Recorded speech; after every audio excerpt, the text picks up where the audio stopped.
to create a better tomorrow. We hope you'll enjoy the hospitality of the hills as much as we, the management and the students of Megan's Ooty School of Architecture, enjoy hosting this prestigious event. Without any further ado, let's begin this session with a word of prayer. Let's all rise for the Tamil Thai Varthu.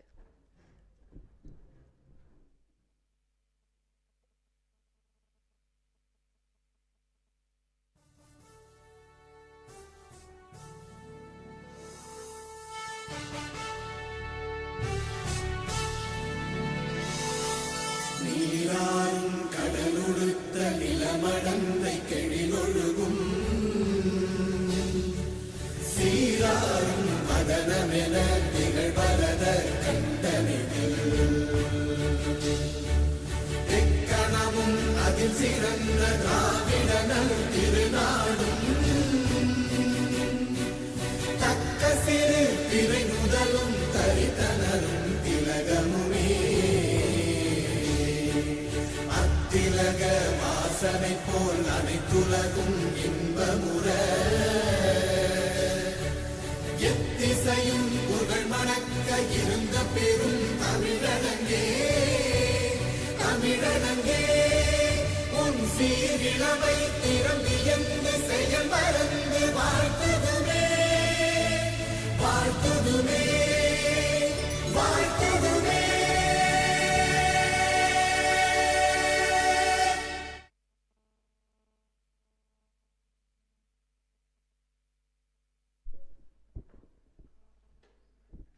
Thank you, everyone.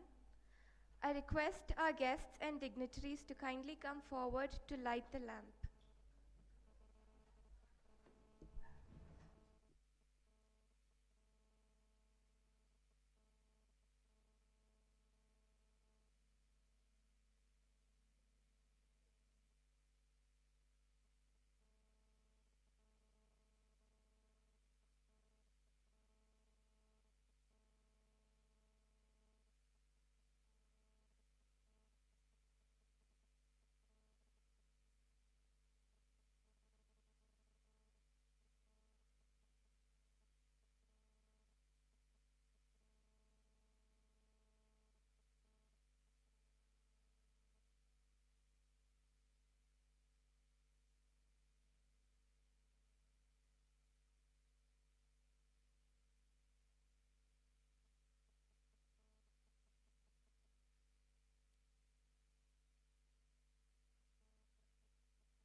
To proceed further, I request our Dean, Professor G. Selvakumar, to introduce the chief guest, Shri Priyamendra Raj Mehta.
inspiration to all of us.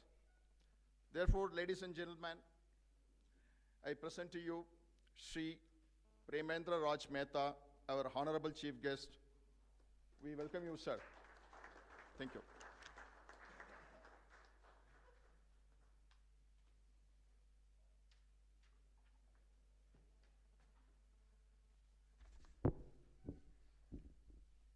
We kindly request our chief guest to come forward for the opening session.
upon the issues connected with national education policy yesterday. There are multiple issues beginning from the regulatory structure, the vision of the country, to the governance of universities, to autonomy of institutions who would actually impart the education and their framework, to the quality of teachers, how it is being visualized for the coming 20-25 years, including the faculties which would be created, which could motivate the younger generation to be creative, responsible, and employable in the economic development of the nation. There are multiple issues, multiple background to each of those, experience of what has happened in the last 60-70 years in independent India, and then a new vision has been drawn, which is now known as new education policy. It is difficult to cover almost all the aspects and give a commentary on each of those issues.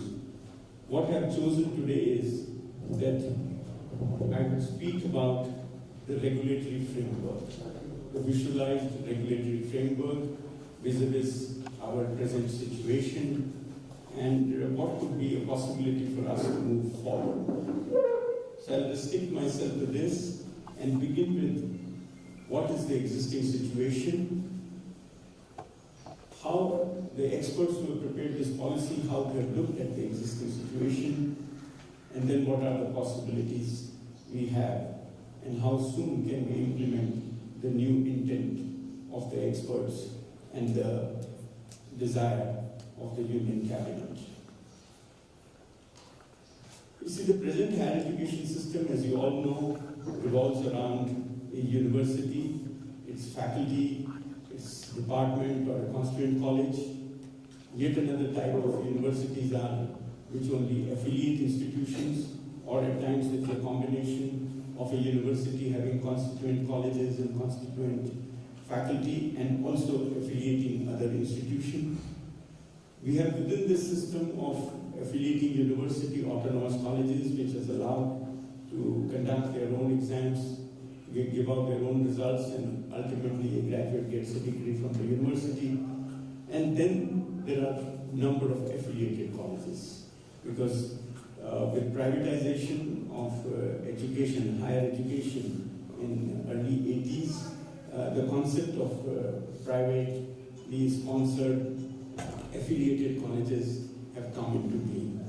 So we are in this structure, and as we know that the primary function of these universities, or some of these happen to be institutions of national importance or deemed to be universities, you see their primary function is to confer degree on a graduate, and of course they specify the prerequisites like study hours, course curriculum, process of exam, attendance, and so on.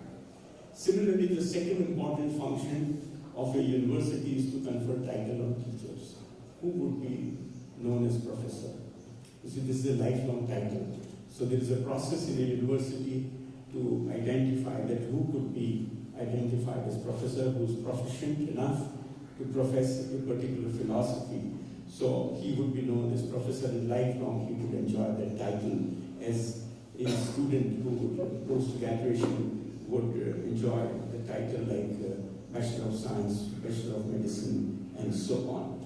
And the third primary function of a university is to have a court or a senate, or at many times it is known as general council, to administer the first two, the process of the first two, and resolve if any conflicts would come. So we are in this scenario. Now, where does the university draw power to confer a degree or a title on a teacher?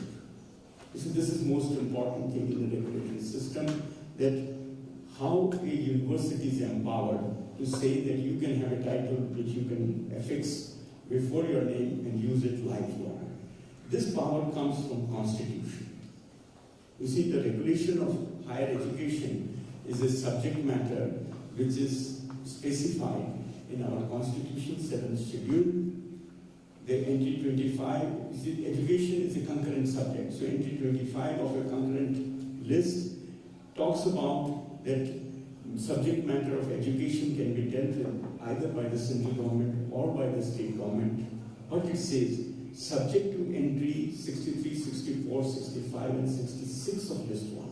Now here the importance of list 66 is that this falls under list 1, which is a union list, a subject matter of education which can only be dealt with by central government of the parliament, and this is concerning determination of standards of education. So only through a central legislation passed by parliament, the standards of education can be determined, but when it comes to imparting of education, setting up of institution, this would remain a concurrent subject. A state could do it, there could be a state university, there could be a central university, but all subject to standards of entry 66. And the subject matter of profession which concerns us, again, comes in a concurrent list at entry 26. It says that the law governing any profession like medicine and legal could be dealt with by either state or center, but once it is the subject matter, some legislation is prepared by parliament, then that space remains occupied, and anything if a state has legislated upon would be superseded with that. So that's the scheme provided in the constitution, and once a university is set up under entry 25 of the concurrent list, it gets empowerment, a legal empowerment to confer degree on graduates and title on doctorates.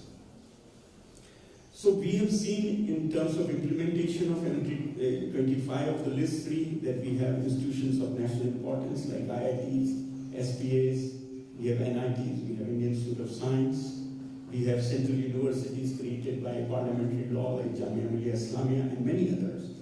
And then state universities, you all know Anna University here or Mumbai University, every state has so many of them, and now we have maybe 600, 700 universities in the country. And then new universities are created under UGC Act.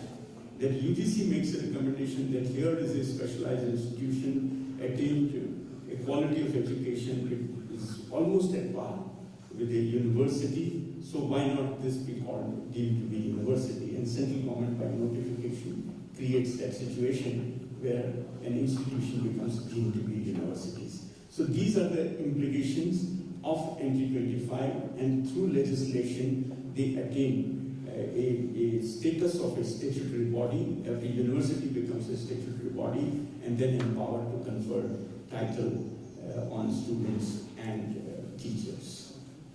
When it comes to determination of standards under entry 66, we see UGC Act. Now, a UGC Act has been created to determine the standards of education which be imparted in the different universities. There are certain standards they would have to maintain. And similarly, we have another general act for engineering education, which is AICTE Act. But when it comes to professional acts, Architects Act, Advocates Act, Medical Act, they define the standards of education required for those respective practices, and they have been empowered under the Act.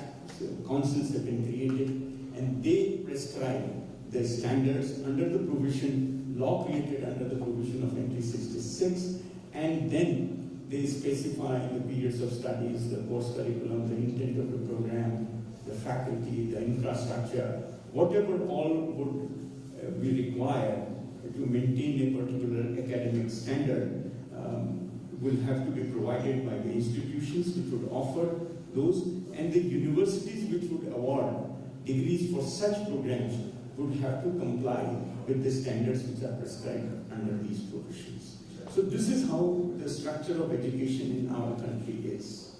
And then they connect the profession with these specialized educations under entry 26 of list 3, and they specify the standards of professional practice expected from those who would be registered under the provisions of these acts. So the professional practice to the education of a professional to grant of degree, they are all interwoven in a scheme of law so that the public at large knows that when a degree is conferred on a person of a particular subject, they know that he is capable of delivering, or he has a specialized knowledge of either science or arts or commerce or engineering or architecture or medical.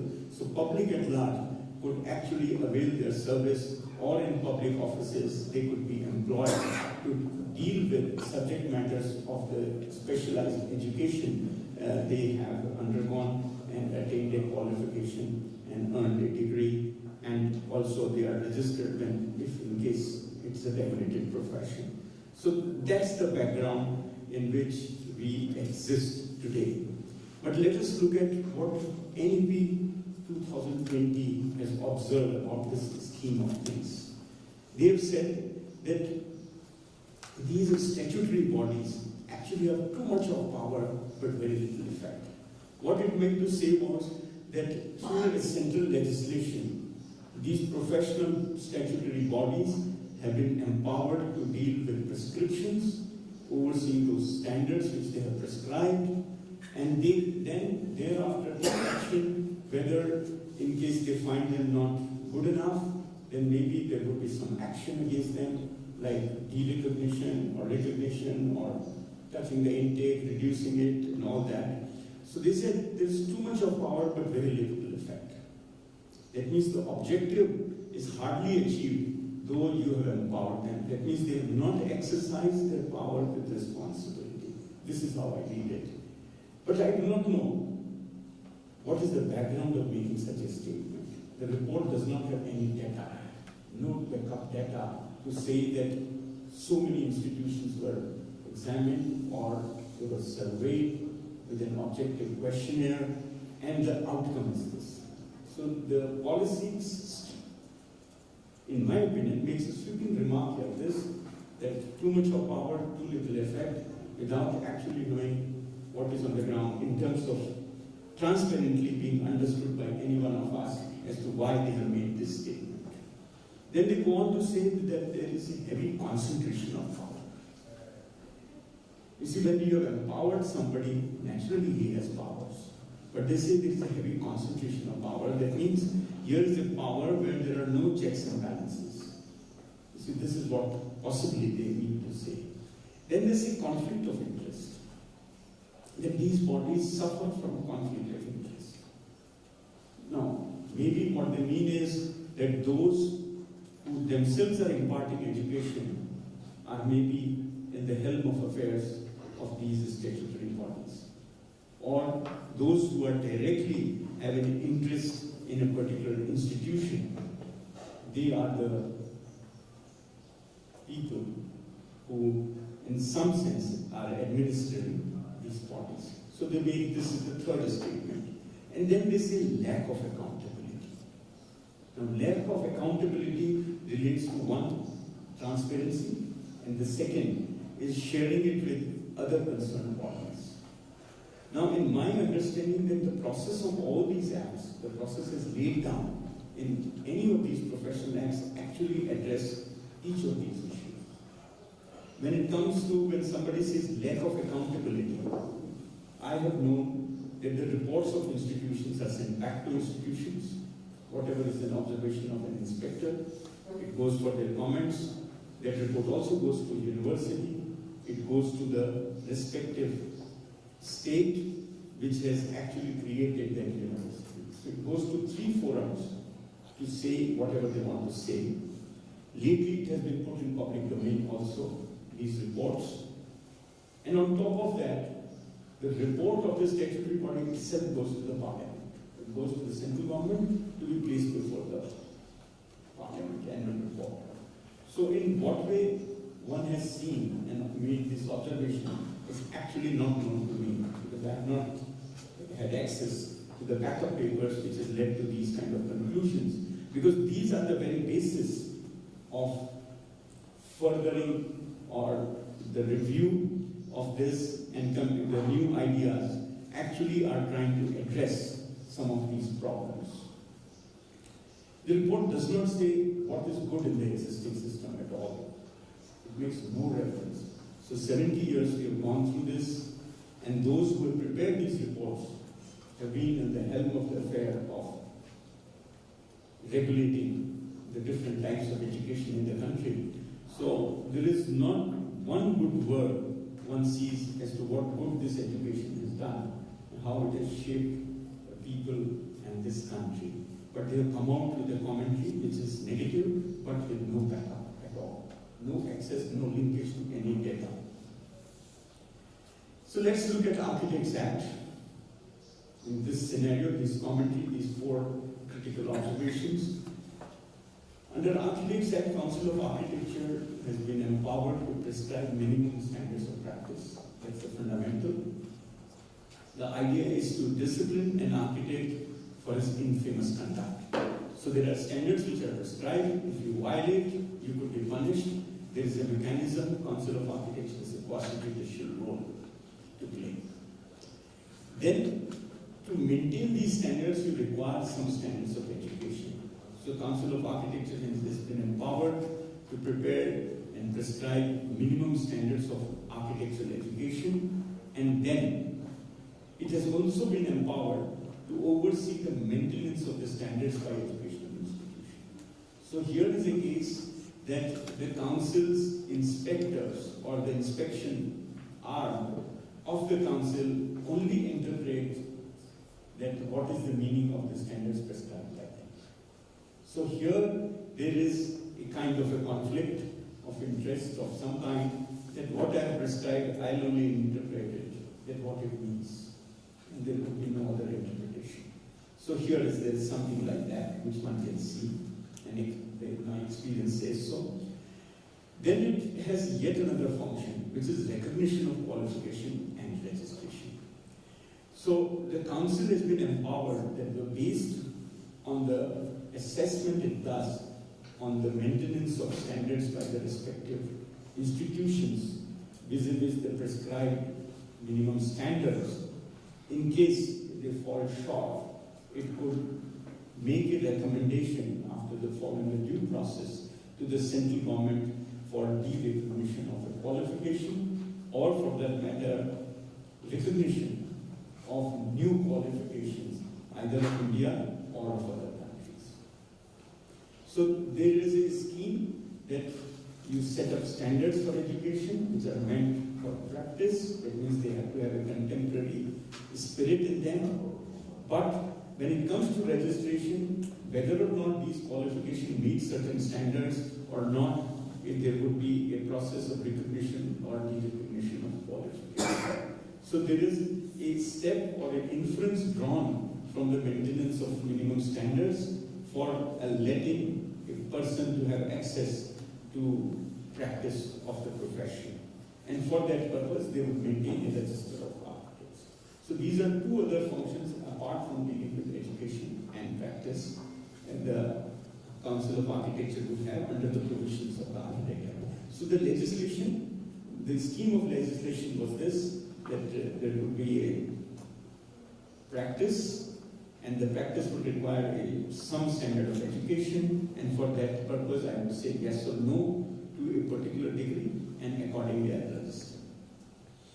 So now let us look at what is new in EP 2020. We know the background, we know what we have been doing in our own profession, but what is so new? So it repeatedly says that the higher education now onwards will be holistic. Saying in some sense that presently it is not. And when they make this remark, again it is for all disciplines of higher education, not architecture alone. Because architectural education in some sense is holistic, if not completely. Then the strategy which this talk about is multidisciplinary education. They say now onwards the education should be, sometimes they've used the word cross-disciplinary, sometimes they've said interdisciplinary, sometimes they've said multidisciplinary. Of course, I also do not know the fine distinctions between these, but in a nutshell what they are talking about is multidisciplinary education. Every education, be it science, be it commerce, be it arts, be it engineering, be it medicine, be it legal, whatever. Then they say focus is to move on learning, and learning should be choice-based. That means what I want to study and when I want to study. There will be credit banking, and when it comes to a reasonable accumulation of those credits, they could be transferred from one institution to another or one university to another, and IB granted degree. Because credit transfer will finally lead to a degree, a certification. So it would be learning. And when it comes to teaching, they say it should be practice-based. So what I see is that at least these first 4 points, you see that this is exactly how architectural education is. It is practice-based, it is choice-based. Choice need not be exercised by a student at this moment, but choice is always exercised by my teachers. That in every year, in the second year, I have a new problem, which may be contemporary in nature, which a institution or a teacher feels that this is what I should be teaching. So he makes it contemporary. So it is in some sense choice-based, not for the student, but for the teacher. And idea is that it becomes contemporary. Of course, credit transfer system is not there. Multidisciplinary it is in many ways. And a holistic, of course, approach, all good teachers would have that. That they would deal with almost all aspects of not education, but the subjects which would hit a human being, be it social, economic, psychological, behavioral, economical, or creative, aesthetics, all that would appear. The fifth point it makes is that the institutions would be autonomous. Now, this is a major departure from the existing scheme of university and its affiliated college. We have very few colleges which are autonomous. Very few. Maybe in one city, maybe one or two or three. Largely, they are either constituent or affiliated, and there is hardly any distinction between the two. It's purely an administrative issue that who would fund it. So if it is funded by the university, it becomes constituent college completely, and it is affiliated college, that means somebody else, maybe it's self-financing, that you earn and you finance, something like that. So that's the distinction.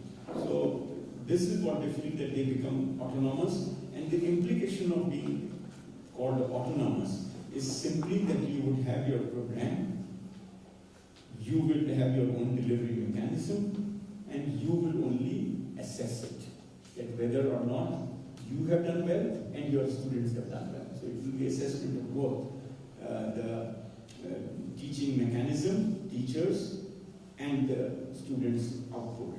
So that is what autonomy means. But then when I read it with their observations, the conflict of interest, I do not know what to say.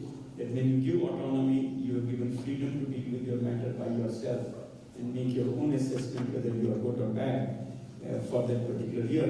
But though in the present autonomy system, sometimes exams are still conducted by university, and sometimes for maybe in a 3-year program, they say first 2 years you can do it yourself, and it's only the final year which will come back to the university in independent examination. Then it says that the regulatory system will be conflict-free with checks and balances.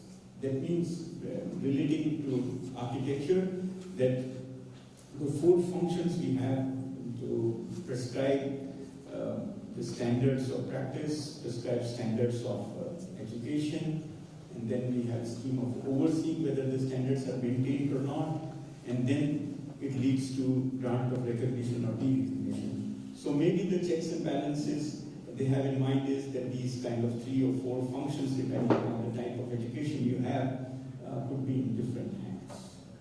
So that is what they are aiming at, that it would become conflict-free provided it is divided in different hands.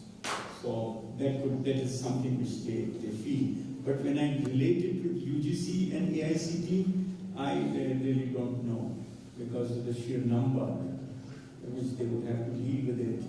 So what would happen when we have this kind of a work divided in different bodies? And then, of course, they say that every institution would have graded accreditation. Now, this is also a departure from the present system of accreditation. When it comes to the regulated professions, the accreditation is yes or no. That means whether you maintain good standards or the minimum standards, or you don't maintain the minimum standards. When it comes to NAC, which is grading the universities, accrediting the university, they have a star rating 1 to 7 star or something. When it comes to NBA, National Board of Accreditation, of which I have been member in its formative years, and help them prepare their matrix based on what we do in Council of Architecture. You see, so the first matrix was prepared based on what actually we do in architecture, and the conflict there has been is that whether they are accrediting the system of education or the outcome of education. Architecture, medicine, law, the accreditation, what we do right now is process review, but it is outcome based. Because when we see students work, we are able to understand whether the teacher has been reasonable to students or not, whether he encouraged them to think or not, or whether their response when it comes to construction details, is it because of the assignment which the teacher chose for them, or the quality of teachers. So we are able to draw some linkage when we see the output in design and construction, maybe in art and maybe some other subjects. We are able to link it with the standards being maintained, academic standards being maintained by an institution. But when I see the National Board of Accreditation, they actually end at the system itself. That means how many classrooms, how many square meters, whether you have number of teachers or not, whether they have requisite qualification or not. So anything which may not ultimately relate to what actually happens in the classroom or in the studio, in my opinion, those are prerequisites. They actually, by themselves, do not maintain the standards. They become prerequisite, like you need to have a classroom to have this kind of a lecture. So this cannot be part of the standards. The standards actually begin from here. But okay, what have you done with this screen? What have you done with the chair you have? Or the lighting system you have in the classroom? How well you have utilized to impart a particular type of education or deliver a particular exam or a lecture. So NEP talks about these 7 issues again and again in that report. Not once, many times on almost all the pages, they say, because they think this is the key to what we are likely to have. Graded accreditation has been described, and I'll touch upon that. The idea of graded accreditation is that to identify simultaneously while granting a rating as to what are the deficiencies, what is the potential, how best it can be converted into a high quality educational program. So it is on a very positive note that this has been suggested. NEP also talks about purpose of education. It says developing capacities, I am quoting, capacities of human beings, intellectual, aesthetic, social, physical, emotional, and moral in an integrated manner. So that's the target. And approach, as I said earlier, cross-disciplinary, multidisciplinary. And expected outcome. Now here it simply says increased employability and effective contribution in social economic development. So the target is actually very simple. The target is employability. Target is not that we create a human resource which is of a quality in terms of making contribution in overall development of the human habitat, a caring nature, a ethical living, and so on. So here, what we had seen, Vivekananda talking about why education is there. Education is to be a person. To be a person. And here is, I see, education is to do some work. So I do not know what implication it has, and maybe some more reading I need to do to understand exactly what is its expected outcome, or what we have achieved in these 70 years, where have we failed that they thought that it must only focus on employability. So, as I said earlier, that a detailed analysis of what has happened is not available to review as to why what has been proposed here, why a sweeping statement of a particular kind has been made here. Now, NEP, since it thinks about, it has talked about the problems in the present system, it has talked about what it expects itself to do, it has come out with a regulatory framework. It has visualized a new regulatory framework for India, but it has excluded legal and medical education. It said, except legal and medical education, there would be a new structure. So either they think that legal and medical education should live with the conflict of interest, lack of accountability, and all that, or they think they are much above all that and they can deal with their problems by themselves. So I really don't know what exactly is the reason of excluding some and including all. It says that there would be a Higher Education Commission of India, one single overarching body, and under this there would be 4 verticals, and each vertical having a designated role. So first is National Higher Education Regulatory Council, and then it says its responsibility will be to deal with financial probity in the institution, standards of good governance, infrastructure, faculty, course, outcome. Like if a standard is prescribed, this is what they would regulate. Then it says there would be a National Accreditation Council, NSC, and this would actually operate through its agents. It would outsource its activities. It will identify some bodies who would have capability to do this accreditation, maybe it is subject-wise or mixed or whatever, that time will tell us. But what they feel is there will be designated agencies who would do accreditation. And it will be for quality, self-governance and autonomy. It says it will only for these 3 purposes, but I'm assuming that it would take care of academic standards as well, not that the word quality is used. Then it says there would be Higher Education Grant Council. The work which is actually assigned to UGC now, University Grant Commission, it would be dealt with by a Higher Education Grant Council. And interestingly, it says it would deal with scholarships and development funds for the institution. So, and it says, irrespective of whether you are a public institution or a private institution. So that's a departure from the existing policy, that the funds would be accessible. The public funds could be accessed by private institutions who achieve a particular grade in accreditation, and in the eyes of the regulatory body, NHERC, you are maintaining the requisite standards.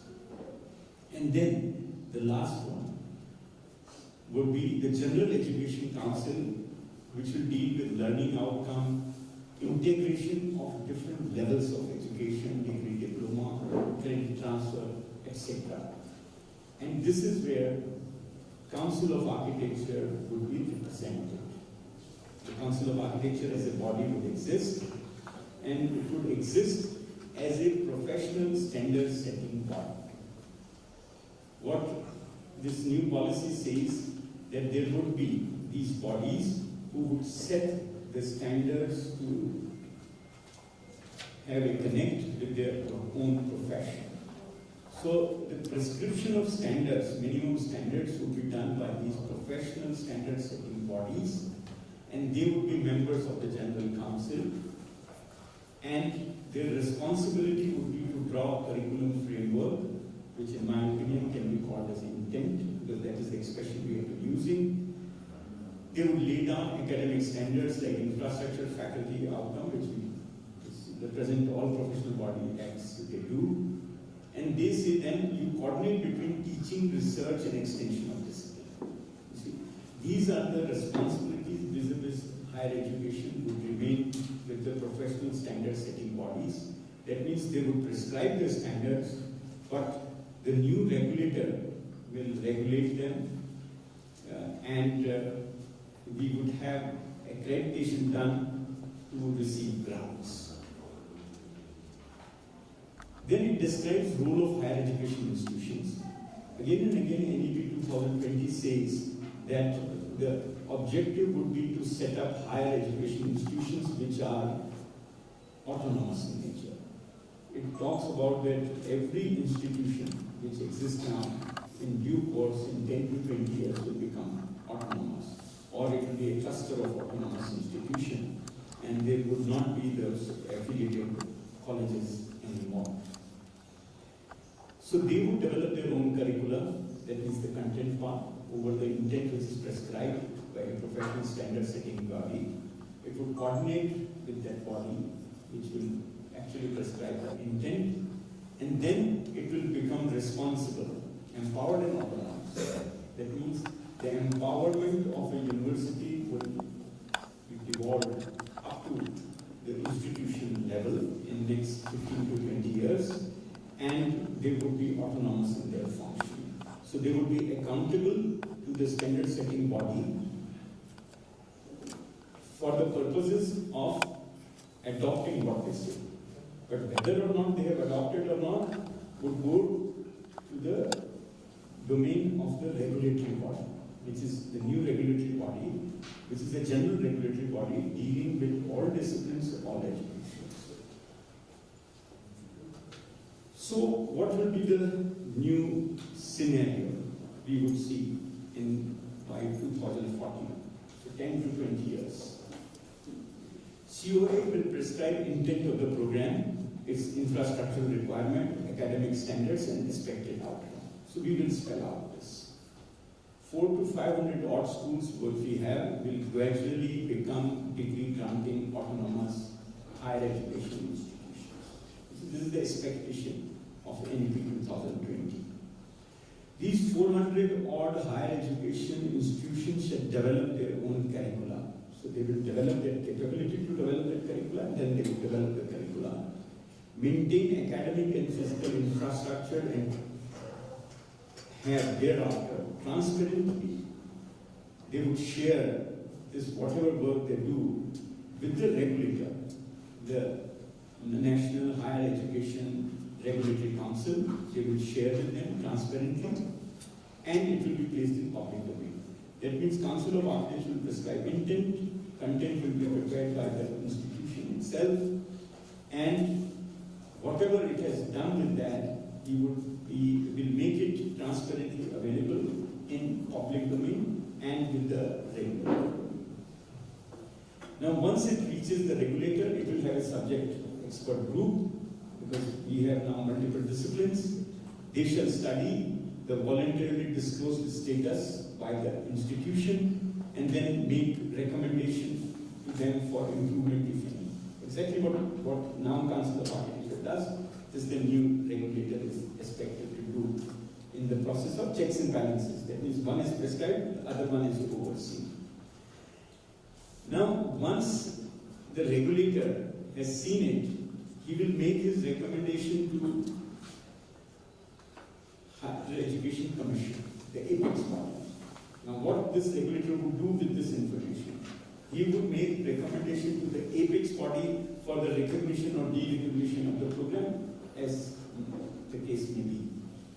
So the regulator, the work which Council of Architecture does right now, it prescribes, it oversees, then it makes its own observation after following due process and informs the respective governments. Now this would be done by Higher Education Council of India, the Commission of India.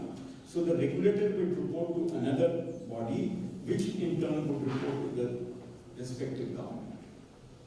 The regulator would also connect itself to NAC, which will have an outsourced agency, which will do the qualitative check and maybe hand-holding with the institution to tell them that how you can improve your governance, autonomy, or academic standards. So this is a new scenario which will emerge. The General Council,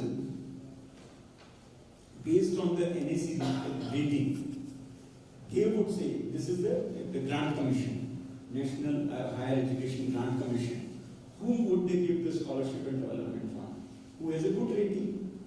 Because it is interlinked. So they will wait till NSC gives them the rating, and thereafter the grants would be dispersed.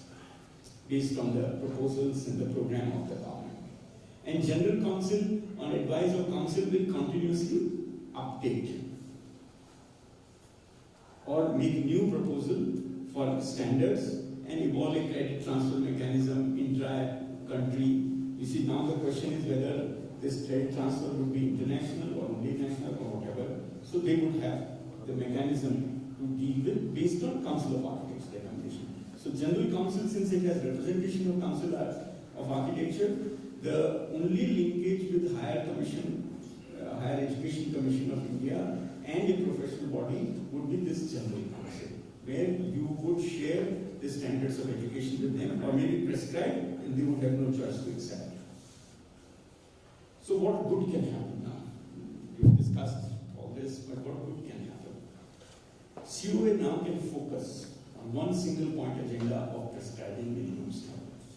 Since they would have no role in overseeing the maintenance of standards, they would have no role in making recommendation to central government on recognition or de-recognition of qualification, I think they can focus themselves on one point agenda, that is prescribing minimum standards which are essentially required for practice and which are essentially contemporary in nature and address some of the issues of future. And for this purpose, if COA sticks to its present scheme of 75% intent and leave the 25% intent as provided in the present regulation to HEIs. You see, right now it is left to the university. Rarely a university is exercising that right. But if they take that opportunity and develop their content based on that additional 25% of the intent, then their content would become unique from the other institution. It would have the philosophical tilt based on its academic strength, which could be either aesthetics, either social or cultural or technological or ecological, energy-based or research-based or geoclimatic, sustainability-based. So they could choose for themselves. They would not be bogged down by what happens in university, because that's a big ocean. You have academic council, and they don't want to experiment too much. They say whatever Council of Architecture has said, just enlarge every subject by 25%. So they have prescribed 75% of the intent. Just make it 1.3 times and it will become 100% of the intent and do it. They do not bring in the uniqueness of a region or of a faculty which is available within an institution, because there is a disconnect between the institution and university. Because the institution has the faculty, the university has only tables and computers to deal with the administration of that part. So this could be a new opportunity that institutions could make an effort based on their location or ability of faculty to do something good. Then these higher education institutions, once they become autonomous, they have an opportunity to innovate based on their specific strength and location. So that's a new choice they would come, because they are not accountable to university in terms of what they do. They would develop their own academic program, and based on the spirit they have, the teachers they have, they would attend this. As far as the overseeing of maintenance of minimum standards is concerned, it will become responsibility of the regulator, the Higher Education Regulatory Council, and no more the Council of Architecture. So this shall actually will encourage a fair interpretation of prescription, fair interpretation of the academic standards which Council is prescribed, because Council itself is not interpreting. There is a third person. So you will have to describe it very objectively so that somebody understands it very clearly. And there will be no two interpretation, and that would mean more accountability. That whatever Council has stated, they would have to stand by that, because it would need no new interpretation. It would be very clear. So that is something good will happen on the prescription front. Accreditation by independent agency will help the stakeholders to make an informed choice. You see, right now, the yes or no system of Council of Architecture actually does not give any indication to a stakeholder as to which institution is better than the other. So if there's a graded accreditation, which is independent of yes or no, because that could be for the grant of degree, recognition of qualification, and so on. But this could be for the development of the institution. And then when a good student is attracted to a good institution, it will become excellent. So they would have an informed choice and they could deal with that. And naturally, the public and private institutions, both based on their academic accrediting rating, could access funds which are here to not available to them. Self-financing institutions do not have any access to public fund, which would be a new scheme of things if this gets implemented truly. But then let us look at what can go wrong also. Of this good things in picture. Now just imagine that this regulatory council would have to deal with every year over 5,000 status reports. I'm imagining that there may be 15,000, because if 500, 600 universities are there, each one is having maybe 10 institutions. I'm just going by that statistic. I do not have the correct data. But at least they would have to deal with at least 500 institutions every year, even if there is a cycle of 3 years or 5 years. Is it not too much of centralization? You see, we worked on decentralization by having bodies for the respective disciplines, and then we come back and have one single body dealing with the status of academic standards of 5,000 or 7,000 institutions every year, putting them in public domain in a manner. So maybe it will become a faceless scheme. Maybe good, maybe very good that it becomes faceless. But at least some special educations require a different kind of thinking. It would not be simply mathematical in nature. To give you an example of 20 years ago, the scheme of reviewing the inspection reports in Council of Architecture was such that the reports would come to a committee. They would review. Then the committee, in a very loose system of guidelines before it could be made a rule or a regulation, thought that they would review an institution and see if deficiencies exist continuously for a period of 3 years, and they make no improvement in spite of council's advice to them, and the council may take some action, kind like reducing intake or maybe giving no admission status to that institution. So they developed some kind of a mechanism. And I, as a president, working in the absence of council meeting, because council would meet once in 6 months. So the wish and the will of council would have to be implemented by president in the intervening period. So I would strictly go by what the committee has recommended. Never look at what they have advised. Their advice would straightaway go to institutions for implementation or response in case there is a factual inaccuracy. They could get it corrected and so on. But an instance came when an institution in Pune, which is a very old institution, 3 consecutive reports back, there is no teacher, there is no space. The space is being used by multiple times by interior design program, architecture program, art program, same studio. There's hardly any outdoor space. And the committees want that institution. 3 reports, meaning not necessarily 3 years, maybe spread over 6 years, making no improvement. And they said, shut down, no admission. And that is the first time I used my discretion while representing the council in that intervening period of 6 months. I said no. So, and then I took it to council that here is, I have exercised my discretion in your absence, which is your right to whether to concur or not to concur with the expert committee report. But in the intervening period, I have no choice, but I have used, and I explained them. Because that institution was nearly 30, 40 years old. The sum total of the books available in that institution would be more than the new 12 institutions were there in Pune. I said, only to save the library alone, I would not let the institution. So I said, it will continue. Let it do whatever it has to do. But that needs to be saved. Because that library would go away if the institution is closed. The 5 teachers it has, the outcome of the students' work is rated as excellent. In all those 3 reports, that all the deficiencies are there, all other deficiencies, but academic standards, they say excellent. So you have a library, you have excellent standards. Then the question was in my mind whether it is the 5 teachers who are ensuring that there is a standard or there is something else. My mind told me there is something else.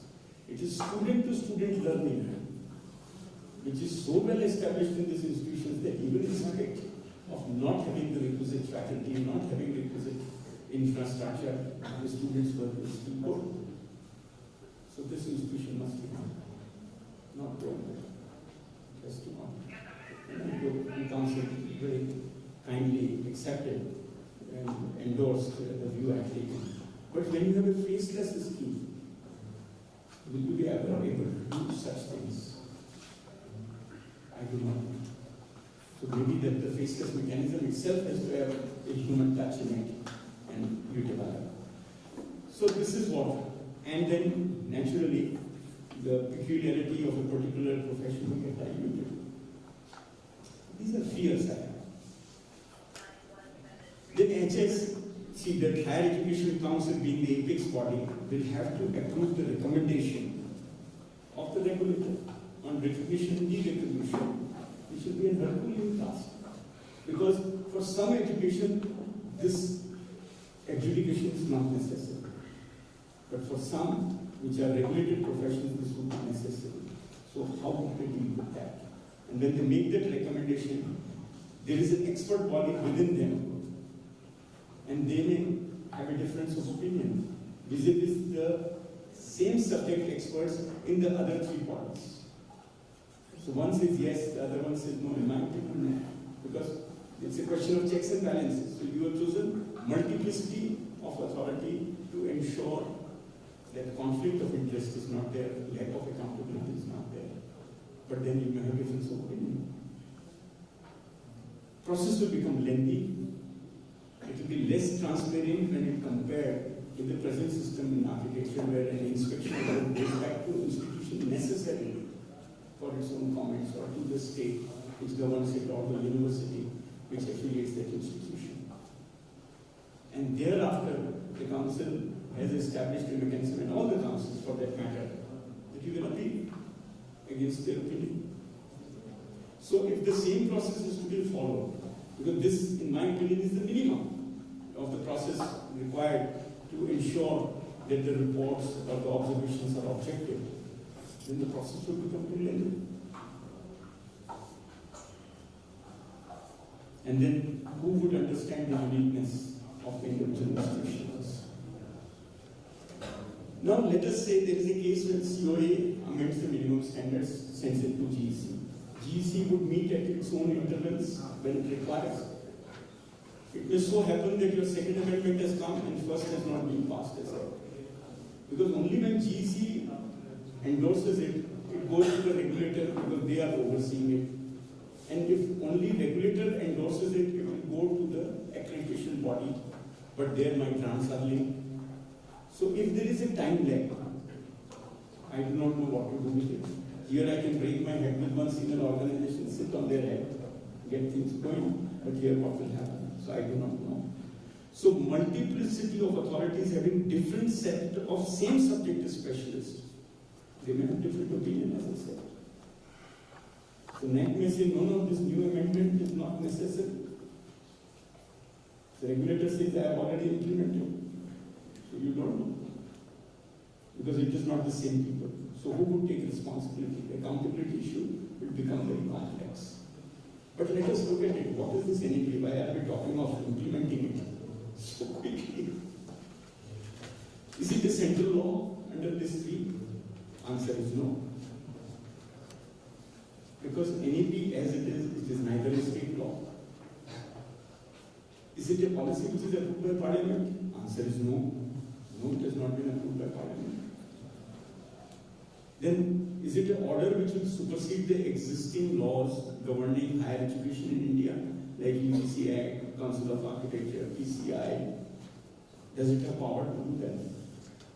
Or whatever has been spoken in it, has central government made budgetary provisions for scholarships and development fund? And that too for public as well as private institutions? Answer is no. It is actually merely a wish of union cabinet. The Council of Ministers have approved a policy. It has not been scrutinized by the Parliament. Because as soon as Parliament sees it and it says yes to it, automatically anything which is in conflict of this, that means the existing laws, they stand repealed. That has not happened. It is only a wish, as we had in 1986 National Education Policy, which remained a policy till this new policy has come. Kits and bits were implemented through some amendments in some laws, but nothing great happened. But this government, if it has will, then maybe they'll go ahead and implement it soon.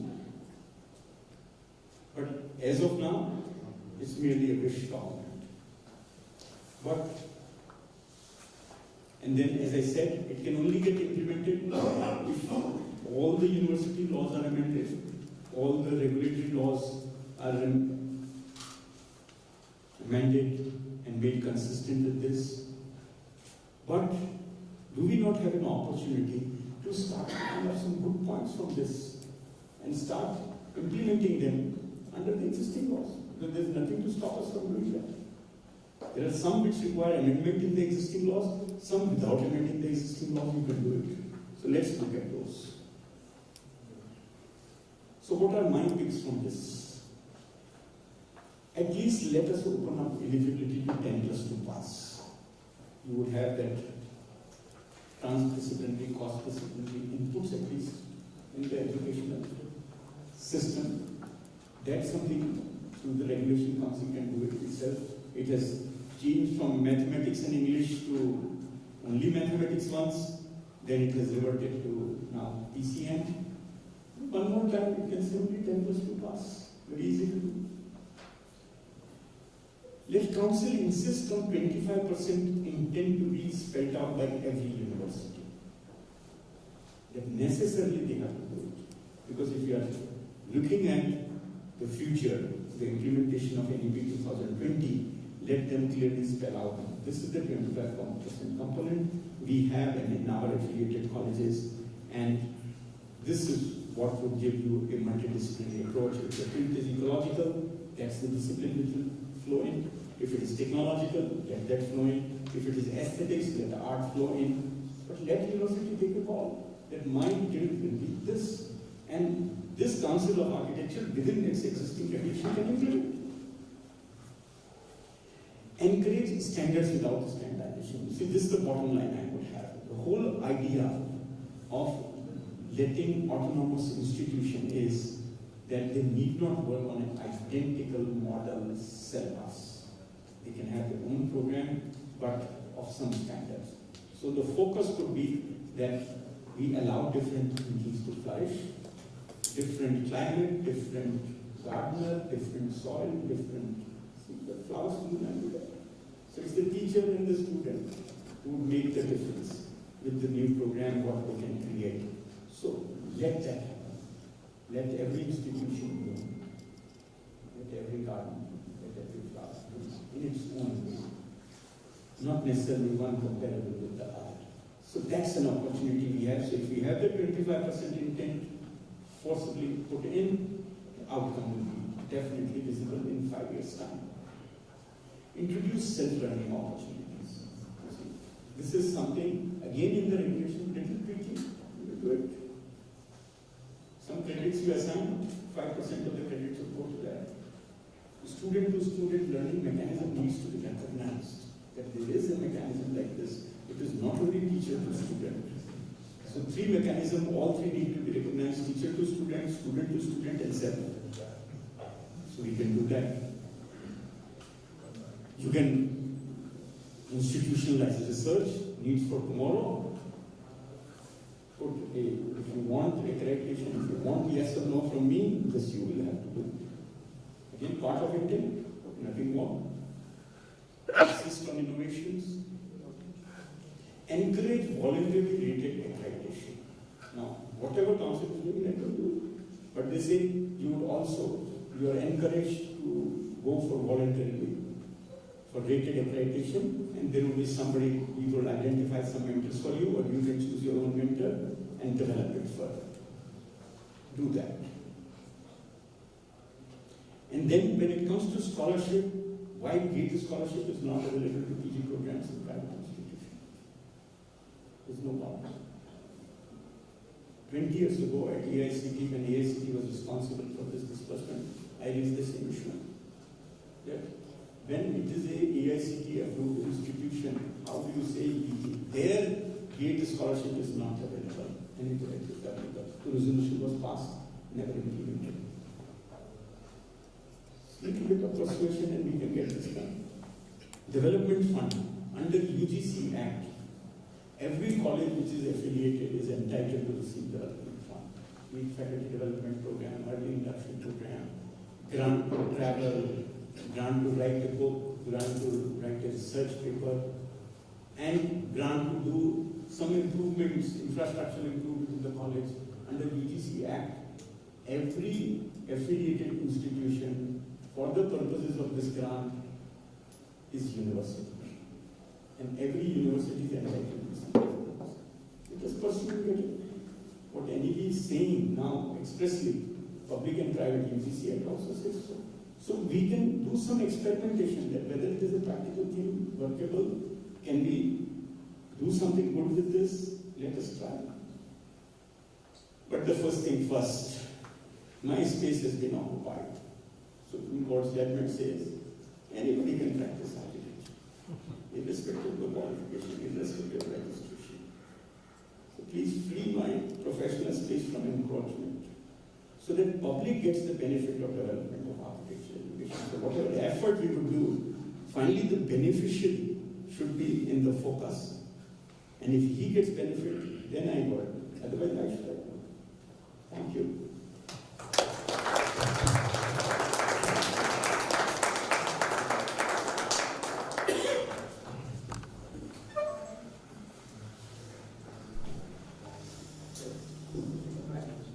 Thank you, sir, for gracing today's function and sharing with this audience your vision on the forthcoming challenges that the regulatory authorities can handle and expect with respect to the implementation of NEP 2020. I call upon our HOD, Dr. Sanil Kumar, to introduce our guest of honor, Architect K. Jason.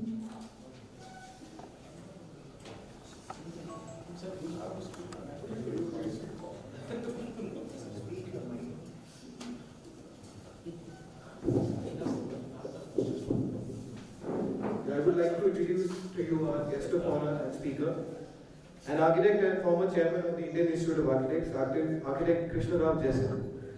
He completed his university education in architecture in 1966 from Madras University and then continued his practice under the name Jason Fountainhead, which won a national competition for the Cochin Stadium, President's nomination for the Small Industries Pavilion, and the Taj Fisherman's Cove. He has also received one of the prestigious awards, Civil Award for contribution by an architect to civil and structural engineering in the built environment for innovative practices. Leading a journey of passion intertwined with professionalism in the field of architecture, he has been an inspiration to a generation of young architects, which is evident from this audience itself. He has been an academician and as an architect and has over 5 decades of practical profession and preaching. He's also published more than 200 papers and he's also presented at various venues. I welcome now Architect Krishna Rao Jason.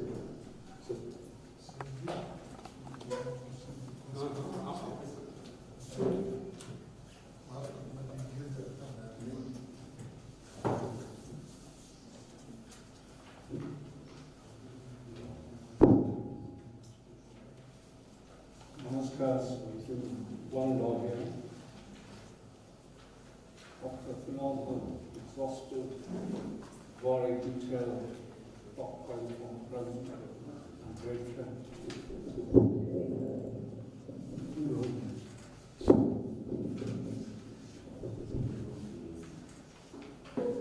I do not know what I can share with you, but I can never say no to Megan's. I can never say no to architecture. I didn't know anything about architecture, although my grandfather was chief architect for 60 years before my time, and I practiced architecture for 60 years. I still don't know what architecture is. Is it the built environment, or when you go on the road, you meet a lot of people in the flight or in the train or the bus, and most of them say they're architects. And every year I get a lot of inquiries and young ones coming and saying, "Sir, I know about your firm. I'm an architect. I want to join you." I said, "What architecture?" They don't understand the built environment at all. They're architects from IT, they're architects from various other subjects, because most ministers also talk about architecture. When you look at cabinet and you see people. Very few understand the real meaning of the word. That's why I sometimes shift it off myself to ecology and the environmental sciences. Another point that I want to very clear, having practiced a long time and joined architecture by accident because of my mother, I never passed architecture. If the Vice Chancellor pulled me and said, "Take your degree," I said, "I don't want your degree." But he became a great client of mine afterwards. Called my father and sent me to home. Same thing happened with the council. I said, "What is the council? What is the idea?" "I'm an architect and that's it, if I want to." In all the years, that transition happened. That this profession is very unique. It is the strangest profession. It's the only profession which is different and not different. I like the word you used. Every one of us is different, and yet we are not different. I get very angry when I walk into an architect school. I see them in uniforms. I said, "You're killed architects." Even when I see uniforms, I'm glad this time the Method School was transformed a lot in the last 15, 20 years from what it started in this magnificent space. It was colorless, it was high-class. Now there's a lot of life, and I understand the students are doing very well with that. According to me, I'll just go back to my experiences. When I first came back from abroad doing some projects, coming back in Bangalore, I resettled saying I will never practice again. Because after seeing architecture abroad, I said, they are all builders, they're not architects. I met the top architects of the world. I said, they're just fast builders. Today, even builders have taken over India. The 5 of us met, I think 6. We said, we will start teaching this profession or interacting this profession in a very different way. We were very, I won't share the names, most of you will know them. Then we sat in a, all sitting, no students here. No students here. We sat in a bar and said, what shall we do? Something of the Bali School and JK's philosophy entered my head. And one of the other seniors also said, okay, we will just that way. So we went out, and then outside Bangalore, a little way, there was a beautiful forest. Beautiful, lot of trees and things. Believe it or not, we would sit near a tree, talk to each other every week. Suddenly the fire 10, 20, 30, 40. And then each of us would sit on different trees. And then talk environment, life, architecture. It went on for about a couple of years. There was an end to it. We got the fire or something like that. But then the builders saw these people moving into the space and moving in. They said, what are you people doing here? I said, very next year they walk over the place. And then you know what happens. And then we have no place to go. And then we are got into our own activities and processes. What I'm trying to say is architecture cannot be taught. And again, you can specify this. You can maximum guide a person, you can show the way, but don't show the way. I'm not talking about it. The moment an architect tells another architect, do this, it is wrong. Totally wrong. Who are you? The moment a material person comes to you and says, brick has to be placed this way, did the brick say so? If the space is here, the space is there, if the space stuck to that space. Yet, we are the only profession who have to know the entire 19 to 20 disciplines. Not just structure, not just acoustic, not just color, not just vibrance. Every 5 sense and the 6th sense and the elements keep on merging with each other. How can one teach this? Is it a philosophy? And believe it or not, an artist paints what he wants. An architect can't paint what he wants. He still needs a client. That's the big difference. The engineer, the medical, the profession, they come afterwards because when the person is sick, you go to a doctor. When you have a legal problem, you go to a counselor or to a lawyer or something like that. An engineer comes when the building is all drawings done, then he comes and says, you do this engineering and this latest. But we, why should the client come to you? Who is the client? And without the client, who are you? This is what makes this great profession something unbelievable. You call it whatever you want. The only point I will counsel on these points is, how do you certify a person? I'm sure you were there, so when we said, just because a school gives a degree doesn't mean that he is qualified to be an architect. The school has no business. The council can call you over and say, do you want to be registered as an architect? Can. I know hundreds of practices in India and abroad where they employ an architect, just passed out, pay her or him some phenomenal salary to sign the drawings. The rest is done by someone else. That should not happen. Can that be overcome? Yes, it's the challenge. The other point I also said, I always advise students, just because you finish your 5 degrees, don't do your master's. To be honestly frank, I had this again with the Vice Chancellor of the Indian Institute of Science. There is no master's in architecture, there is no doctorate in architecture. Those 5 years is 5 years. The rest is yours. The rest is your philosophy. The rest is your doctorate. The rest is your whatever you learn. That is a very fascinating profession that we have to understand how. How do you guide these students? Again, I use the word guide without wanting to use the word guide. Can you hold arms? For this, I'll give you a small example, a personal example.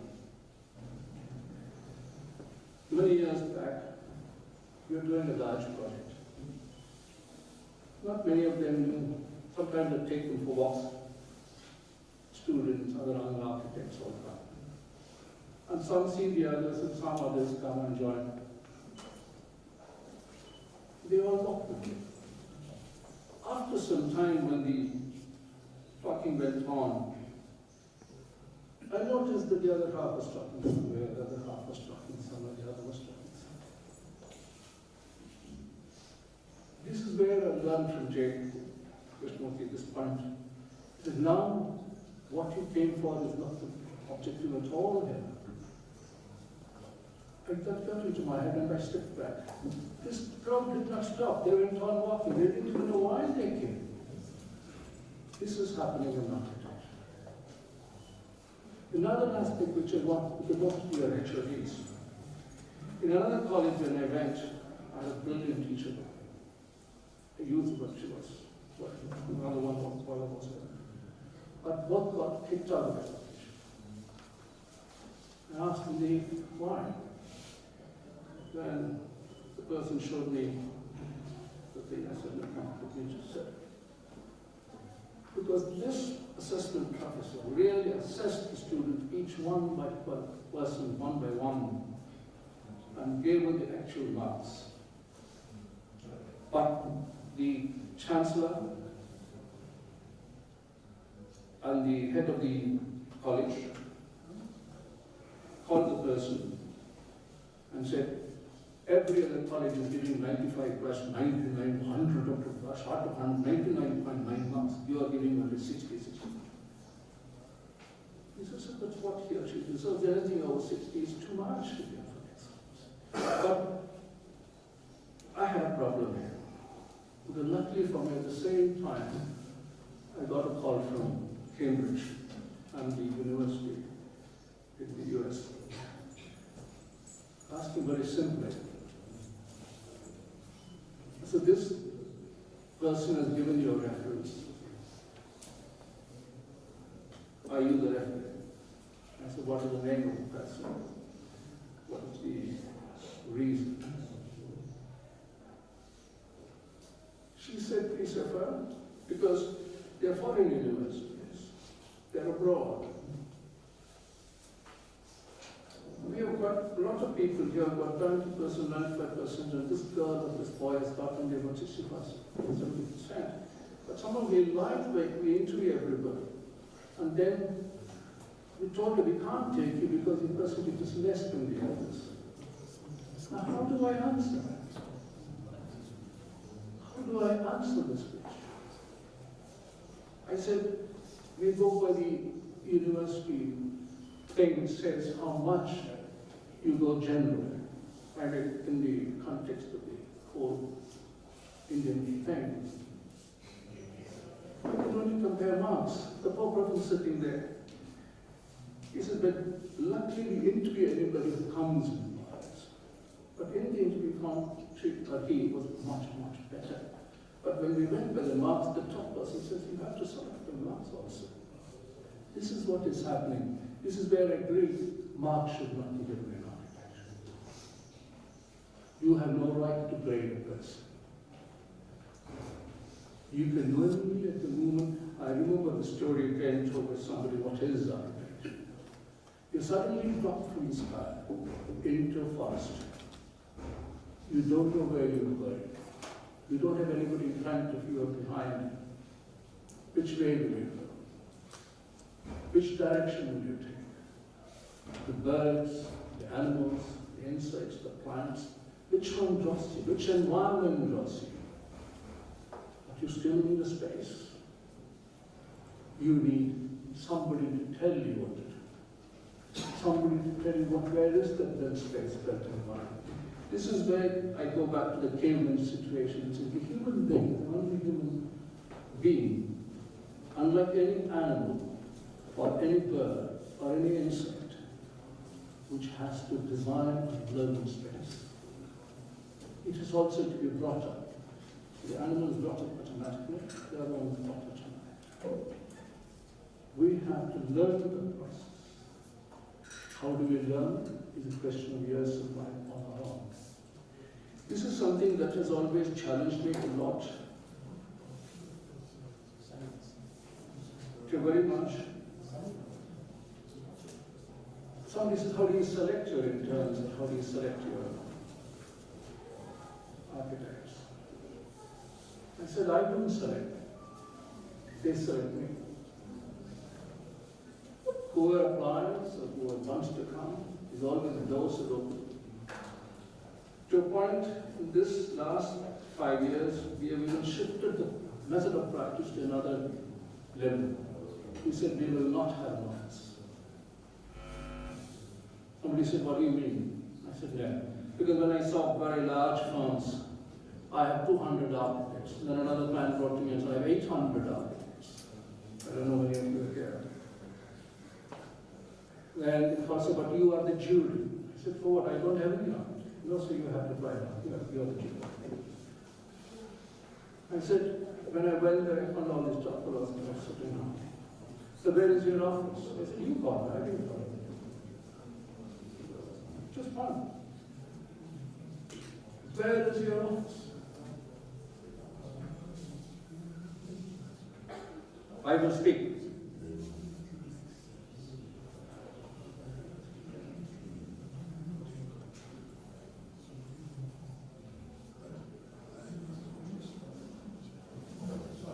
I'm not studying. This is what happens in architecture schools. I know I'm well.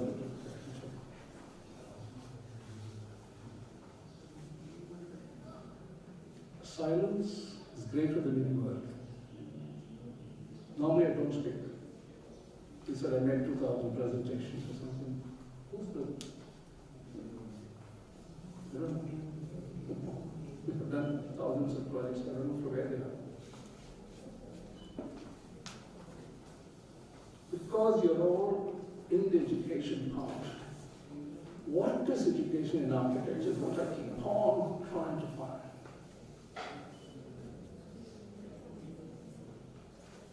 It's very, very complex, but that is when we started doing that outside studies and environment. It was very fascinating. Then I found the accident. Another school of architecture, I don't know whether the jury is here, but sheer accident.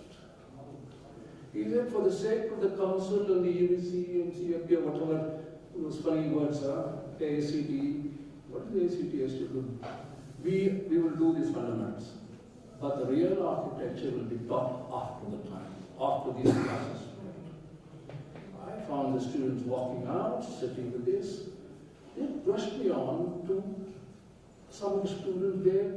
I remember some of the class, the teacher was sitting on a branch, and the students sitting around, walking around thinking, sitting near a river, sitting near a lake, sitting in the canteen, sitting somewhere. These classes were going on for hours together. There was no limitation. This class should be 45 minutes, that should be 30 minutes, this is 3.5 hours. It just took it. Architecture is not taught by time in class. Never. Never. That is the aspect here. There's another thing when your ABC comes in exam. Is your classroom 23.5 feet by 23.5 feet? What is 23.5 feet? How many meters? Multiplied by 50, he has no clue. I tune, the other tries to help take this way and push. Sir, it is 24 feet, it's more. Is more allowed? So stupid. All you need is some space. I always know how much space he has. I always used to run away into that village. It's a beautiful village up there. In the early times when I came, all my students told me as my student, you would walk up to me. Right up there. I've never seen a more beautiful architectural space than that. Then came Hutco, then came, I'm also a Hutco architect, then came especially all these people, broke those buildings and built stupid, They don't understand. The government does not understand. The time after the new government said, government that governs least governs best. That should happen. Council is only there to advise, to take on the questions in Christ, to tell the person that he has basic qualifications. There was another person also I was talking to. I'm very happy he opened the subject to 10 festival things. Why do you have to sketch to do architecture?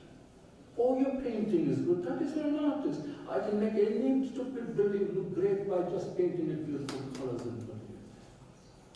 It's stupid.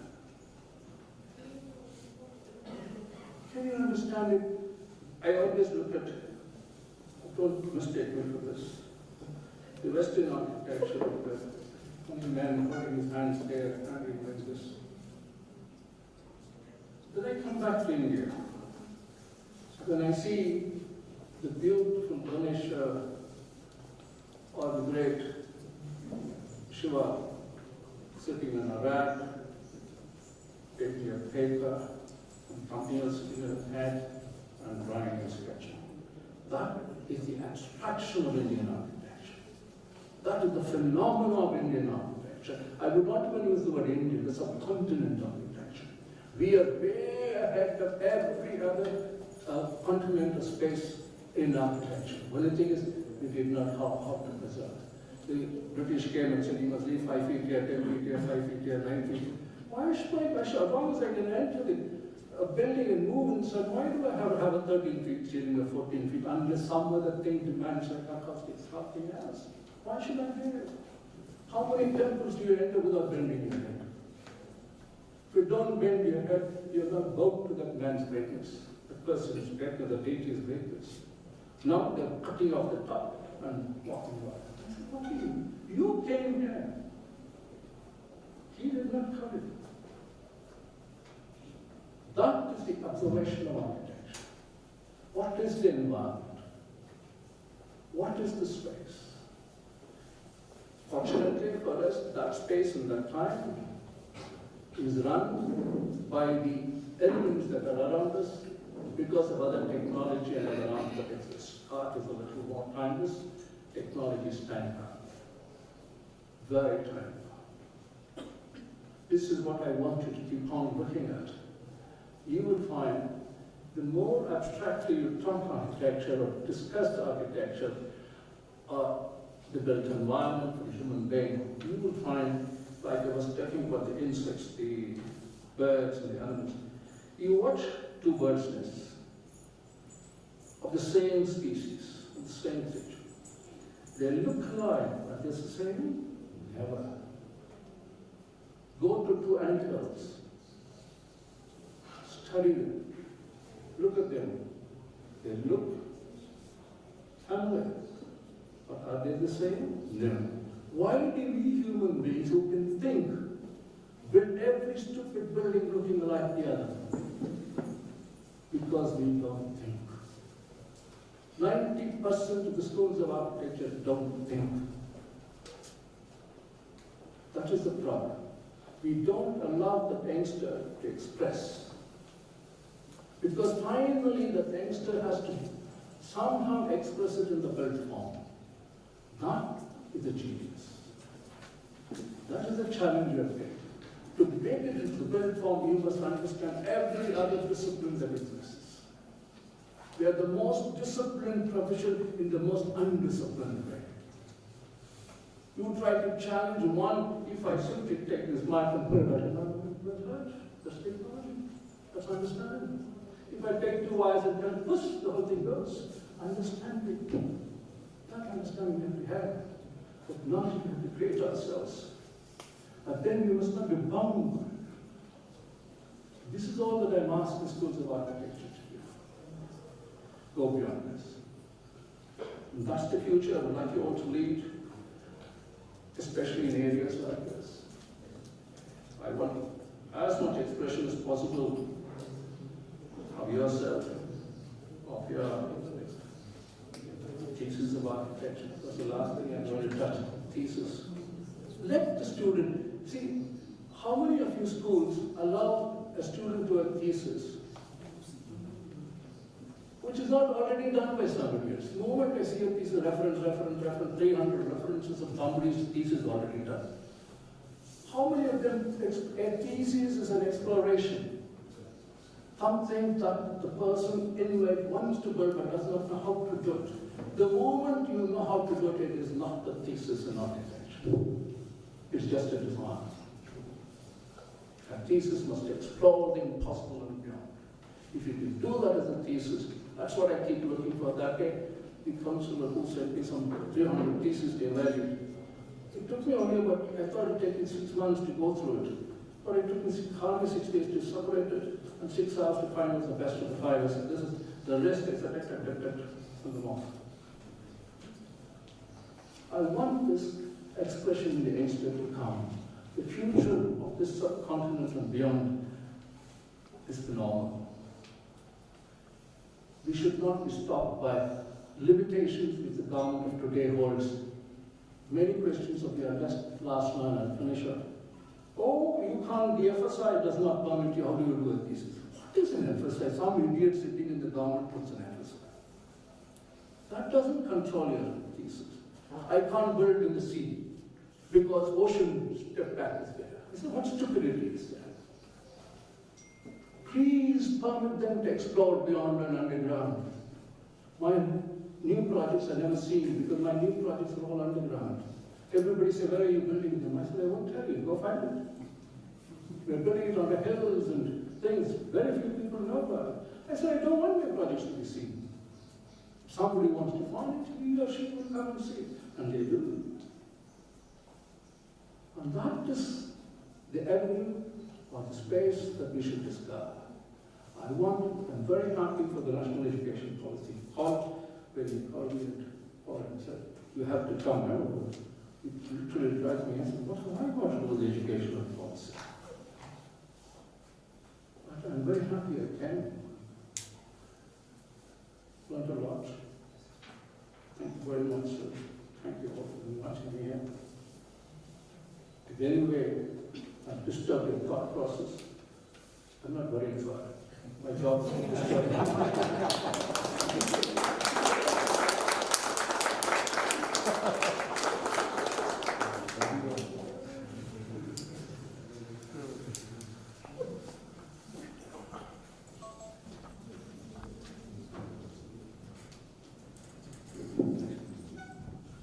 Thank you, sir, for honoring this function with your inspirational words. We now have Architect Habib Khan, the President of the Council of Architecture India, joining us virtually.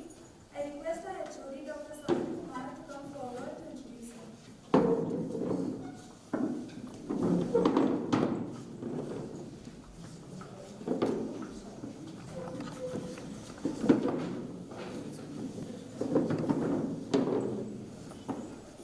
Architect Habib Khan graduated in architecture from DNIT, formerly BRCE, and went to the USA, where he completed his master's in architectural design from University of Illinois, Urbana-Champaign.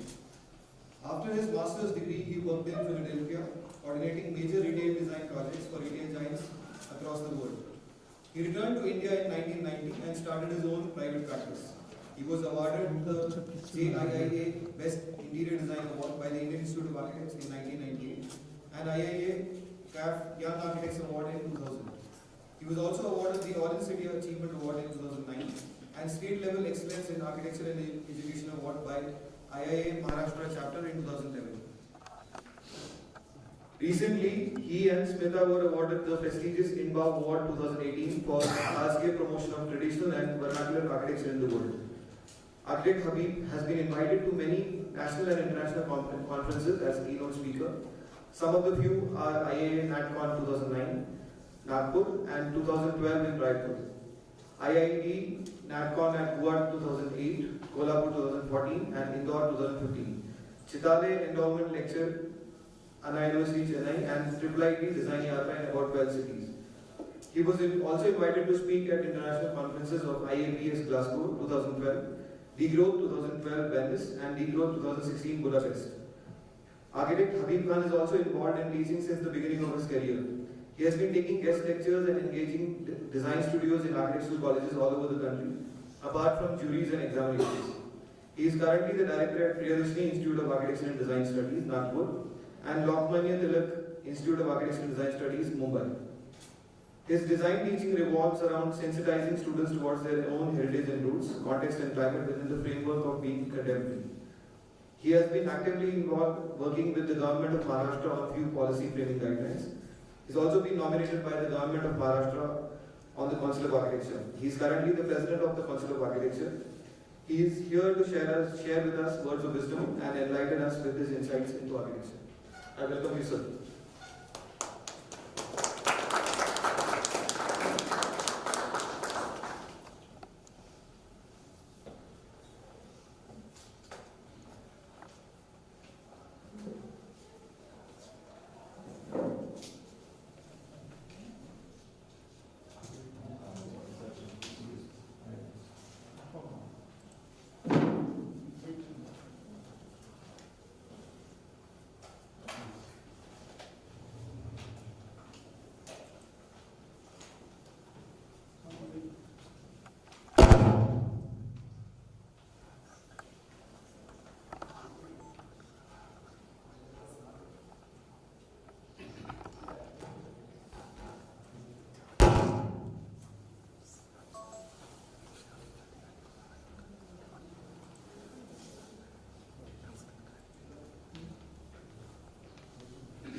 Yeah,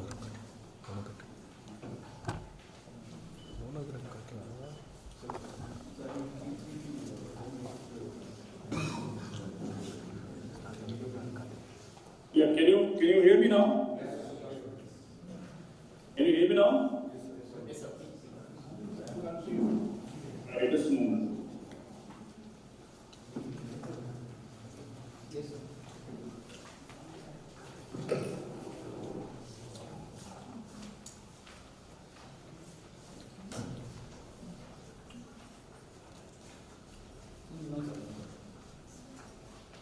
Speaker next. Sir, speaker next.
He's telling me we can connect it on Zoom.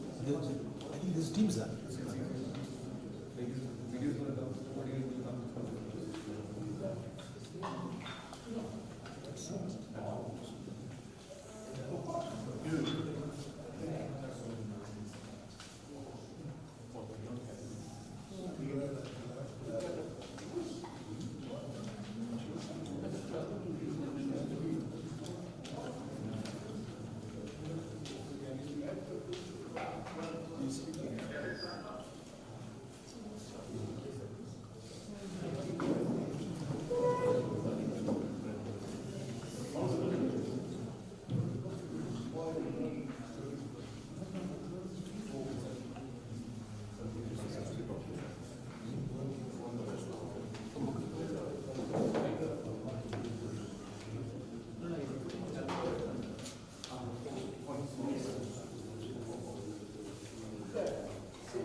Sir, no, we can hear you. We can hear you. You must.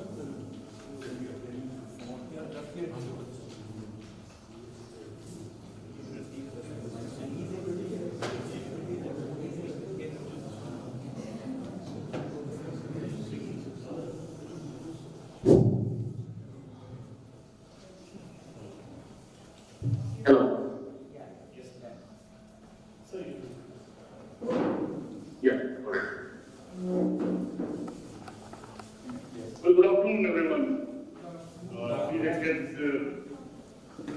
I take greetings on behalf of the Council of Architecture.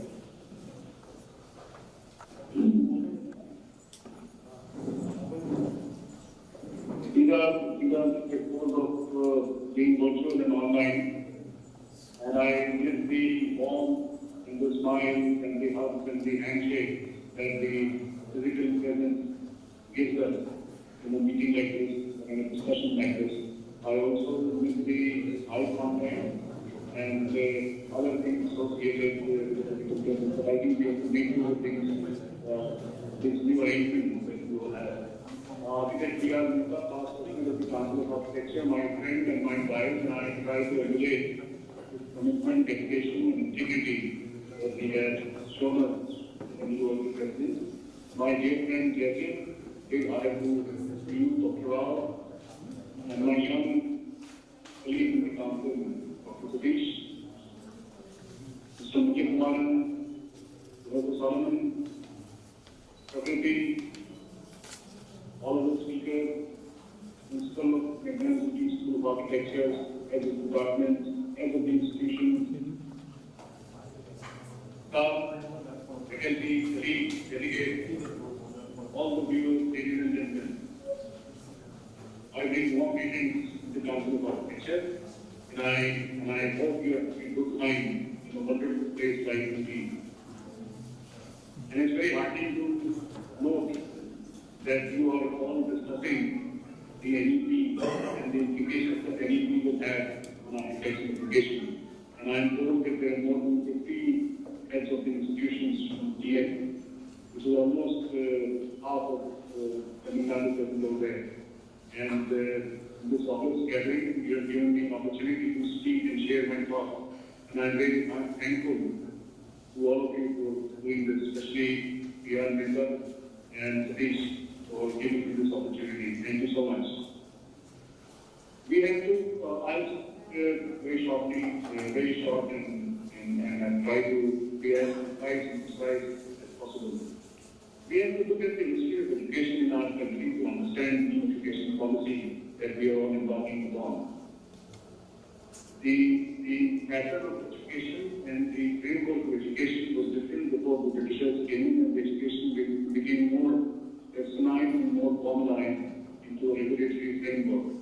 The advent of the regulatory framework, good or bad, we are no one to judge, but came up because of lack of trust that existed between the people who were regulated and the people who were regulated. And that was the attitude and the approach of the so-called administrators at that time.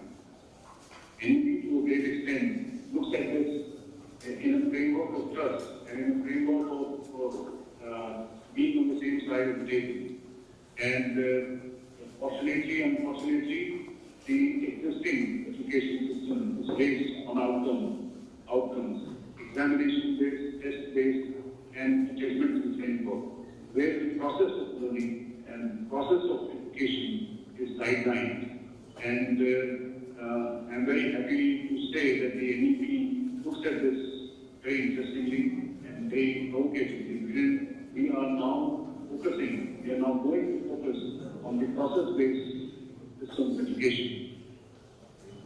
This organized framework of learning, to me, was detrimental to architecture learning in architecture education. And we see the results to a great extent in the present outcomes that we have from our education system. The higher education system, when it became more organized and more systematic, was again outcome-based. While I personally feel that the higher education system, being engineering, medicine, being law, architecture, should be process-based.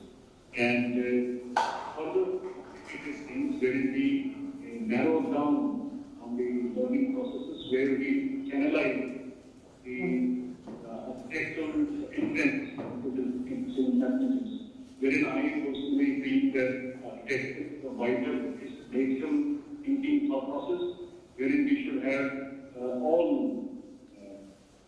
students from all streams coming to architecture.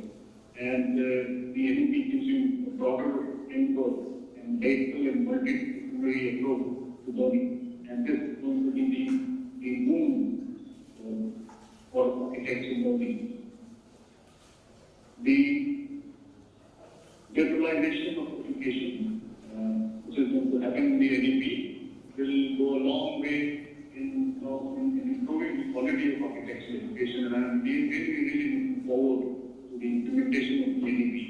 it does to the council, whether it becomes a regulatory authority or not, or what happens, and how they need to be implemented is a different question, but in the different aspect in the question to be discussed and debated upon. But in the larger interest of education and longer interest of architectural education in our country, this system of liberalization and multidisciplinary approach will do a lot of good for architectural education. Now, traditionally speaking, I am just assuming by my thought process and by my experience and the discussions that I've had with various stakeholders, the academia and intellectuals, that this is going to be a boom for architecture. But predicting whether it will be or not is a very difficult thing at this stage. Because I personally feel there is no harm in trying a new system, because what has the existing system given us? If the existing system fit enough and proof for architectural learning is something that we have seen over a long period of 40, 50 years after everything. And firstly, there is no harm in trying that. So let us get up of the changes that the NEP will bring. But there is a word of caution. I foresee that the transition period is going to be difficult. No having quick falls, it's going to be dangerous.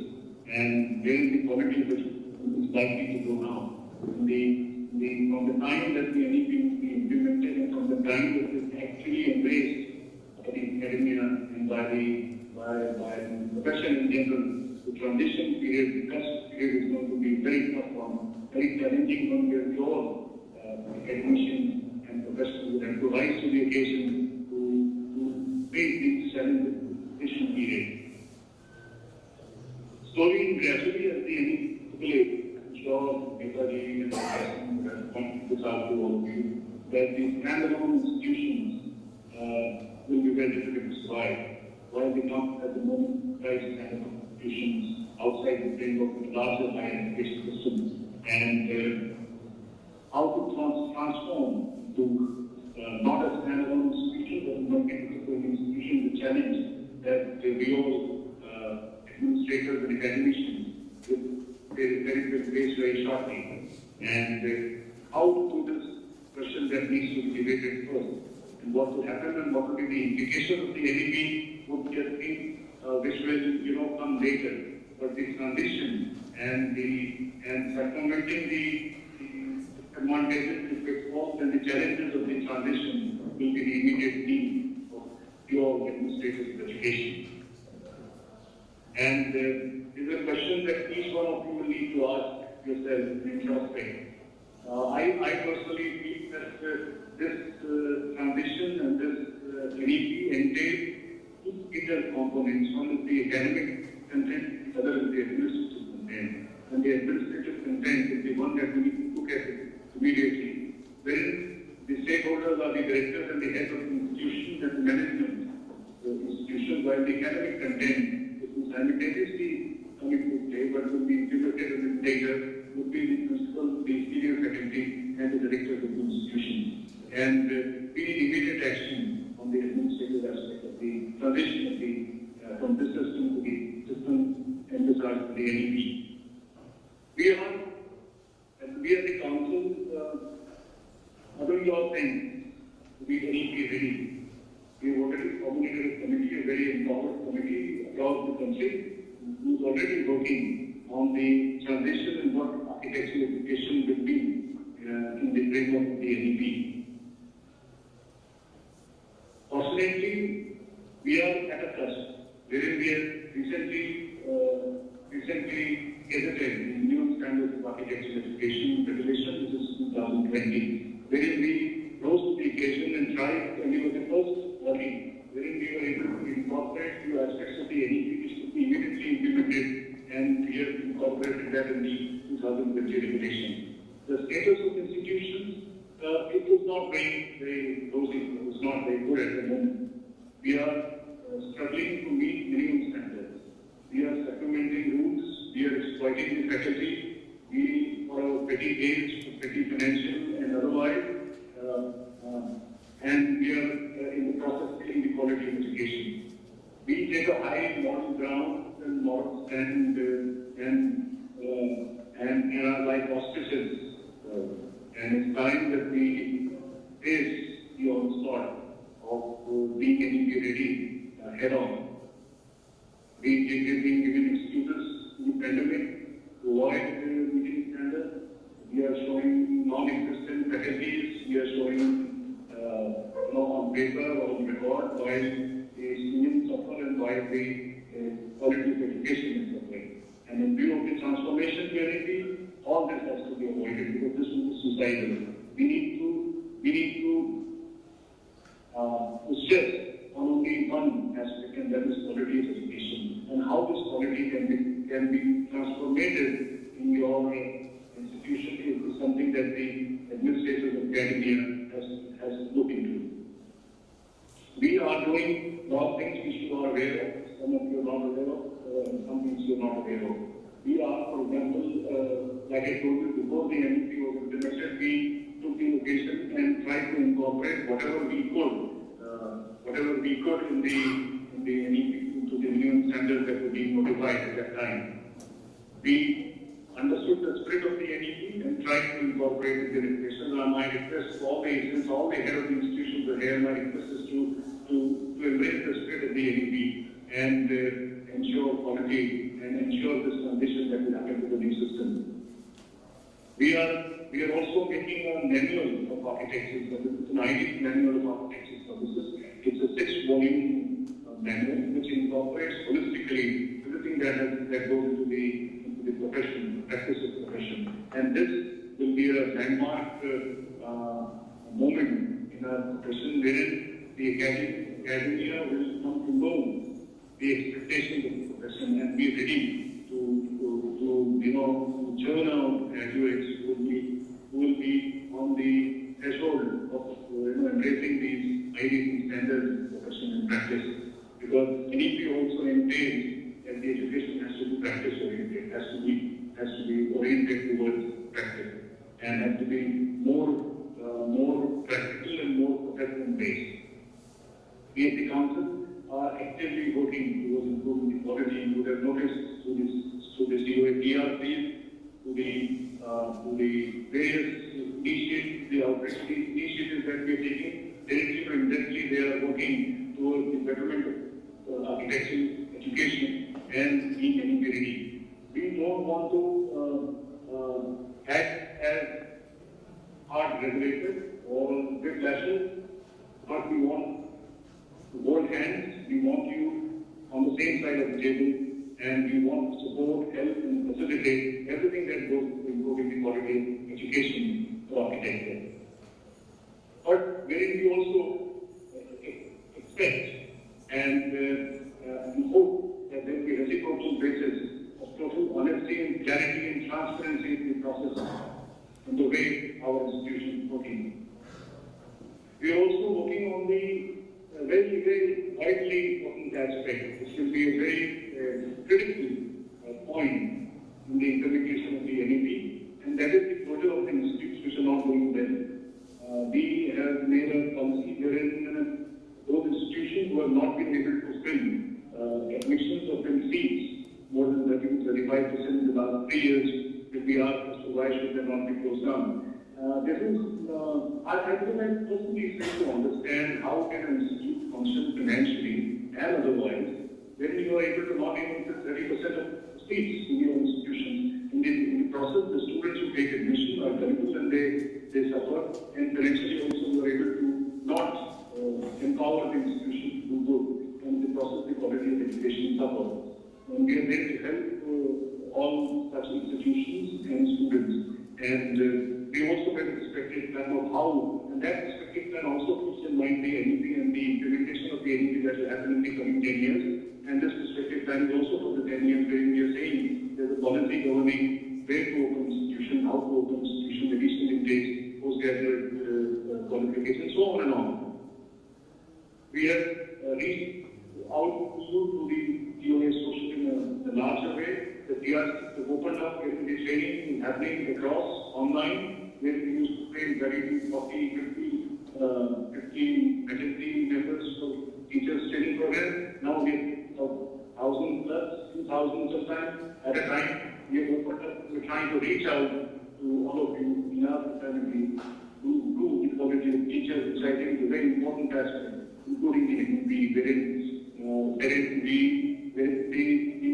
faculty becomes the focus point, because the faculty has to rise to the occasion where we have a student who is not done, let's say, any technical background, the transfer of credit has happened, and there is the faculty which will have to rise to the occasion to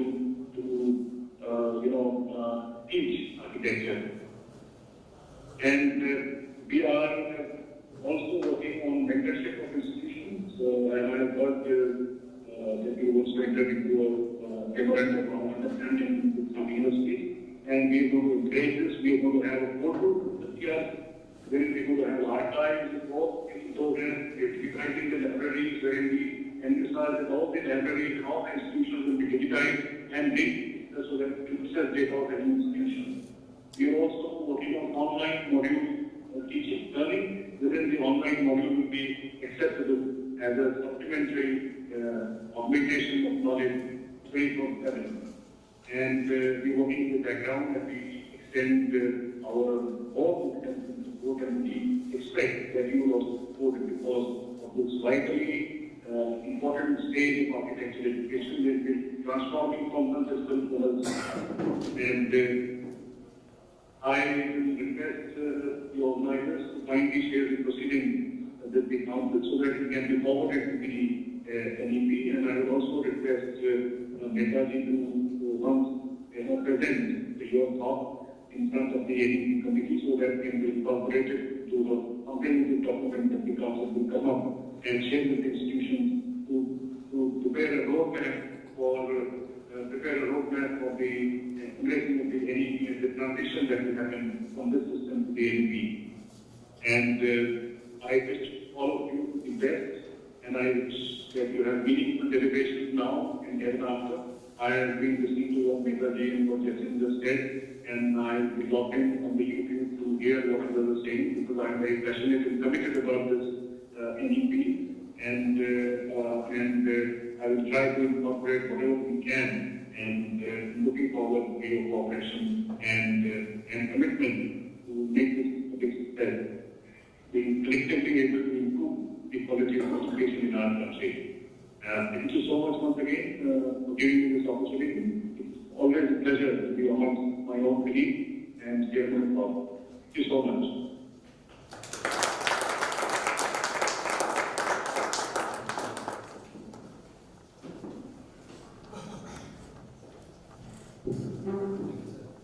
Thank you, sir, for giving us a better insight into architectural education. I request our HOD to kindly come forward to introduce our guest of honor, Professor D. Ramakrishna Rao.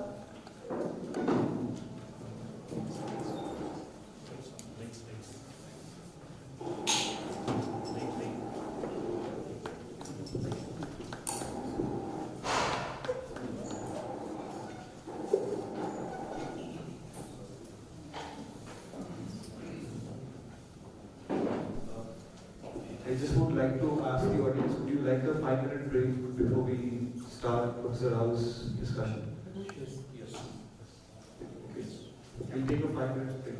By that time we'll say. It's a free break.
It's the best. It's the best.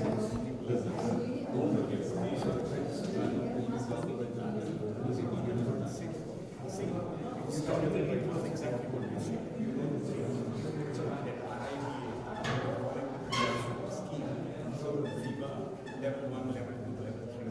This is how it is.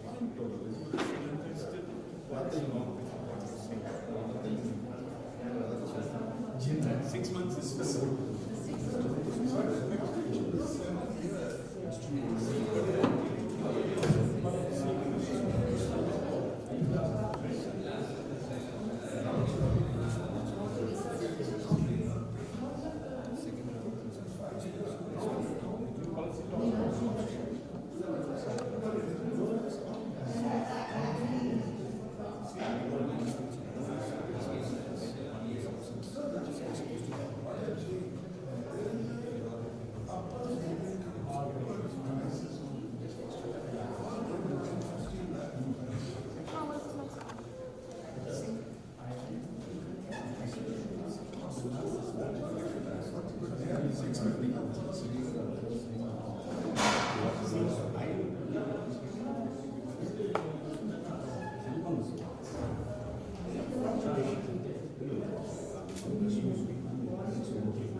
Yeah.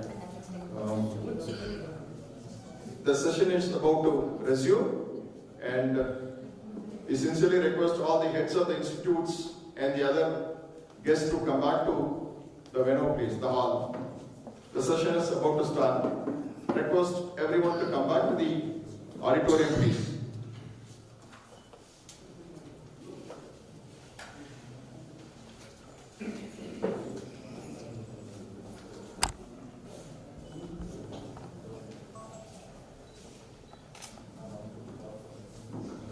There was a delay in the morning, so we're just trying to catch up with the passage of time, please.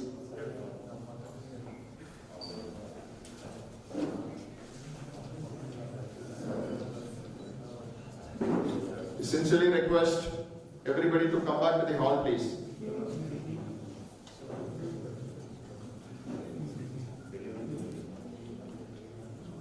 Thank you.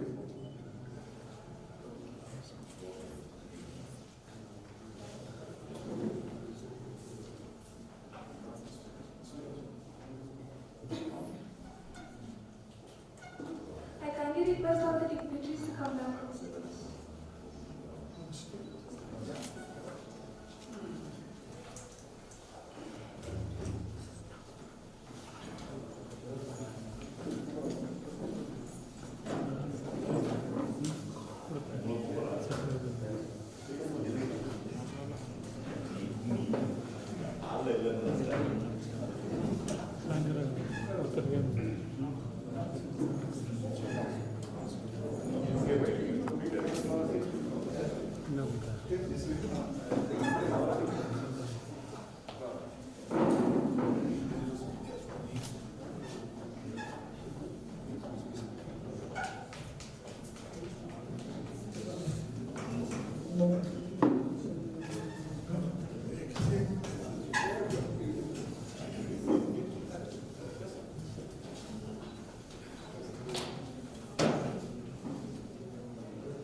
I request the HOD to kindly come forward to introduce the guest of honor, Professor D. Ramakrishna Rao.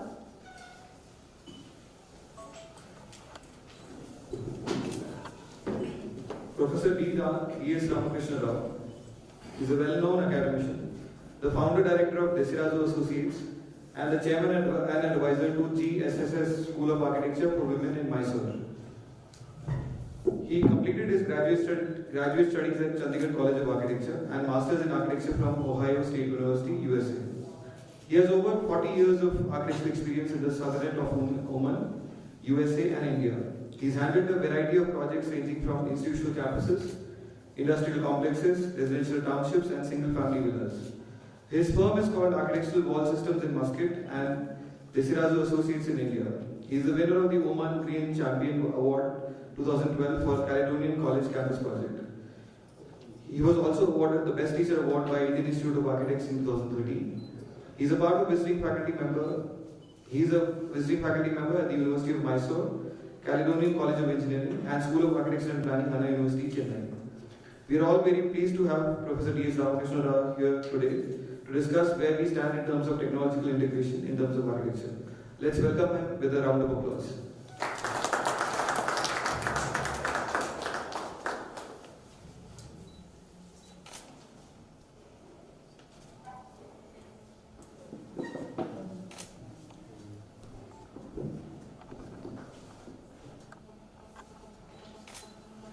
A very good afternoon to all of you. Swami Vivekananda once said, if poor have no access to education, if people have no access to education, let education go to them. It gives me great pleasure to greet Mr. Murali, who brought education into town of Ooty. It's a great pleasure to be here, sir. More than 2 decades or 2.5 decades ago, a gentleman took over the helm of the Council of Architecture and transformed it from a licensing body to a education-friendly organization. And he created these teams of inspectors who went around to review colleges. I was a part of that, one of that prestigious group. And this was none other than Prem Mehta. Greetings to you, sir. Is it too loud? There is a cross communication coming from the board. Oh, so sorry, I should say it. And the doyen of architecture philosophy, architectural clientage and architectural academy, Professor Jason. Great to have you with us today. And architect Satish, risen to very great heights. I have the pleasure of having taught him when he did his Master of Architecture, and it gives me so much pride to see him where he is today. Thank you for organizing this conference.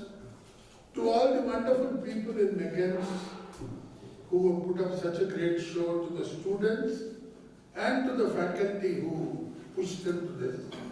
I had the pleasure of coming here 5 years ago, and the transformation is just phenomenal.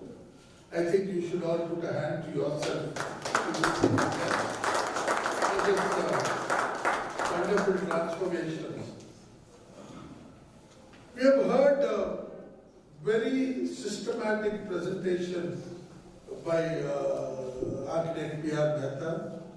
We've had a very philosophical input by Professor Jason. And we had Habib Khan talking very brass tack information. I am taking a different approach, having been a very serious academic and a serious professional for the last 39 years. I run 4 offices today in different parts of the country and in the Middle East. And I'm very seriously concerned about architectural education.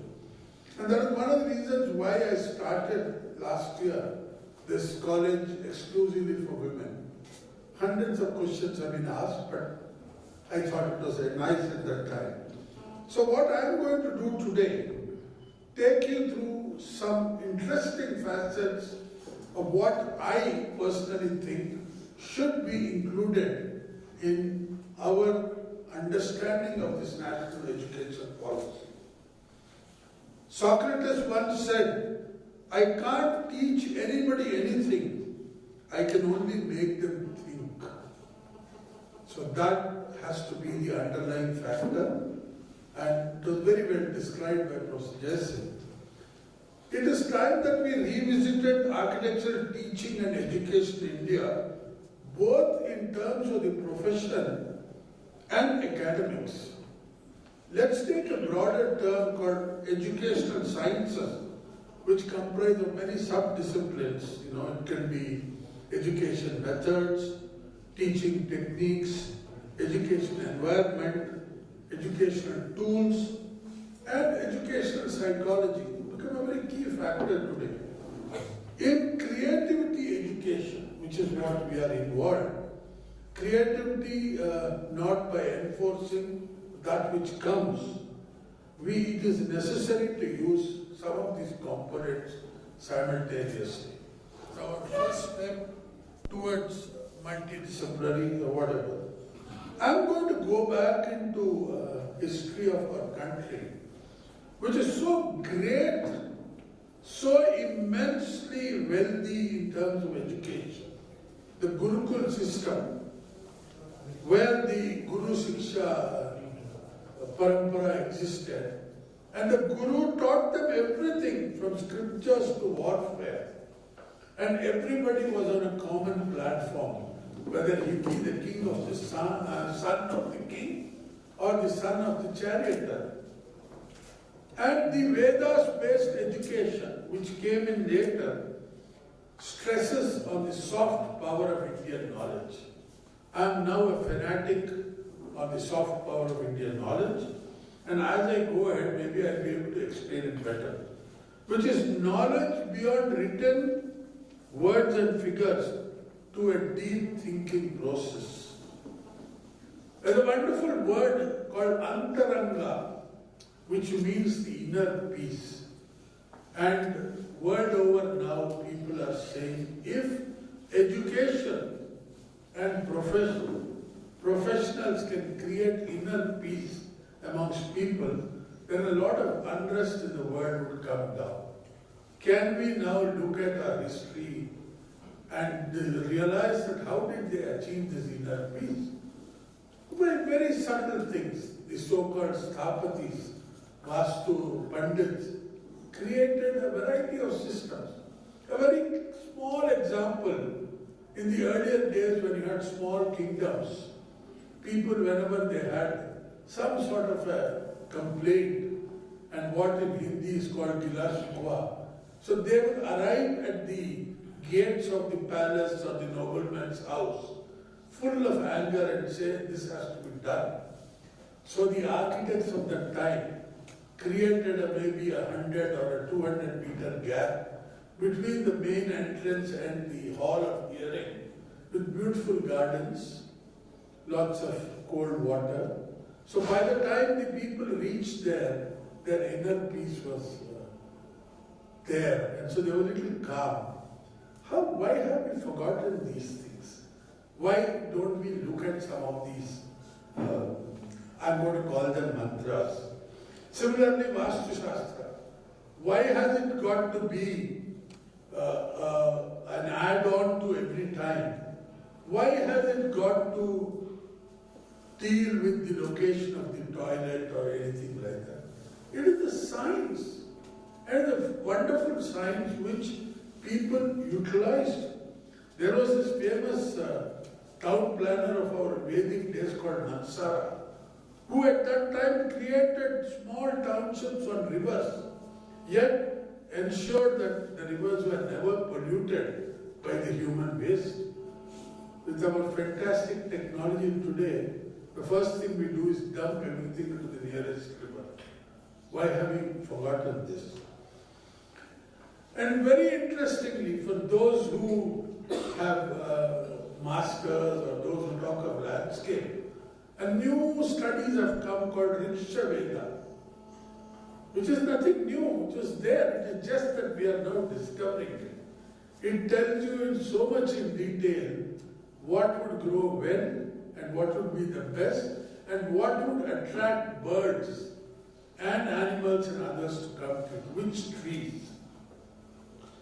So when we look at the architectural marvels of our country, we wonder why we need to re-exercise ourselves, because we have forgotten or we have just taken some things for granted, and we are so busy bringing in systems which are alien to us. But the systems have served us well. We have got now urban agglomerations in our country. So I'm going to start and run through what I'm calling the strategies or the new mantras. So my mantra number 1 for incorporating into the national education policy relevant to architecture is focus on educators Today, a significant number of those teaching architecture have minimal or no field experience. The NEP talks about, not NEP, I mean what the new architecture syllabus 2020 brought out by Council talks about a mandatory training. This mandatory training is only addressing teaching, is addressing subjects which are to be in the curriculum. But what has to become mandatory is a 6 months or at least of field experience, of understanding the nuances of how architecture is done. A lot of you may not agree with me saying that there is so much knowledge available, but this is my take on it. Therefore, some prerequisites will have to be insisted to add value to the education imparted and make it more meaningful. Now, to ensure good architectural education from these educators, the teachers should be excellent communicators and possess adequate knowledge of the subject to be taught. For this, yes, PRCs or similar workshops held, seminars held, be very effective. Teachers should have adequate field experience. I once again mentioned this. Please give it a thought. Even if it doesn't happen at a national level, institutions can surely think about it. Teaching system should be modified according to the subject. For example, why is there an echo? Is it too close? No, it's okay now. Yeah. The teaching should be modified according to subject. For example, the techniques of teaching history of architecture are different from the theory of design. Everybody will agree with me. You're all heads of institutions, there's no doubt about it. But can we also look at an element of design when we talk of history of architecture? Not in terms of the achievements of the architects of the exterior, but how can some of these be translated and taken into today's thing? Information sources. A lot of educators think that sharing information sources with students is not the best thing, but I think it is very important. Please share your information, the source from which you got it, so that it's a peer knowledge. Tomorrow, those who are sitting in front of you may also end up as educators. And finally, self-updating is very essential. After some years of teaching, the hierarchy allows us to become professors or associate professors or design chairs or dean. We slowly lose touch with our own knowledge. So self-updating is very essential. And we have such wonderful tools today. So brings me to the first idea of architecture and engineering or architecture technically, that please start utilizing all these new tools available to update your knowledge. My strategy number 2, second mantra, is called thinking sustainability. Some of you may say, why now? We are already talking about it. We have climatology, we have environmental studies. Why? Because now, because there has been a change in our lifestyle. There is no such word as post-corona. Corona onwards, the rest of our life, we have got now a change in lifestyles. Lot of apartment complexes which were to be launched last April during Baisakhi and Ugadi could not be because of that. A lot of builders came back. In the Mysore context, I have been involved with some of them. They came back and said, what can we add that post this so-and-so period will be able to sell them? So we had some simple suggestions. Introduce air curtains as you enter, introduce self-spraying sanitizers or whatever. So can we now incorporate this into our systems? Because these are there to stay.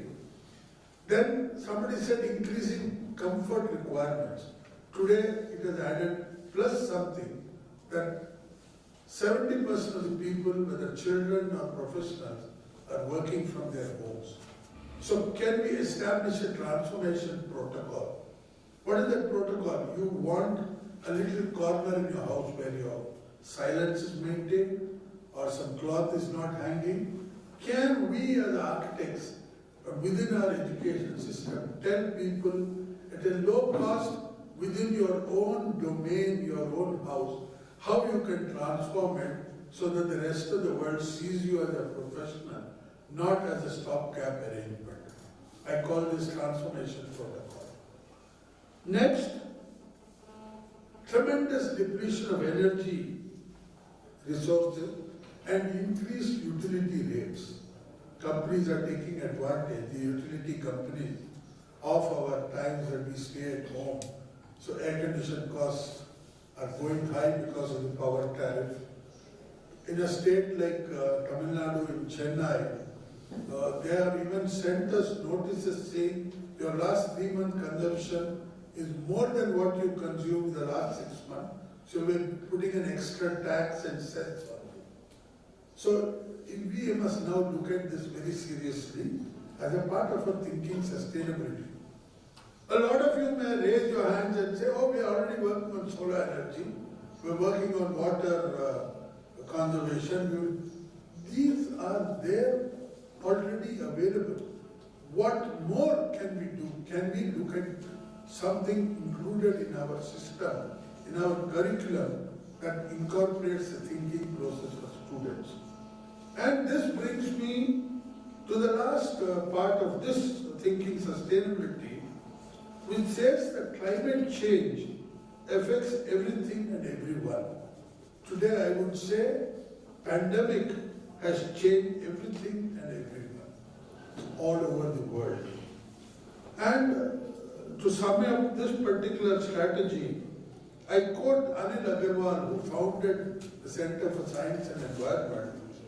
Big and small, rich and poor, powerful and powerless, all will have to cooperate to achieve a global objective for global good. So we'll have to join hands and we have to inculcate this into students. The next important thing, whether you call it sustainability or that, is nowhere in our curriculum or system do we talk about disasters. Disaster management is after the disaster has occurred. When the first Uttarakhand floods came, they found that a whole lot of motels and resorts along the river were destroyed, and with no criticism to architects in Delhi, but all of them were designed by well-known names in Delhi, who never once studied 1 in 100-year floods of that river. They did not think it was important because anybody they asked, they said, oh, kuch bhi nahi hua yahan to, saalon se, which translates that for years nothing has been happening. So why do you worry about it? A simple study would have told them, yes, such a thing happens. So why are architects not involved? Educationally, why don't we talk about the word disaster, like a disaster or anything? Can we create an adaptive reuse? The Prime Minister of Singapore, when inaugurating a school a few years ago, said, not knowing all this pandemic, all this, said, in the next 2 decades, schools in Singapore will vanish. People will study from their homes. Can this school, which I am now inaugurating, be converted into a hospital at that time? Does the infrastructure provide for that? It's a question that we must ask, and we can put it to our students and our faculty to understand. When this pandemic occurred, they did some adaptive reuse. They created train compartments into corona isolation. They created buses. They also created stadiums into a place where a lot of people can be housed and kept. Unfortunately, the toilets in the stadium were based on a bylaw for stadiums only. that X people will come out of X, X will need to use the Y will need to use the toilet, and therefore. So then a question was asked, can we design our stadium to have a plug-in facility? So when a disaster occurs, here is a large column-free space. Can we just plug in some toilets? Can we plug in a kitchen where services are already linked?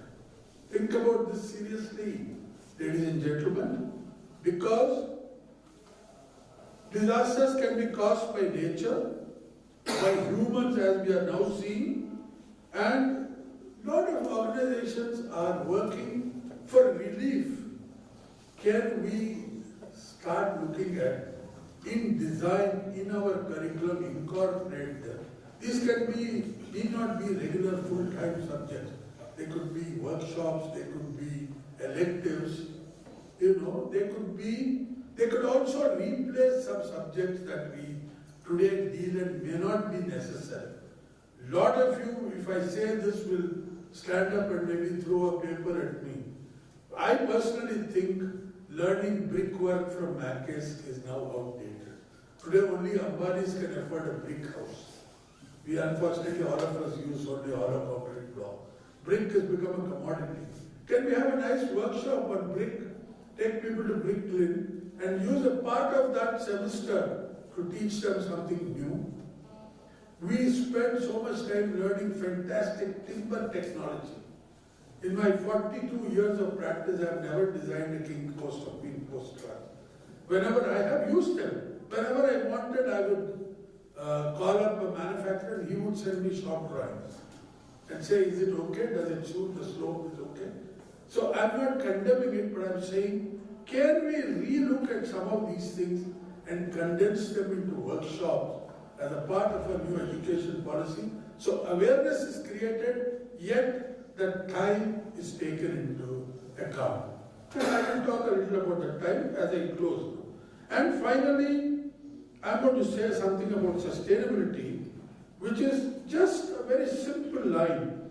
Sustainability means meeting our own needs today without compromising the ability of future generation to meet their own needs. Let us not deplete everything. Let us not end it. Let us remember there are more generations to come. Today, the age in India has changed from 65 to 90.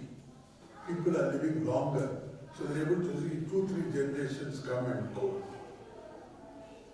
I now take you to my third strategy. I call this creating global Indian architects.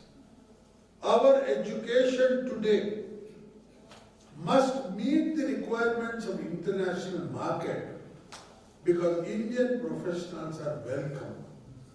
And I talk with absolute solid inputs of working in the Middle East and now running an office for the last 22 years. I get applications from all over the world. I like to take Indian architects, not because I'm an Indian, because they do good work. They think, they know what they are doing. But are we preparing them in our education system? No. I go to Andhra, Telugu is more prevalent than English. Karnataka wants to fight. Somebody else wants to throw away English. Friends, esteemed people on the diet, it is a universal language. Let's accept it. Let us teach our language. But let us make them good because some of them are excellent architects, but due to communication skills, they wait in line to go next. We never teach personality development in our curriculum. A simple thing like personal hygiene, body odor. Why don't we prepare our students, say, when you go out, this is how you present yourself? Can we have a 1-week course on how to put on a tie? People come in lovely t-shirts and jeans, but when you go out of the country, you'll find people, right or wrong, I'm not at all condemning them, nor am I saying we are not correctly dressed. Can we bring in these things into our system? Why am I stressing on this? Because personality development makes you amiable to everybody else. International firms like Indian architects. They like people, men and women who come as professionals from a country. But they feel these people don't know adequate personality traits. How do you attend a meeting? Do you know how to deal with a client when the boss says, today you go for the meeting? You're not supposed to come back and tell the boss, these 1, 2, 3, 4, 5 decisions you have to take.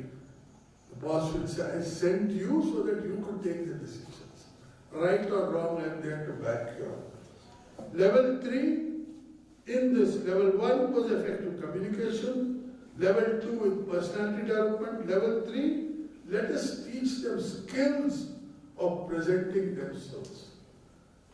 I get some CVs or profiles from, countries like Jordan, Egypt. The minute you read that CV, you think this guy has to sit in my chair, not seek a job in my office. Wow, he's done so many things. A lot of it may be correct, may not be correct, may be part. Why can't we introduce into our system that let us create systems and education within what we do to let our students present themselves well? They've done excellent work. From what I saw yesterday, I'm so pleased. And I really think that individual students photograph their work and put it in their profile. So at the first year I did this. It shows your level of competence. My next strategy, strategy 4, I'm not going to take too much more time, but strategy 4 says, and this is something all of you may disagree with me. I call it teaching design as a product rather than a process. Why? People may say design is thinking, philosophy, agreed, everything. But top quality products are produced in the world today by teamwork. They are created by individuals committed to excellence in part to make a whole. Our new education policy, especially for architecture, should encourage teamwork, including accepting the whole technology available, because the newer methods of teaching must address appreciation, criticism, sharing and integration of information. This is teamwork, and when you have excellent teamwork, you get a top-class product. Don't use the word product, use a wonderful design, call it whatever you like. But this, we have to teach them this. We do that. We do at second year, first year, we say case studies, site study, they're all done as a class. But finally our evaluation and assessment comes down to individuals. So as architect P.R. Mehta said, assessment should be the last in the queue. We must be able to enhance their skills like that. So the facts that need to be addressed are, can we look at statutory regulations? Professor Dayasin rightly mentioned, why should we follow bylaws? Can we address them? Can we look at the new generation to say that let's relook at these things, because then we'll get a better product out. When Samsung brings out a new TV, they're not bound by such things. They're bound by the fact that they must deliver the best. Every time, every year a car comes out, the same old car with something new. Why do they do that? Because they're enhancing their own product. So let's look at that. Then my next strategy is a very small one. I did speak to you in the beginning about it. I call it back to basics. And we must now learn how to deal with air, fire, water, sky and earth. Not in terms of Vastu, but putting them into position. There has been some very nice designs done on this in the Indian model. Yet, when we teach a lot of good design, we still have only Western models. Why can't we create an archival information of Indian models by back to basic? Today, classrooms in American schools of architecture have a mandatory 1 day a week when they sit below a tree and learn. We laugh at them and say, guys, we did this thousands of years ago. I had an opportunity to present a paper at Stanford in 2019. It was organized by the American Collegiate Schools of Architecture, and the title was Less Talk, More Action. Sorry for talking too much, but it's that. And it started beautifully with all these things. And by the second half of the first day, it just went away into design for transgenders. Everybody rose up and said, why are we not looking at them? Public utility centers in San Francisco are creating toilets by the dozen. Male, female. What about one for transgenders? Why aren't we accepting them in society? So my point here was not to say about that. My point was that hijacking of our agendas have to happen. We have to look at agendas created by COA, TRC or something. Say, please don't be so cliched. Look at something that needs to be taken care of. Very small one. Why should we talk so much about design? Tell the faculty, tell the people who go to attend how to design nice bus stands where not just sun but also from the rain, plus will also give you some money by advertising. That's a small thing. Next is a very important thing which I must tell you all heads and all the people who run institutions, is institutional reforms. It is high time we had institutional reforms. The Society for Colleges and University Planning, in its first volume of Education Environment, says that virtual and corporate universities now compete with traditional methods of learning delivery. There is a now constant need to reevaluate our institutional efforts to keep up with the pace of change. Software is changing. In this 9 months, people working in good software companies lost the job because the maker of the software had more time to update it, but the people who were applying it did not have time to learn that.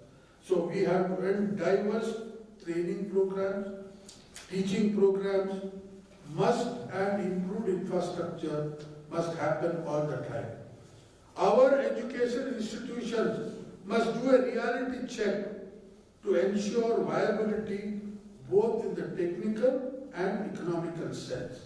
I'm not just saying spend and bring 100 computers, but look at this curriculum in the architectural institutions must include study of existing grassroots level ecosystems, ecological practices, and see if they can be transferred into programs which can be applied later.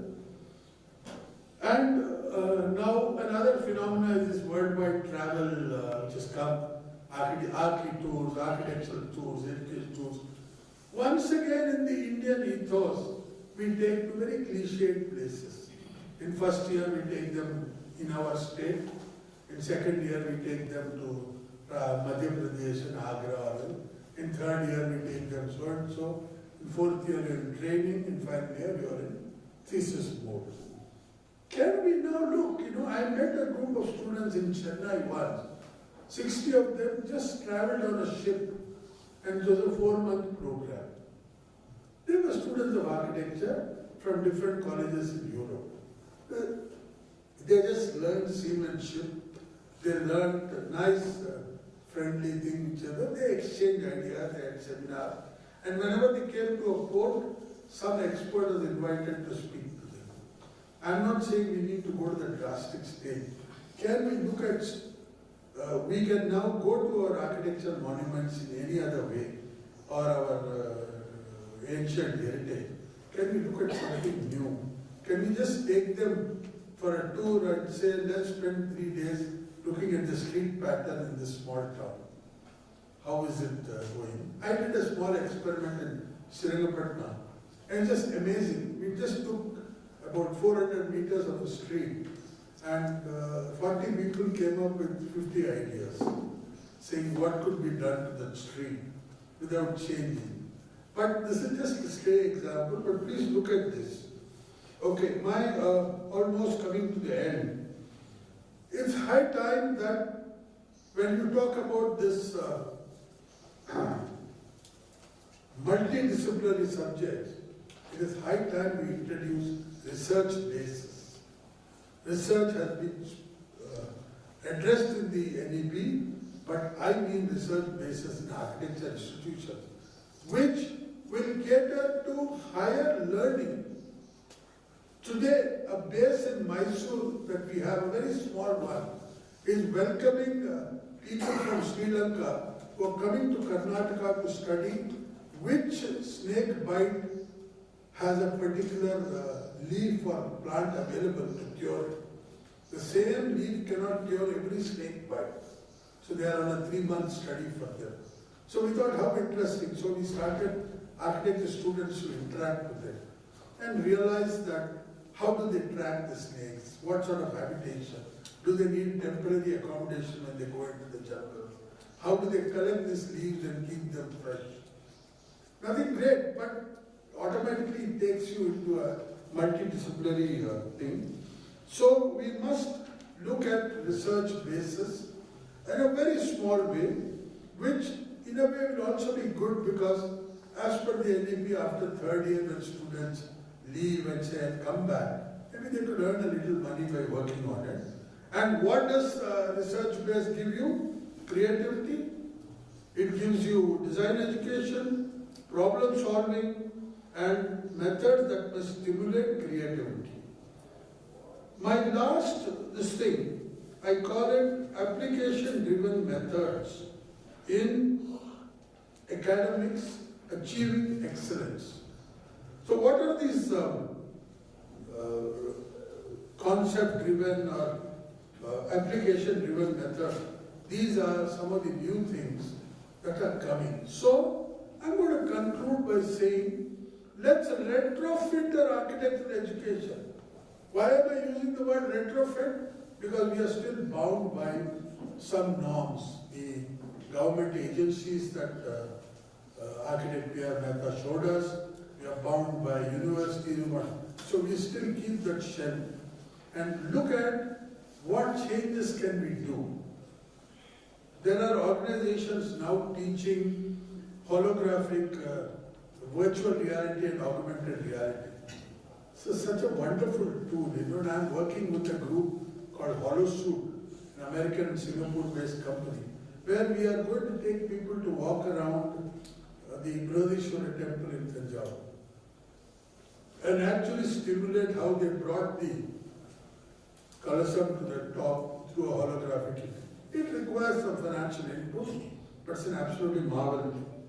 The other area now under this thing is provision for people with physical disabilities.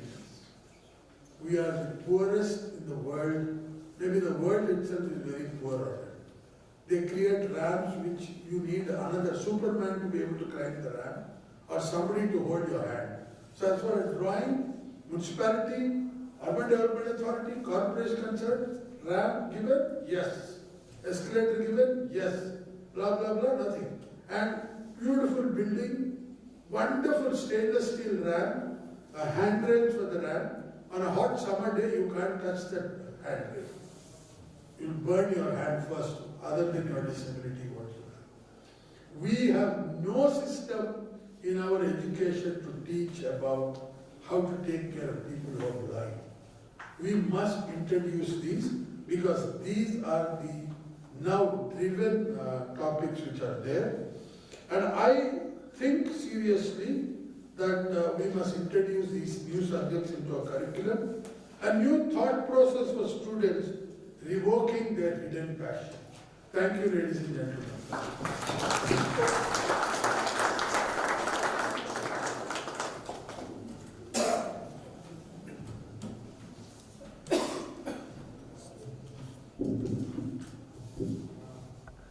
Thank you, sir, for giving an excellent coverage on architectural education.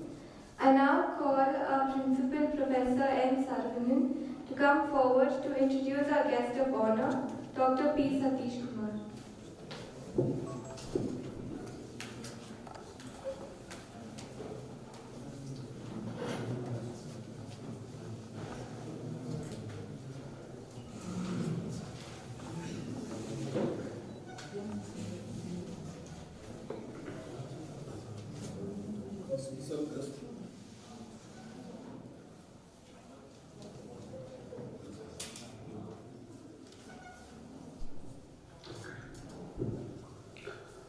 The special guest for today's function is well known to you all. I won't say he needs no introduction because it's always a pleasure and an honor to introduce Dr. P. Satish Kumar, a man of many talents.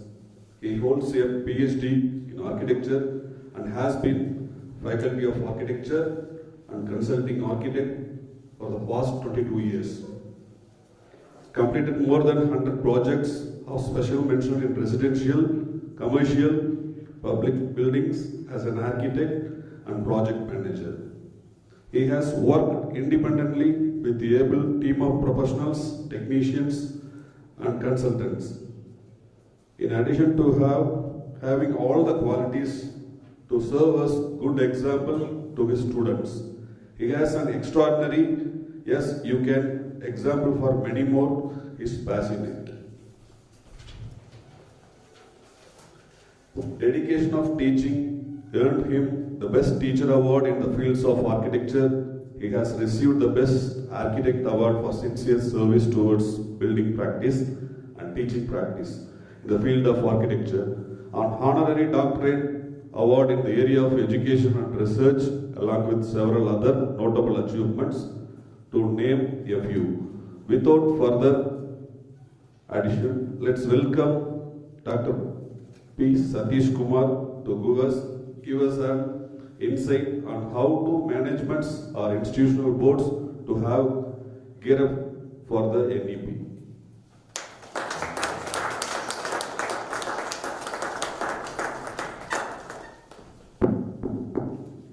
Thank you, Professor Saravanan. So nice of you.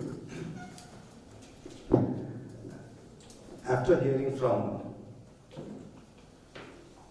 P.R. Mehta, Jason, Habib Khan and Rao, I know it's very difficult for me, but still, I got trained from you all. Let me just try. I don't take more of your time, but it's so nice to hear from my professor, UG teacher, Jason, and PG teacher, Rao. They've taught the discipline, and I'm a very good disciple. Whatever today we are, because of you all. First of all, I thank my parents, all my teachers here, the nature Almighty who made all these things possible. We are today because of that. Thank you once again. Respected Murli Kumaran, Chairman of Megan School of Architecture, mentor P.R. Mehta, followed by Vijay Garg, followed by Habib Khan, my UG teacher, Jason, PG teacher, Rao, and many more here. And it's a lot more way to go. A special thanks to Dean, Principal, HOD, the faculty team, and the organizing committee. And all of you made this possible today, and because of you all, I'm here to be here to talk something on NAB, whatever little I know or I learned. I'll not take more than 20 minutes of time as given by you. Thank you. Abdul Khan, Sonar, Kanavu Kanangal.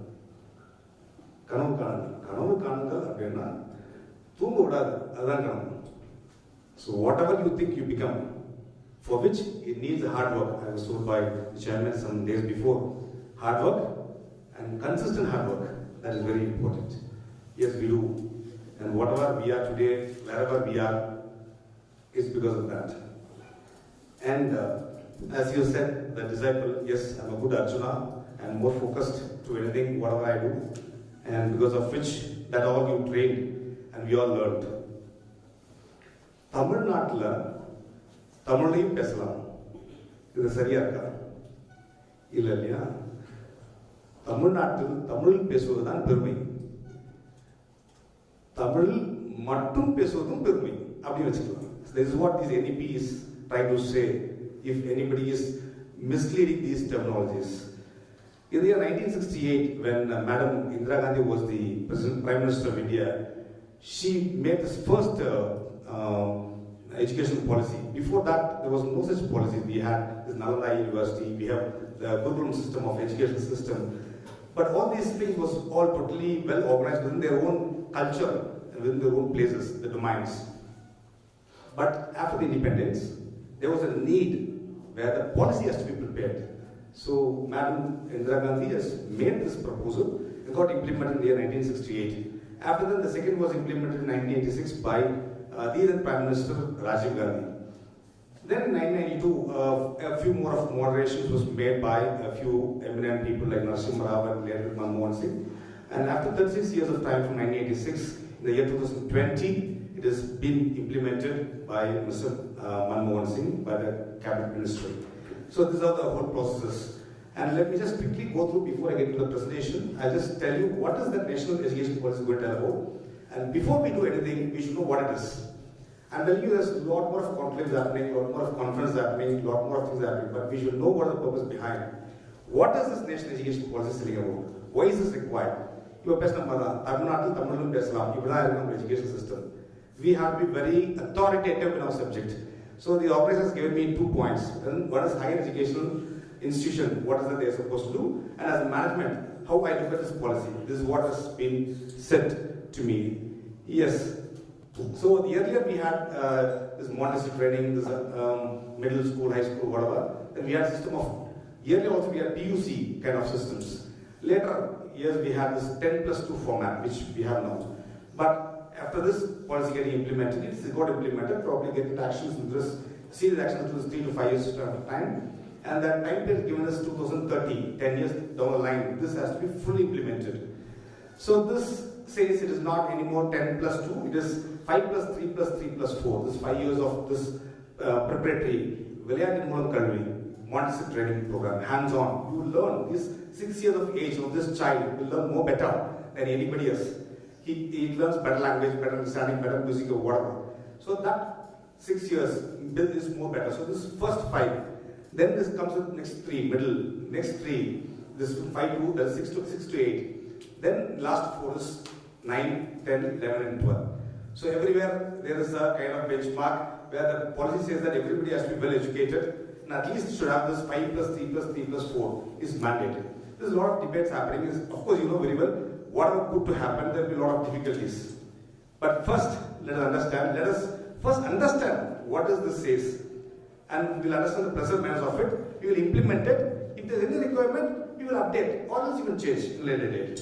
This is what it is. And even this higher education, probably when you come to this university standard, especially when you take about architecture education, this 5 years of program we have, and when any student joins for the first year and completes the first year, due to any unforeseen circumstances, if he or she is forced to drop out after completing the first year, in the current terms, it says it's a dropout, and all the terms, things cost money, time, efforts, whatever spent is waste, maybe. Whereas this policy says, after first years you completed, you get a diploma, a certificate program, you get it. So, and moreover, even after some time, you can come back again and you can continue second year, you entry and exit. That is, so nothing is waste and everything is being recorded. It's like a civil score. I'll also come to that point later. It's like a civil score, it's been well recorded. So first year you complete, you are authorized, you are confirmed to get a certificate of that particular program. And once you complete your third year, and for some reasons you quit or you take a break, you get a diploma program. And after completing your 4 years degree or your 5 years degree, of course you get your degree and you can register with whatever authorized competing authority and you get your professional practice accordingly. So, and today after this pandemic, I'm telling you very clearly, nothing is pandemic, it's all the way you think. It's all opportunity. Please take anything as an opportunity. Life is a part of difficulty. Unless until we come across a difficulty, we cannot come up in life. Even the pregnancy or anything, whatever you call, the joy comes after that. Like that, we also have come across this pandemic, very difficult, I know, but still it has given a lot of opportunities for many and understood many real things. We also understood many different things. like in terms of online learning. It was there earlier, distance learning, online learning, Skype, everything was there, but it was not much practice. But these days, you see this online learning has become a big hit. Even we are able to have your patron present to see this, and we are going to prepare all these things as recommendations and give it to the council accordingly. This online is very, very good, and the digital technology takes up things very easy, and everything is being witnessed across the world by your YouTube channel live now. And you also have a lot of this artificial intelligence and augmented reality, everything is coming up, which is a part of the reality which is going to be here from today onwards, from tomorrow and throughout. Again, later some time, again it changes. And this NEP also says that we have to have more of hands-on in the architecture education, or even any other professional programs, like we may also have a carpentry, or we may have any other hands-on program, we may also have any professional program, vocational programs, and things like that. And as of now, currently, if I want to do a 5-year BA degree program, I should do only this 3 years of basic fundamentals and 4th year of internship and 5th year of thesis and training. This is how it is. Whereas the NEP says, you can do anything. I can learn architecture and music. I can learn architecture and dance. Right?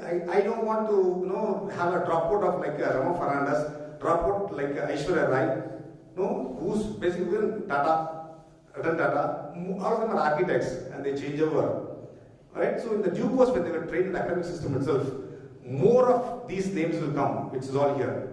So you should only add those credits to your points, that's all. If those credits are added to your academic curriculum, it is, and moreover, the 4 years of degree or your 5 years of degree, whatever you call, if you go to any institution after your aptitude test, it is not a must anymore. It is not a must that you should stay back in the same institution for 4 years or 5 years.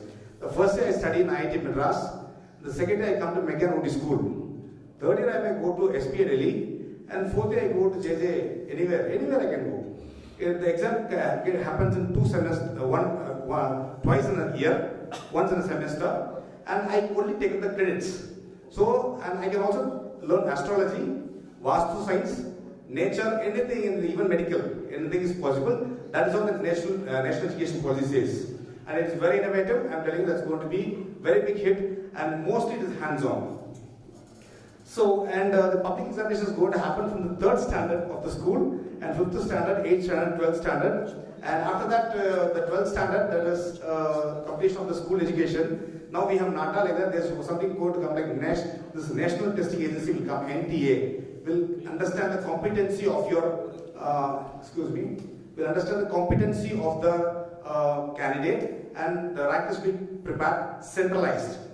And the institution, they can go take any institutions anywhere across the world. Because we have connections and we like to have not only the minimum standards, we also talk about higher and international standards. And the National Assessment Center is also getting prepared, and TET, Teachers Entrance Test. See, I got graduated to be a professional with BA degree. Then I want to become a specialist in architecture. I did my MArch. And I want to become a researcher, so I did my PhD. But it doesn't have any quality or a qualification to be a teacher. Right? There's one course, even in a Montessori school also, when any teacher to train those students, the children, especially those play school children, we have Montessori training. Even school education, we have B.Ed, M.Ed. But for a professional college like ours, it doesn't have anything like that. I am trained as an urban designer or a project manager, and research is something else. And how I am competent to be a teacher. I don't think this is possible. And there are few, I am sure Dr. Rao was referring to this earlier when I was talking to me yesterday. There is a special program in architecture education, MArch, architecture education, architecture pedagogy in teaching. And no, you should train teachers. You be an architect, that may be a basic degree. Then after that, the post-graduation should be, if you are focused to be a teacher, yes, you have to undergo this process, get trained as a teacher, then write a test and get period updated in the due process. Then only you are a competent teacher, else you'll be thrown out. And just imagine where do we stand, even though we may have a PhDs. And we have a lot of environment and infrastructure to be maintained, which has been very duly tested by these authorities, competent authorities, and continuous professional development, CPD is going to be implemented. And moreover, you have to go with the local language. See, when I was a first year BR, I was given a big book called Sir Bansham Fletcher. Probably I got trained up in a city and got educated in a convent. It's okay. I'm able to read those lines in between what Bansham Fletcher was taught about in those days. But just imagine about a guy or a girl from a rural area who has come from a Tamil medium. It is definitely very difficult, and those languages are different. Moreover, how can a Bansham Fletcher or Percy Brown or anybody who can understand our culture? I can talk about my Rajarajeswaran, my Tanjavur, Bradishwar temple, my Kanchipuram temples, my Kumbakonam temples, and my regional architecture. It's only me. I am the son of the soil, and I should write the books.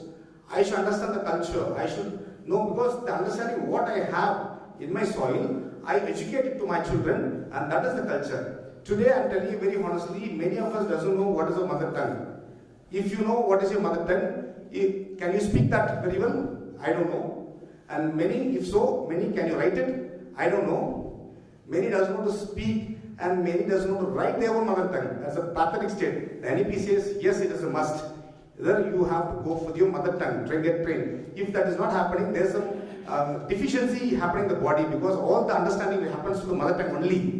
Because anything we see, it's a Mother India, no mother tongue. Everything is mother. But when something is not operated through a mother, it is gone. There is a deficiency in the system. So all the communication happening will not happen properly in any other languages, whatever it is. That is why they say Mummodi Kulgai. So basically you can learn any language, not a problem. But basically you should learn a mother tongue or a regional or a local language. This is what they say. And 3 languages is a must. Mummodi Kulgai they are implementing. And inclusive education, architecture for all. People talk about the 33% reservations, 69% reservations. No, everybody is equal today. Boy is equal to a girl. Whatever opportunity is given to a boy should be equal to the girl, and also to the transgender. To that detail, the NAP is worked out. And also the opportunity to be given equally for the city and the rural areas. And now there's a lot of discrepancies between the students who come out of the rural areas or from villages. They are finding it very difficult to manage the students along with the students in the city. So the equal preference has to be given. And also there are a few small institutions available. They may not be economically better or to run the institutions. So they may not be able to pay the faculty as prescribed by whatever competent authority it is. And they may not get a quality faculty. In turn, they may not get a quality student, and still they run the institutions. Like that, there's about 50,000 institutions in our country today. 50,000 institutions. Just imagine what is the quality of education these institutions are offering and the so-called VTs are generating. And coming back to our domain, 463 academic institutions are there. You know very well in Tamil Nadu we have 96 or 98 institutions are there. How many is operating very well, good, the stand, the admission status and the performance. It is nobody's reason except we. When we take up the responsibility and be very conscious and sincere about what we are supposed to do, the issue is gone. And because of low quality and the low performance of the faculty, the students don't join.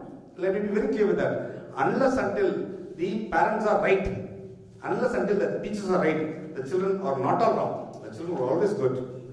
And convert the high quality education in the high education, national education policy, and do more of research. Because here, when we were doing a master's, it was 1.5 year degree program. That is what they taught. Later it became 2 years of degree program. Now again it is coming back to 1 year. And then mostly it is maybe specialized or focusing on research. And it is no more going to be colleges or whatever, it is going to be university only. And one particular university can have or handle up to 300 small colleges, whatever it is, focusing on a versatile area of the academic credits. And multiple entry and multiple exit is very much taken care. And the foundation, when you drop out the first year, it is diploma. When you get drop out in the third year, it is, when you drop out the first year, it is certificate program. When you drop out third year, it is a diploma program. When you complete the program, you get a certificate or degree certificate. And then furthermore, you can do your research accordingly. And whatever it is like a civil score, you have an academic banking credits. And whatever you see, it's like your Aadhaar, you put all of your history geography comes there. Like that, this academic bank credit is coming up, and all of your academic setup is put into this document. And one more thing which the NEP has removed is the MPhil. MPhil is the one course which NEP has removed, which is no more required, because anybody people have thought, especially arts and science people have thought, MPhil may be the first step for the research, or the PhD research, MPhil may be the first step. Now no more. Even after the graduation, they can do research. That is what proposal has been made. And internationalization, that is exchange program and vertical studios, everything could be done by higher education. It's just getting improved more better. And faculty to be improved. Infrastructure has to be established. And 1:20 ratio of the quality faculty has to be put in. And even if they are, yes, they have to be monitored for at least 1 year, 2 years as prescribed by the university as a probation period. And the online test is being conducted, and online training program is also taken up, like SWAYAM, NPTEL, and many other more courses. Everything is getting offered. And this national testing agencies plays a very vital role. We don't know what is going to happen tomorrow with whatever credits, and it all has all the plus and minus of it. I'm very sure the quality of the faculty followed by the students will definitely improve based on that. And along with that, the agricultural universities, agricultural areas of education, and all the profession will also increase, and allied profession also will increase in the due course. And research and innovation development will be multiplied more better. The board of governance will monitor all these aspects, as what prescribed by Ms. Mehta. And academic structures will, like IITs, like NITs, may take up the stand in terms of the regulatory mechanism. And it will also be periodically audited and regulated by the authority, competent authorities. And education should not be commercialized. This is one of the very important policy what the NEP says. It is not a commercial one. Kalvi entra the ilavasam, Marudum entra the ilavasam. This is what the government says. But in the reality, it is not happening because of our own things. Even the government institutions, schools has a very good quality infrastructure and teachers. Let us believe in it. Let us make our children to do, understand things. Tell them what is right and what is wrong. Don't give them fish. Teach them how to fish the fish. That is very, very important. And this MHRD, yes, it is, we said thanks to MHRD. And now then it is getting converted to education, education ministry. And this, which has this education minister as the highest authority, and he has 30 members along with him to take up decisions accordingly. As he said, the committee only will decide on what to take it up. And we are looking at the roadmap of 10 more years. That is in 2000, now we are 2021. And by 2030, we may achieve the fruits of all these things. And very happy to note that Council of Faculty has implemented this minimum standard of faculty education 2020, and well being taken up in the recent years. Of course, because of this pandemic, we are not able to take it forward, but still, it is serious. And the same thing will be implemented looking into the NEP platform. And the IIT, NIT, CEP will come here and work together along with us. And a lot more things are being taken up. I'll just quickly go through a 5-minute presentation of what I've prepared accordingly. Would you please scroll it? Yes, and the presentation flow is this NEP 2020 and its various stages of the implementation in the academics. And how to, that is the first one, what I wanted to do as given by the organizers. The second one is how to management or the institution boards how to gear up for the policy, which is the heads of the institutions. You are the management. You are the authority to take decisions. Yeah, next slide, please.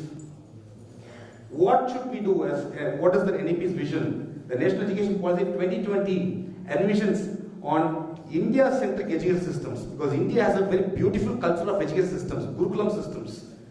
They work along with the faculty, along with the teachers, along with the gurus, mostly hands-on. And that contributes directly to transforming our national sustainability into an equitable and vibrant knowledge society by providing a high-quality education to all. We are not talking about minimum standards, we are talking about the highest quality education.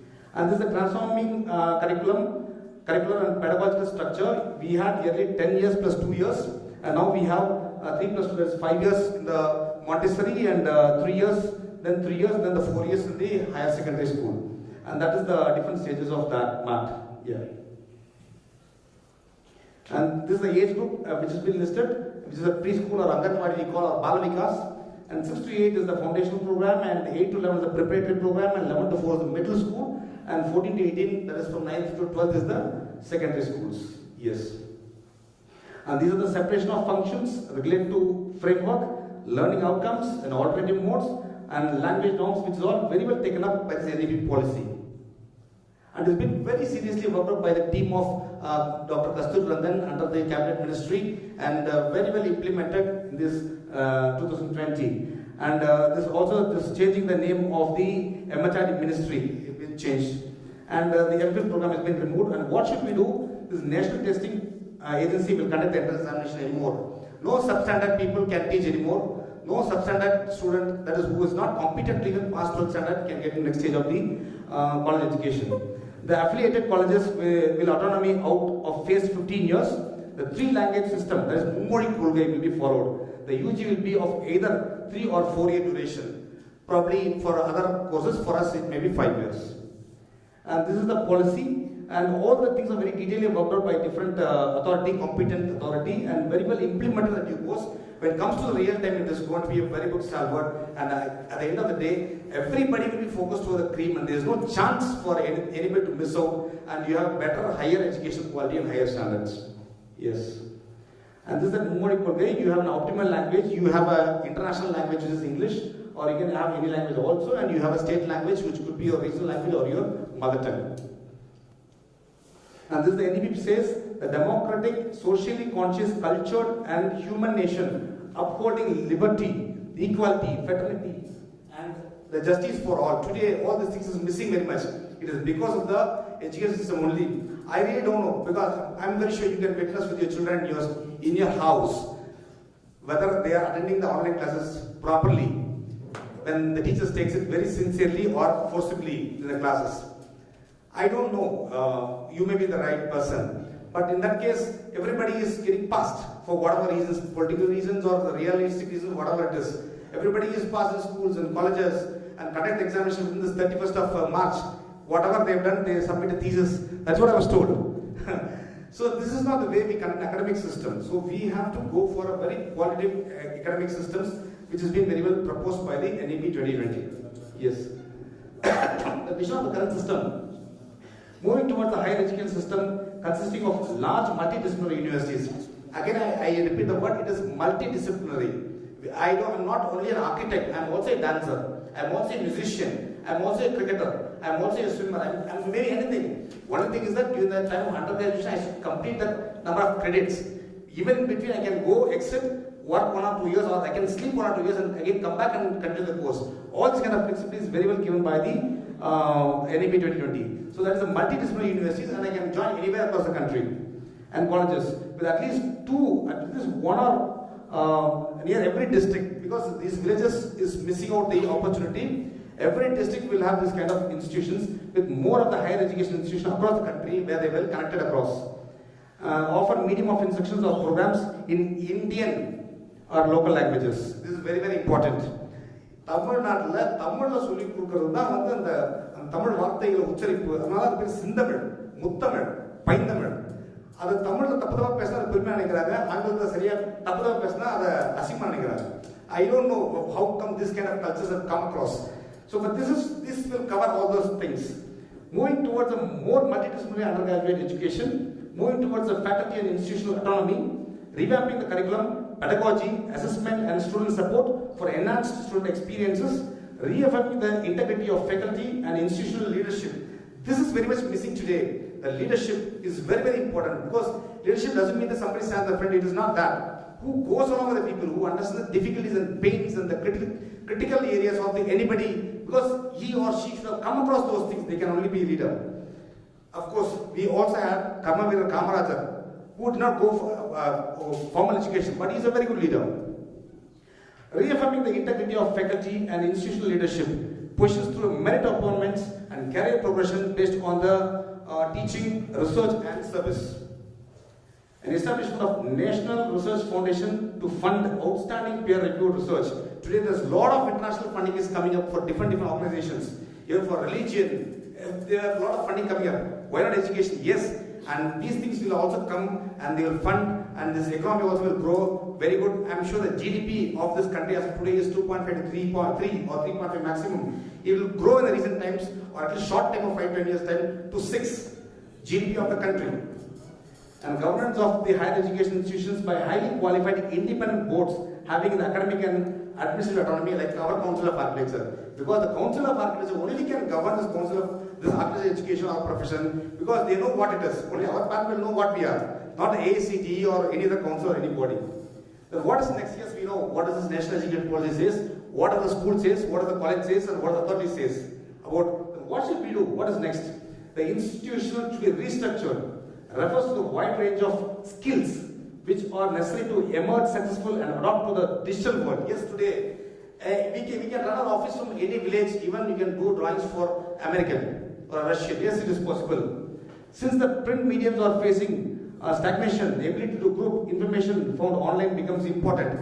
I'm telling you, for example, especially even your institutions, I implemented that in my institutions. For example, this thesis students, let's say, just take one year of 40 students. One thesis student, if they do go with the printout of the thesis sheets, let's say 5,000 or 10,000, let's say for approximate calculation minimum of 5,000 rupees. So 40 students is approximately 2 lakhs. Don't print it, you screen it. And you can make it live so that anybody can witness it. So the seriousness will be there. So 2 lakhs per institution for 40, strength of 40, and into 463 you multiply for one session, multiple crores of rupees has been saved, and also a very good carbon footprint has been made in our region. And let's not talk just go green, let us do green. And I am not asking any of my students to print. Use green, we will see it. And so that we don't have any wastages and garbages floating across. People and students who lack digital literacy skills may soon find themselves tough to gain, because last year by this time we don't know what a Zoom is. We don't know any other technologies. Today we are expert. We conduct this kind of conclave. We can speak somebody, make somebody speak from Nagpur, and we telecast this across the world. It is happening. And the skills may soon find themselves tough to gain access to the information which is available online. Everything is possible and everything will change if we decide and if we know what NEP is about, and there is no point alligating, it's only to accepting and take it forward. And I'm sure if there's any difficulties, yes, no problem, we'll update. Even if it will change the due course of time. It is not far, 10 years will go just like that. And institutional restructuring and consolidation. The vision of higher education will require in particular a new conceptual perception, understanding for what constitutes a higher education institution, that is a university or a college. A university will mean a multidisciplinary institutions. Anymore it is not just a college of architecture, no. We will have everything diversified. I will also have a swimming pool and do trained swimming possible that offers undergraduate and postgraduate programs with high quality teaching, research and community engagement. By 2040, all higher education things will change, but the deadline is given as 2030. And towards a more holistic and multidisciplinary education, optimal learning environments and support for students, student activity and participants, financial support for students, the grant will become motivated, energized and capable faculty, equity and inclusion of higher educations, and a lot of digital literacy will transform the whole education system and the competency of any individual to a more better professional. And this National Education Commission was headed by the Prime Minister of India, and the academic bank credit is a digital storage of credits earned to help resume education by replacing the credentials for further education. And today there are a lot of students may drop out because of economic reasons. Nothing to worry, because be very clear, education is only free, right?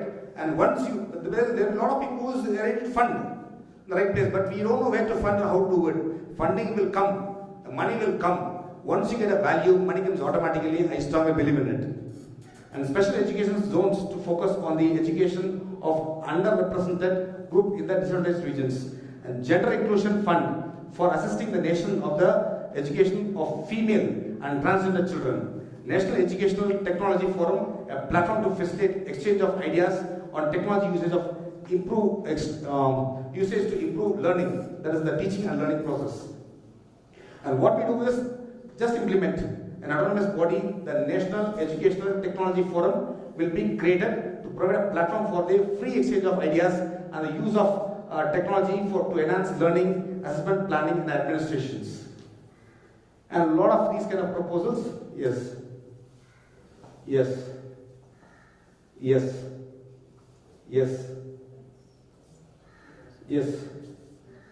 Steps to be taken by higher education institutions, mitigate the opportunity cost and fees for pursuing higher education, provide more financial assistance and scholarships for socially economically disadvantaged students, conduct outreach on higher education opportunities and scholarships, make admissions process more inclusive, make curriculum more inclusive, increase employability, because today after the 5 years of this education, people are not getting jobs.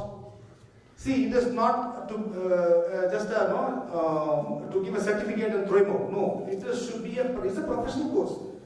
It should be a job-given profession, job-given course. So once in the final year, you should be given opportunities for which the quality of that particular student or the profession should go more higher. So more opportunity will be coming to anybody. It's not only students, even you and me. If you are competent, the opportunity will knock to your doorstep. I am very sure about it. And increase the compatibility potential of a higher educational program. Develop more degree courses to taught in Indian languages and bilingually also. Yes. And that is scope. The teachers and the faculty as the heart of learning process. That is, it should come from here. Anytime I believe the recruitment, the continuous professional development, positive working environments and service conditions. This is very much important. That no policy, rules, regulations, norms could bring this. And extensive use of technology in teaching and learning, removing language barriers, increasing access, and educational planning and management is very much important. That is why we all have come in spite no norms, rules, regulations that you should come here, but we all have come with a better interest and understanding. Thank you very much for being here with us. Thank you so much.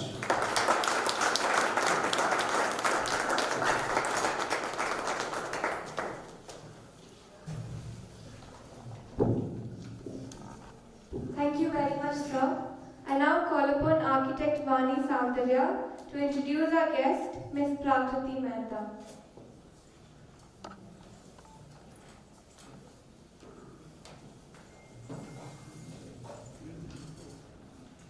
Last but not the least, it is with a pleasure, excitement that I am pleased to welcome Architect Prakriti Mehta, Assistant Professor, Ballanpur School of Architecture, NMIMS, University, Mumbai, Maharashtra, to our gathering.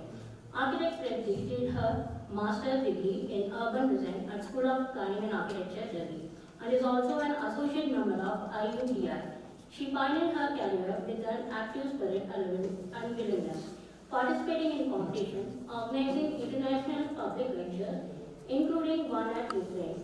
She has published several policy-related research papers on microclimate and migration, including the recent one at PMAY, Affordable Rental Housing Complexes, published by HUDCO, and BMTPC, released by Honorable Minister for Housing and Urban Development, Government of India. And the recommendations made by her were reflected by the Honorable Prime Minister in his speech on national television. She is here to give us a lot of practical ideas and opportunities students would have from NEP and how their faculties could engage themselves in this new scenario in architecture.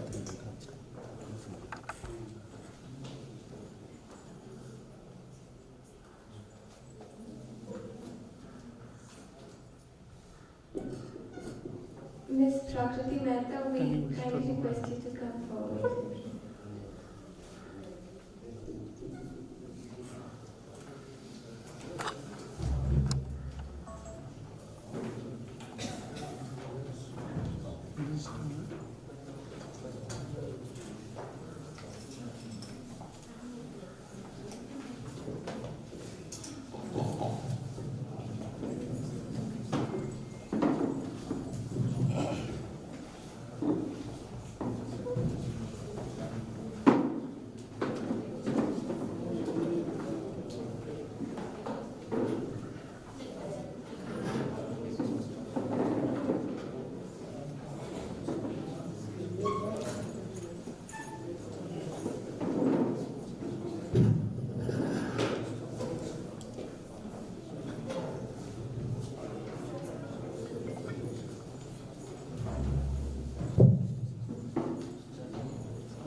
afternoon, everyone. First of all, I would like to thank McGill's School of Architecture for inviting me here to present on a complex topic, a complex subject like NAP 2021. I think I'm too young to, to present my analysis in front of all the stalwarts that have already presented today. But I think one thing that is extremely important for all of us to understand is that students are the priority in the whole process, and for those we essentially should understand what the NEP allows for and gives us an opportunity for. Also, I would be touching upon what are the various aspirations and opportunities that NEP gives in line with the aspirations of the students that undergo the process of architecture over 5 years. And being an academician, it's also essential for me to touch upon the fact that faculties also have to undergo certain updations or certain changes in line with what the NAP offers. So the first thing that we've been hearing since the beginning is about there has been a pedagogical shift. They've been asking for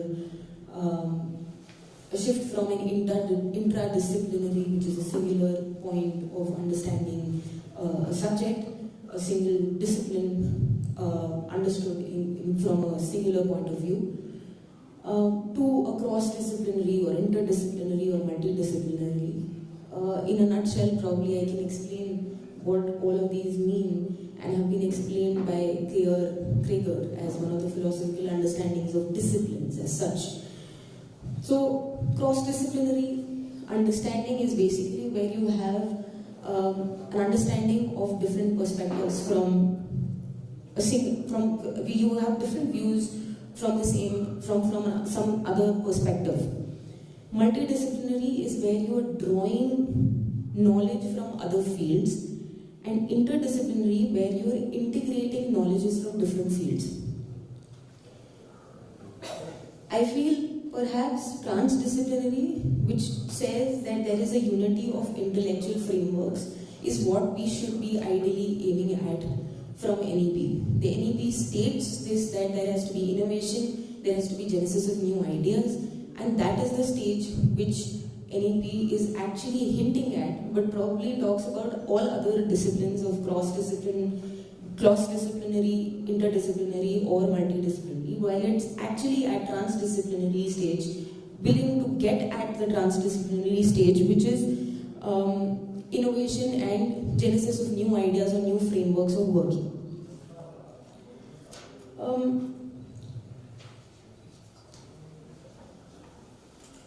The second scenario that for the students are extremely essential and at some points also essential for faculties is that there has to be a bridge in the gap between education and the practice of the profession through two methods. One being education, where we've already spoken about the different disciplines and the understanding of the disciplines, and the second one is largely through practice of profession, and it also touches upon something which is research. All put together, getting you onto a holistic understanding of the practice of the profession and also the education of the profession. NEP states in a holistic nature, research being an essential component. There has to be innovation, which has been the fundamental with which the NEP NEP 2020 talks about. And innovation can be dealt with from various aspects like development of research labs or encouraging competition, and in the architectural sense probably this is something that we have been doing but can be encouraged a lot more through under the policy and other mechanisms such as material testing labs, digital fabrication cells. The second bit is where I'll touch upon PhD a little later, but probably when we are doing masters as an option. The NAP allows for a 3 years bachelor's plus 2 years of masters, wherein the second year can be done in research. Second year of the masters can be done in research. The second option is where you have 4 years of bachelor's with undergone along with research, and you can do a 1 year masters. And the third one is you have a 5-year integrated bachelor's or masters. Now this is something that can be explored when we are devising on or we are changing the regulations, in which there are already existing options of worldwide of 3 years of foundation course in architecture, and then you have 2 years of either practical training or you have specialization in a particular field. Those options already exist.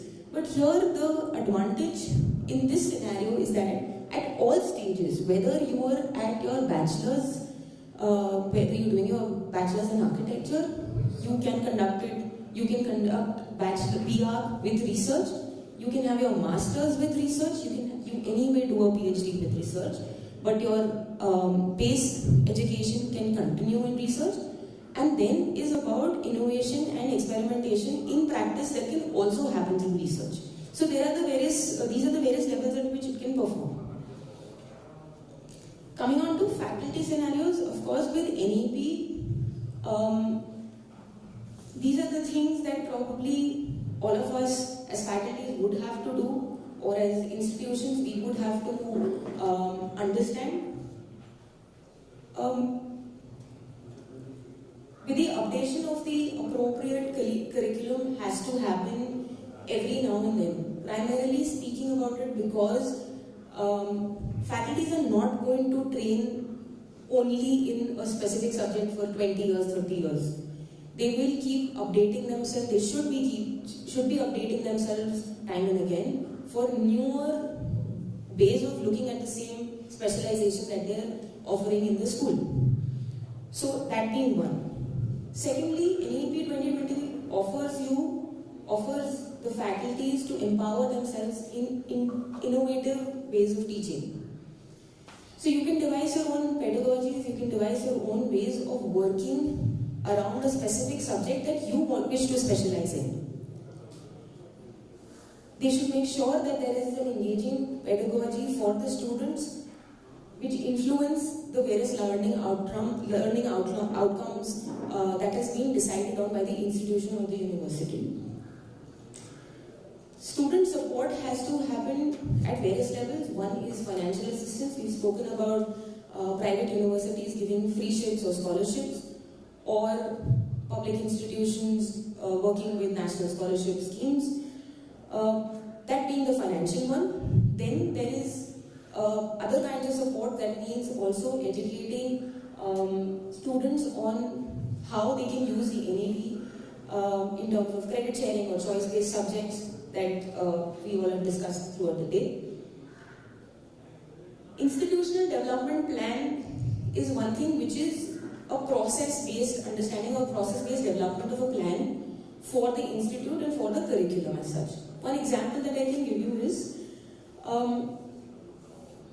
the students can come to the institution and state that this is one field that they want to explore in, which could be anything.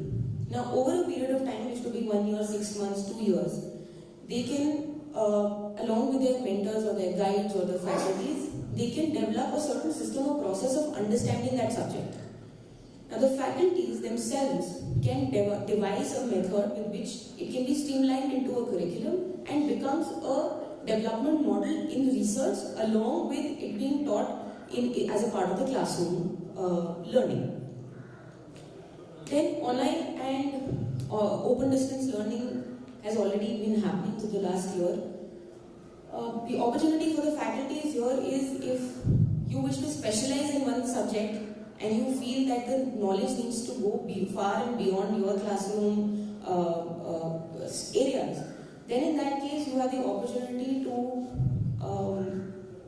record videos, develop virtual mechanisms with which you can teach or at least impart the knowledge or start sharing knowledge through various mediums. We know about such mediums like Swayam, NPTEL, Coursera, Udemy, edX. All of them have been offering that option. With the choice-based credit banking system, it is necessary that faculties are innovative in it and flexible at the same time. And the assessment mechanism and the understanding is generally fair and just across the whole options that the school is offering or the student is opting for. And the outcomes of it are comparable. So that's one major thing that the institutions or the universities need to work on. Making sure that the outcomes are comparable, even if there are subjects, even if the subjects or the curriculums that are being talked about are beyond what are already there in architecture. So even if you're looking at dance, or you're looking at music, or you're looking at performance art of any kind, or you're looking at visual arts of any kind, or you're even going into structures, or you're going into history, you still are comparing it with an equal zest. Then about assessments, there has to be a scientific and an objective way of assessing any of the offerings that this faculty is giving or the institution is giving or a student is opting for from outside. And the NEP 2020 also states very importantly that it should test the application of the knowledge a lot more than just the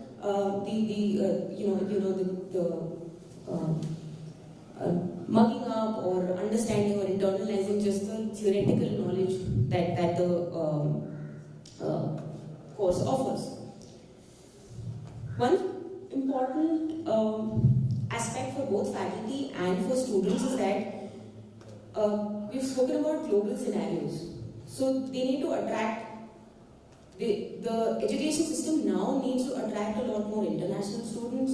There has to be a lot more collaborations, there has to be exchange programs, setting up of campuses in India, setting up of campuses abroad, Indian campuses abroad. And you can acquire a degree after acquiring credits from foreign university also. So there is a lot of internationalization that has been encouraged in NEP 2020.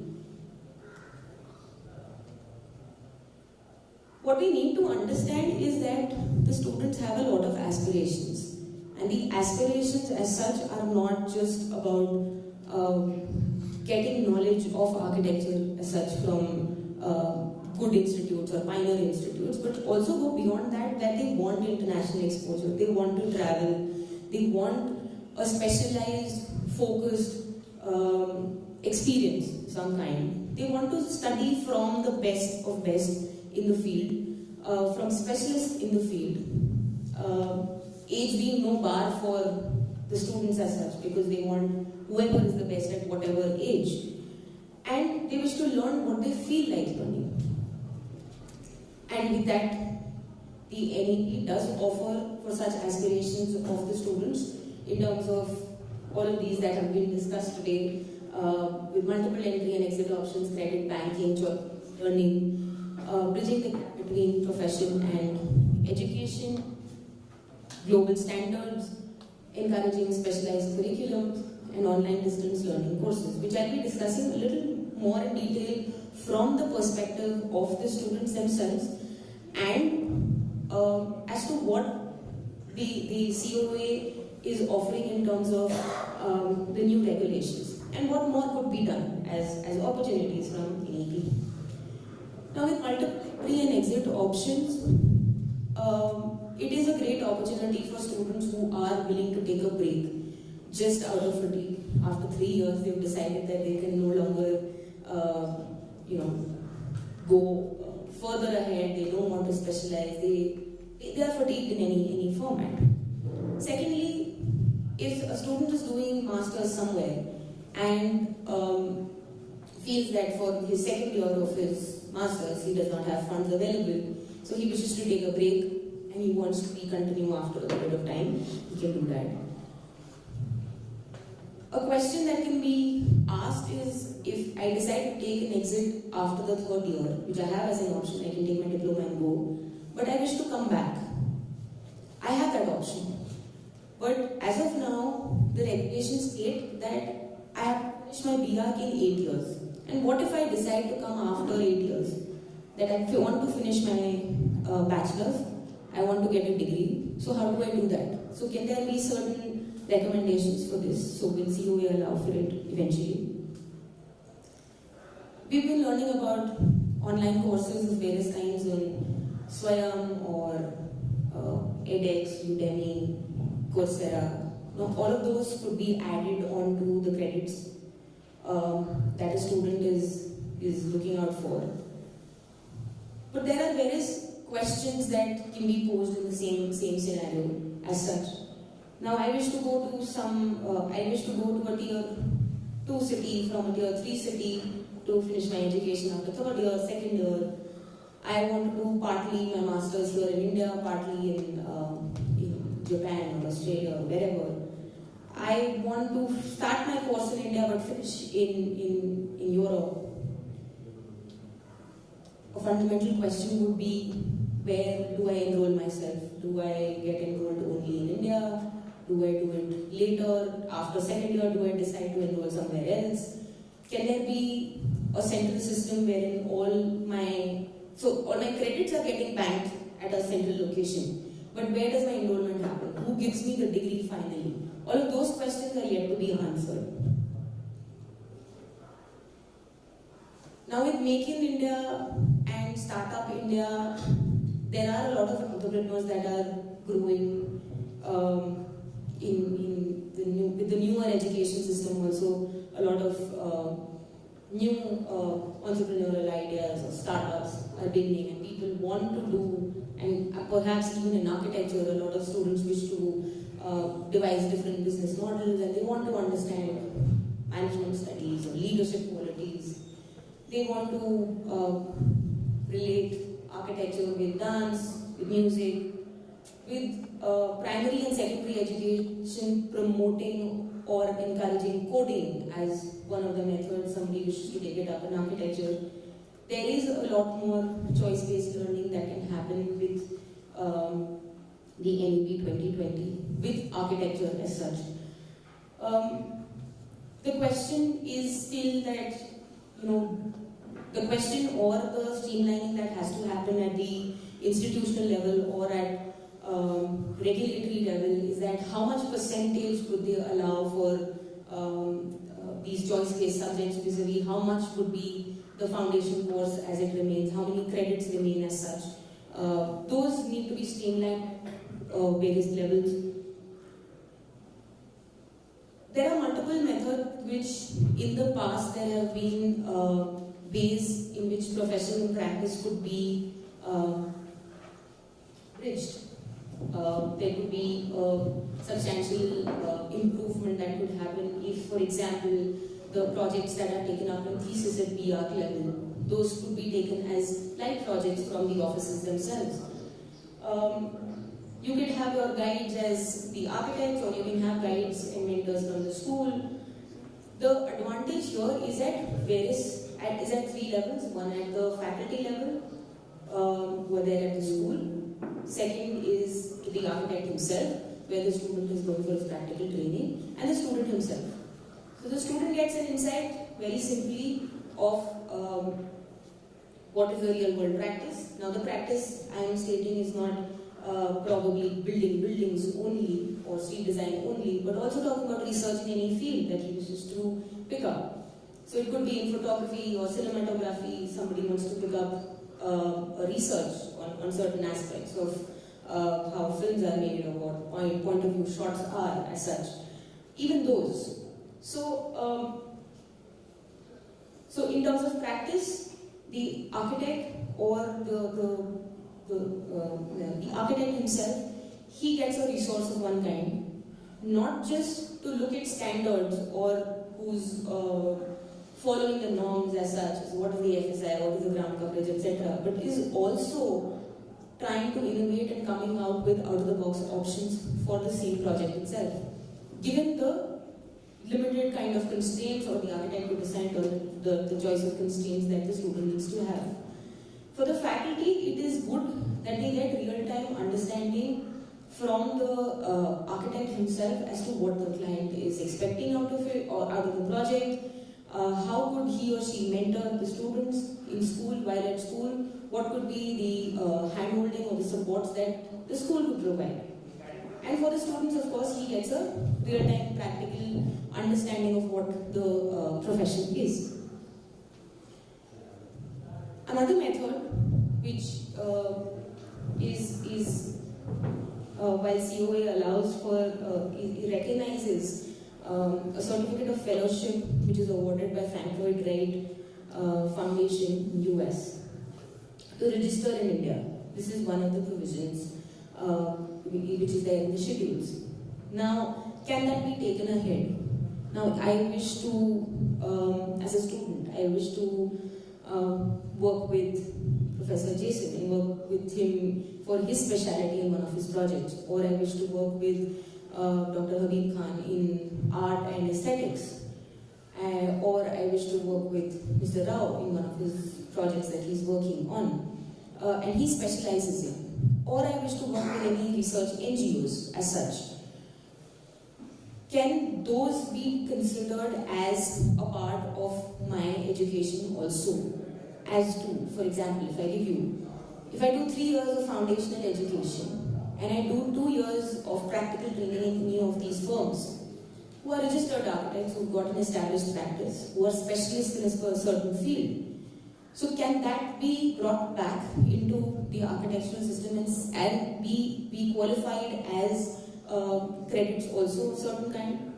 So that is also one way of bridging the gap.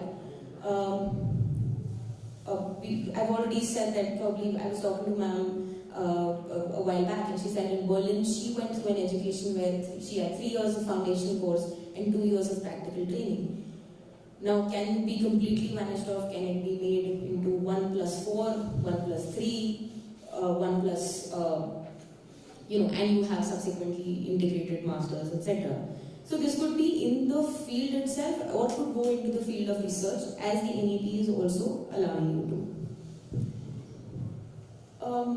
This is just one way of representation, but one example rather, I would say. But I think the NEP gives, or actually has a positive disruption of some kind. Because the students, while they're exchanging knowledge through various cities in India or they're going abroad, they are learning in a lot of ways. They are encouraged to learn a lot of things also in a certain way. So if somebody wants to learn about traditional knowledges or traditional practices in India, or vernacular architecture in India, which is unknown to somebody abroad, and that can be picked up by some students, or a skill set that we have and they don't have, or they have and we don't have, and that builds up the pace, and that also builds up the standards of education in a lot of ways across the globe. One example of this is while I was in Ukraine. I was conducting a workshop there, and since it's a fairly new country, and they had a lot of social housing projects that were done while they were under the USSR. Now since they're out of USSR now, they want to look at housing from a different perspective. They want to look at it from different climatic conditions, they want to look at it from different political conditions, sociological conditions, cultural conditions. So incidentally, the workshop was on cultural narratives, and we had a panel of anthropologists, we had sociologists, we had political scientists who were a part of the workshop, and all of them had interesting questions about how housing has developed in India as such. And their understanding of housing, how different it is, how devoid of cultural nuances is it, vis-a-vis us who are extremely engaged with cultural aspects, which are defined through climate sometimes, which are defined through topography sometimes, which is defined through food, through clothes, through art, in a lot of ways. And that intrigues them. They want to get that kind of a culture to their country. So is that possible? Likewise, while I was in Seoul, South Korea, they've been into innovation, they have been into digital fabrication, they've been into new business models for material engagement. And that is something that they would want to collaborate with India in a lot of ways and bring about newer ways of looking at architecture, which is beyond what we do in our classrooms with basic technical knowledge or basic skill sets. They want to test, they want to experiment, they want to do it collaboratively with India as such also. So, of course, there is a lot of competition that also gets generated once you have students and faculties who are engaging with different people from different cities or different cultures altogether. Now, another way to look at NEP is also that it is offering you specialized learning. Now, every school we've heard across on the world map has got a school of thought, has a certain line of thought, if not exactly a school of thought, which could be scientific in nature, it could be practical in nature, it could be philosophical in nature, it could be all of it put together also. In India, if you're actually looking at, as NEP states, into traditional knowledges and encouraging tradition to be taken ahead, one of the ways is also building schools of thought region-wise, specific to certain regions, specific to certain cultures, which could be language-based, which could be culture-based. We know of specialists or cities which specialize in a particular art form or in a particular textile art or performative art or visual art of a certain kind.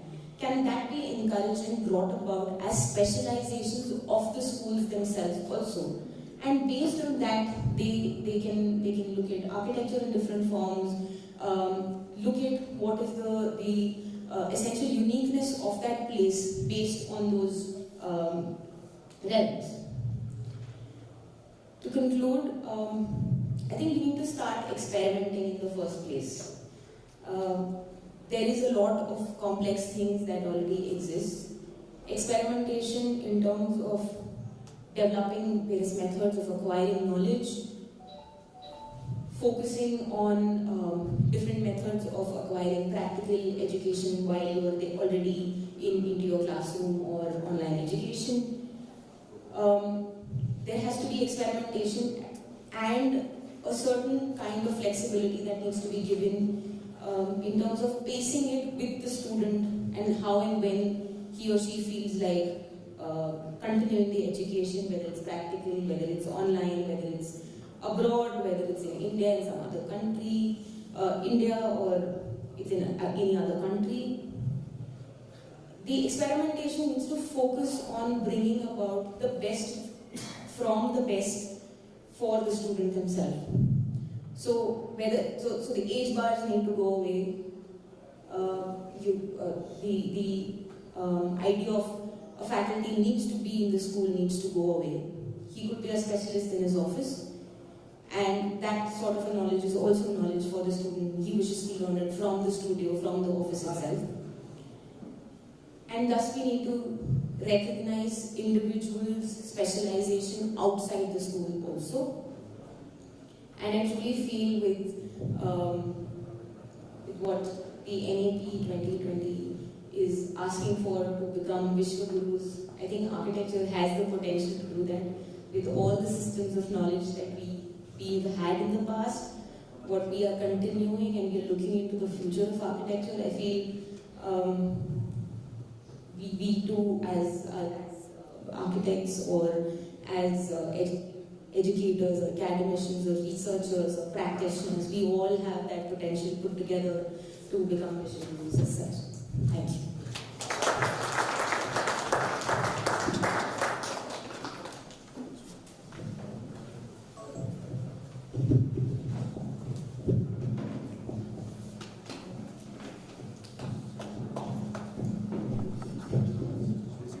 Thank you, ma'am.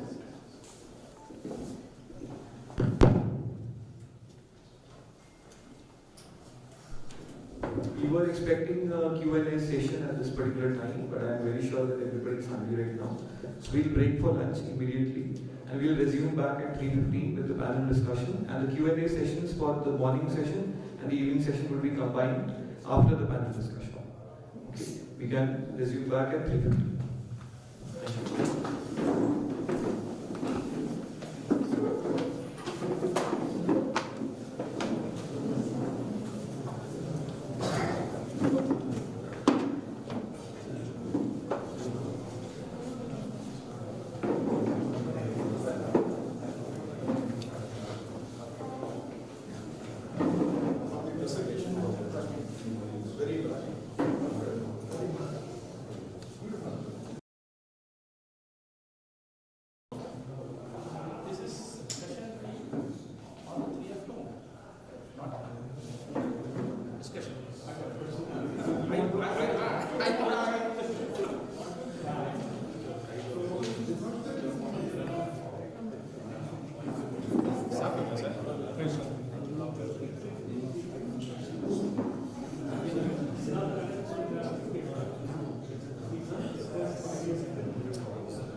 I welcome you back to this afternoon session. We will be directly, instead of a panel discussion today, we will be directly going, because all the speakers have agreed that they have spoken their part, and now they are looking forward to having a wonderful interaction with all the audience members.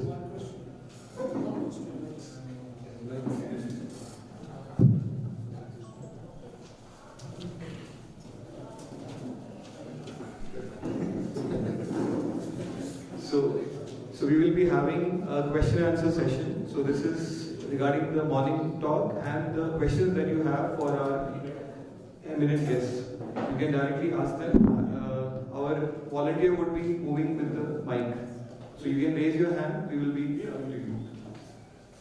Another question, so to compare to NEP or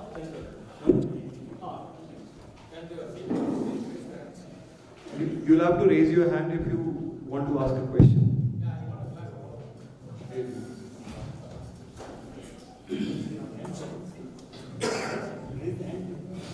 Yeah, I raised my hand.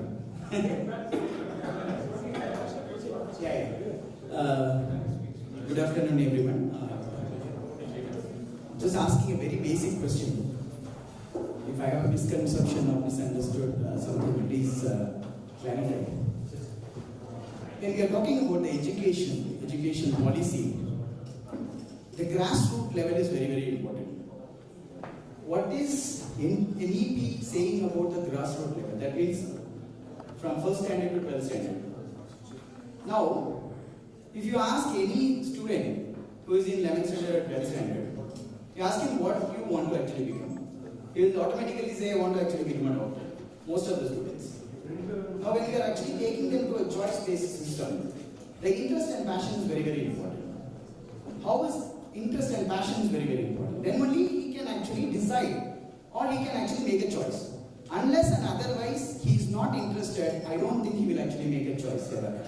So, to make him understand what is this NEP saying about the basic system, that is from the grassroots level. Read it from the book, no? I would not. Yes. Read it from the book. NEP is there. What are the suggestions which is being Read the book, you will know it. No, I just want you to What can I say? It is said in the book. I cannot change it. no, what is it said? No, read it and then you can ask the question. If you are in disagreement or you have No, I don't have a disagreement, I'm asking. So I don't know also. Yeah. I also need to read. So you read it first. It's so easy. No. That is why I just wanted to know experts who have already. Experts cannot change that book. You see what is written there will remain there. So you read the book. It's the easier way to learn. See, if you take the Bible, the Quran, Bhagavad Gita, what is written is always written there. How you interpret it is what matters. See, are you asking whether the students should get interested? No. He should get into the profession. Right. He wants to actually grow up in architecture. He wants to take architecture. He has to grow up in the fashion. I mean, it's a very broad-based answer. See, I spent a big part of my life in Middle East in Muscat. So there, what is called as this Kendriya Vidyalaya, Indian, government. So about 8 of them are there. So every year in October, they had a career counseling week. Okay, for 8 years they spoke about architecture. So you have to enthuse people. Now, if you say an education policy, then what may happen is that you are compelling, if you start introducing subjects like it is so tragic even today that if you don't have physics, chemistry, math, you can't do anything technical. You can do something else because our general division is like that. So you have to do programs like that. Number one, that you have this career counseling. Instead of being at 11th or 12th class, it can start from 8th class. 2, you can also showcase your own city where the schools are.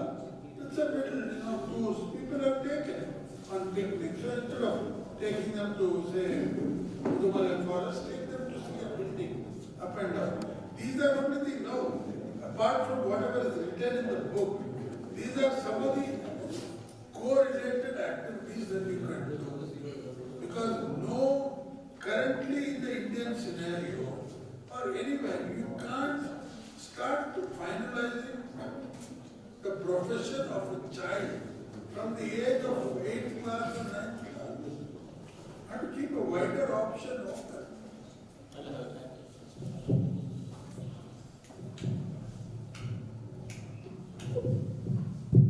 Sir, you said NEP is still a wish of the government. And we have to pick and choose the ethics from the policy, which is essentially a policy, not a legislation. And do you think that Council of Architecture will be going one step forward and implementing the things which are possible now? For example, removing the barrier in the 10+2. That is one question. Second is, you are pointing out this multiple entry and multiple exit. I think the present powers of the Council of Architecture empowers them even right now to introduce it. Nothing is preventing them. They can say that the course can be completed within a period of 10 years, with a break of 2 to 3 years in between wherever they choose. So whether the Council of Architecture, Satish Kumar is also there, everyone is there, is going to implement that. That's the second issue. The third question is, you are telling about the 75% intent set out by the Council of Architecture and leaving the 25% back to the university. Now the universities, as per the UGC guidelines, you may know that, they have come out with the various credits that can be given through online program, value-added programs, value addition programs. The universities have come out with 3 credits and 2 credits. Now this 25%, COIA can say that this can go to the respective institution. Now what is happening is, as per the credits which are given on the value-based additions that are to be made by each individual institution, we have to submit the proposal, and if they accept it, the examination will be conducted on that and it will be given. At this point, if autonomous institutions are granted the power to conduct their own examination. Will it not be within the purview of the present legislations that to leave it to the institutions to grant the 25% for the 25% marks to be assessed by themselves? Will it be right? Whether CYE will be going through that? Okay, I think 3 questions are now. Yes. The first one, you said whether eligibility to admission can be 10 plus pass, as I said. Yes, as I said, the council had changed it 3 times in the last few years, and it is well within their right. It's part of minimum standards of education. So if they are convinced, I'm sure they can change. Reason for them getting convinced, it cannot be only NEP, it has to be their own wisdom. And you all know that IITs, from the very beginning, the eligibility has been only 10 plus 2 pass. They have never talked about PCM. So at personal level, maybe I have advocated that. I thought it would change. I at least got English removed. But council in its wisdom thought that PCM should be there, so it is back. We all can make a recommendation, and it is well within their powers to review and seek amendment. Only last week one amendment has come on eligibility. Only on this issue, they said that 50% marks for this year, it will be 10 plus 2 PCM pass. 50% has been removed only a week ago. So I'm sure it is not a big exercise, but wisdom has to be there. Sorry for the interruption, sir. I think AICD has done it. No, the what you saw in the AICD notification, it was done 20 years ago. You see, and I happened to be part of that committee, and we said that if a student is taking admission in computer education, computer science, information technology, why are they insisting for chemistry? So we said, okay, somebody is taking admission in biotechnology. So what if he has done a biology with his physics, chemistry, why not we give him admission in that? Why insist on mathematics? So these flexibilities were brought in long back. Now the school system is actually straitjacketed. It is not as flexible, though the policy of the government, even before this NEP, was that at school level also it is flexible. I can choose any 3 subjects plus English plus whatever and get my 10 plus 2 certificate. But the schools have been running streamwise education. That you have a science education, you have a commerce education, you have this. But CBSE, at least I know of, and some of the school boards, they said you take economics, dance, and physics. It's up to you. Anything, it is actually permitted there, but not implemented for the sake of timetable management. And the kinds of the bridge course has been introduced by AICD now.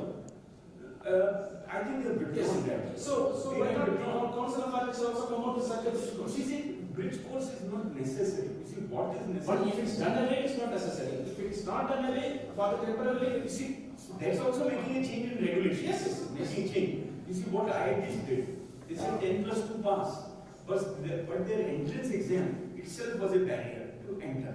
And that barrier they were free to design. That whether it would have mathematics question, physics question, chemistry question, or general knowledge question. Up to them. So Council of Architects can also do that. 10 plus 2 pass, create their own barrier. So if you cross this, you are welcome. So you don't have to do bridge course after coming. You can do that bridge course on your own, self-learning, pass the exam and enter. So it is not a great difficulty. Second question was entry and exit. Right now the 2020 regulation of Council of Architecture says 8 years for completing a BR course. It could be because you failed, it could be because you take a break, it is up to you. But there is a barrier that first 3 years you have to complete, I think in 5 years and the remaining 2 in 3 years, something like that. It can be reviewed. I don't know, it was 7 years for up to 4th year. And then it was flexible. And 2 years for final year, then later on. So these are minor things, but in their wisdom, if they feel that they should do, it is likely to help the system. They should do. Not because it is in any field, so they should not be. That is not necessary. But if they feel that yes, this can help and this can give some people a chance to earn and come back after 2 years so that education becomes affordable. The first 3 years I have done, and thereafter 2 years I have worked as graduate assistant. They earn, they come back, they drop their fee. Why not? In integrated courses in law, they give BA degree after second year. Yes. All over India. Yes. So that would be also followed by the Council of See, that degree of BA, I do not know whether UPSC recognizes or not. Because in the UPSC exam, even if you have to take a clerk's position, it says 10 plus 2 plus 3 years. 15 years of education. So we should not risk the opportunities and career of people by whatever we want to do. Keep other options, they should remain open. So whole idea of giving a degree after third year is that if he wants to take other options in life and maybe study law, 3-year law because he has a graduate degree. Now he will so not necessarily. So something like this, that you can take other higher education like you want to study management. Yes. For that, UPSC exam, any UPSC exam or PSC exam is free to do that. So it is possible. Next question is regarding 75%. Yeah, 75%. Now, my personal experience is that no institution in architecture has so far come forward, or a university, which is empowered to make a syllabus, has transparently exercised this right, or transparently tried to first think, evolve a philosophy for itself, and then translate into an educational program. And some of the schools have been saying we are different, but it's only a claim. It has never been put on paper that this is one philosophy. Council of Architecture till 83 regulation was operative, actually had a clause that if you don't want to follow anything what is said above in the 83 regulation, you can come out with your own proposition which, if in the opinion of the council, is of the same standard, they will accept that also. Nobody exercised that option of completely having a new scheme, completely having a different scheme than what was prescribed in 83. 2022, that clause has been taken away. I am very sad about that, even if nobody tried it for 27 years or 37 years, somebody could have tried it now. So, it is possible. Now, 75-25, who needs to do? It is the university who is making syllabus for that institution. Supposing we directly go to the institution now, my worry is only the administration of it. There are autonomous colleges, like JJ is an autonomous college of Bombay University. It is not an affiliated college. It is degrees granted by Mumbai University, but actually it is autonomous. It conducts its own exam, makes its own syllabus also. So for them to implement this is very easy. Any autonomous college as of today can implement it. There is no barrier. Sir, the other IIT is also like one university, like SPA. If SPA is not doing it, IIT is not doing it, NITs are not doing it. Every NIT is an independent institution. If they want, they can do it. They are not linked to the affiliated schools. So if that is the whole issue, again relates back to the autonomous status or the autonomous functioning of the institutions. Whether the Council of Architecture is going to frame any rules or regulations. No, UGC has done. UGC has done, university has done. You see, they have done it because they are dealing, they have to grant degree and they have to deal with the credit. Council of Architecture is not dealing with the degree and the prerequisites of degree. What they are saying is, have you undergone a course which meets the intent of this document? No, then the question reverts from the intent. Whether the council will be willing to give back the 25% intent to the institution state level. No. It gives it to the whosoever is empowered to make syllabus and conduct exams. It is in his domain. Because if an institution like this, let us say, this is following a syllabus of X university. So council cannot interfere because there are powers with the university. There are statutory powers with them. Intent can be specified. Content cannot be specified by the if the university is not exercising, sir, then as a regulator, or the regulator, what can be done? Suppose the university is not exercising that. See, now, this is exactly what NEP says. That there is a conflict of interest that you would be overburdened with more work. See, supposing Anna University has 50 affiliated colleges of architecture, and let us say 30 out of that choose that what Anna University has done, we will not do, 20 decide to follow. For these 30, the 25% of the exam, either Anna University has to conduct, so in their academic council they have to pass those resolutions, make those syllabi and pass it, or they say that this 25% is transferred to the college as a part of internal assessment. Now there has to be a policy decision in Senate that how much can be internal assessment, how much can be external exam, which is already there. So within that flexibility, if a university wants to exercise its freedom and choice along with the institutions, I do not know what representation you have in an idea. So I think no institution has done any representation. So this is the problem. This is the problem. All institutions are here, they should say. This is the problem.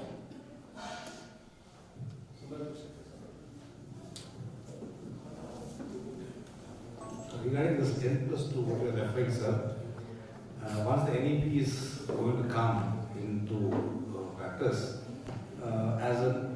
we don't need to do only an architecture course. We can do music, dance, any arts, or whatever. That time, the maths, physics, chemistry requirements may not be there because I may be taking arts and science also. So the eligibility criteria for maths, physics, chemistry will go off. The case is architectural program will remain as per minimum standards. What it says is that within that standard there are options. It is not literal any option at any time. That is not there. That council will have to specify that these are the, like in humanities you can take courses in sociology, economics, human behavior, one out of these three. So that flexibility. You want to take a language course, English, Hindi, so and so, and maybe one more.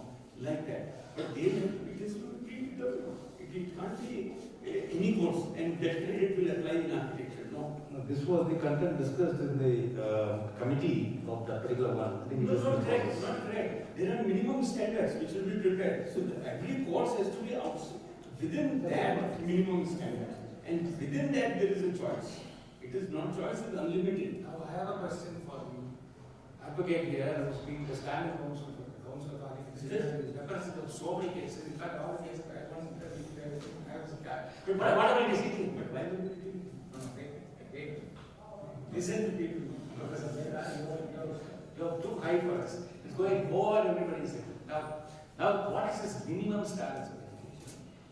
How does a university interpret this? You know what I'm talking about. That's how they interpret it. How many cases you see? I'm talking about Anna University. I'm part of the Anna University. Literally, book of 45 in Anna University for more than 30 years. Book of what is garbage fee. So, I'm supposed you know, but you are way above us. I'm very happy when you brought in the National Higher Education Grant Commission in your speech. How many of you heard that? How many of you understood that? See, I was also thinking about that, but he brought it up. It's in his speech, it's right there. So when you brought it in, now, I want to ask only, Advocate Murli, because he's the chairman of authority. Minimum standards is understood and adopted as of now by the universities. What is set forth by the top regulating bodies? Simple. I understand. You understand. But what I'm trying to say is, there have been so many issues brought up under the guise of, improvising on the minimum standards. See, for example, the minimum standards is set.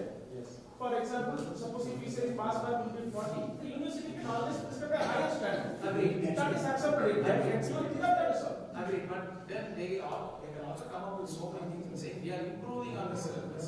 Whether the improvement is within the framework or not, yes. Is a question which is how is this going to be questioned? Who is going to question it? Because, see, I'm on the line.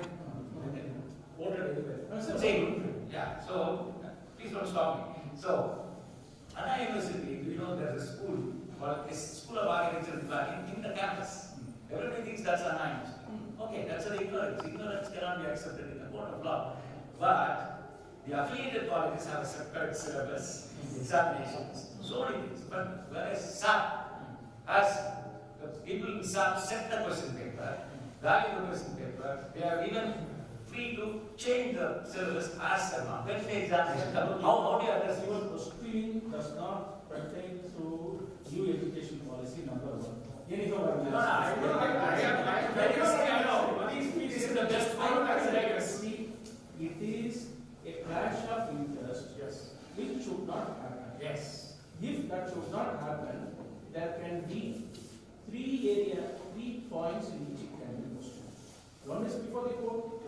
You can go before the court and say, sir, they are framing the questions, they should not do it, some outside college should do it because they are back with the one students. Number 1. Number 2, it can be before the regulating body and it can be before the UGC also. 3 areas you can make a representation if you are agreeing. But it has got nothing to do with what. Again, I will come in. How much does the NEP have now present? Say it's being talked about. NEP is national education policy. There is something else which Professor Mehta mentioned also.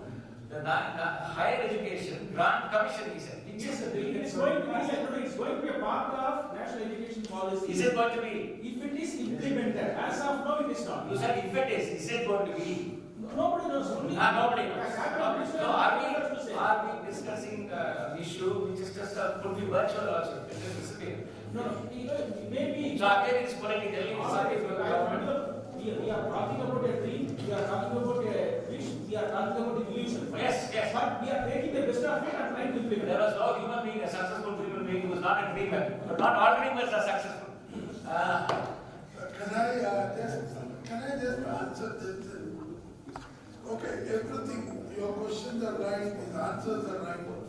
But are you thinking about our society? Are you thinking that we are degree and these children will go outside the country, will do master?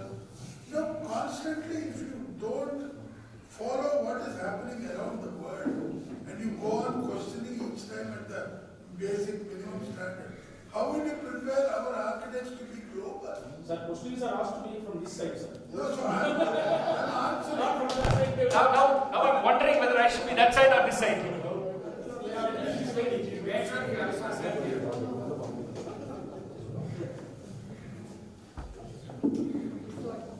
Maybe you can further elaborate on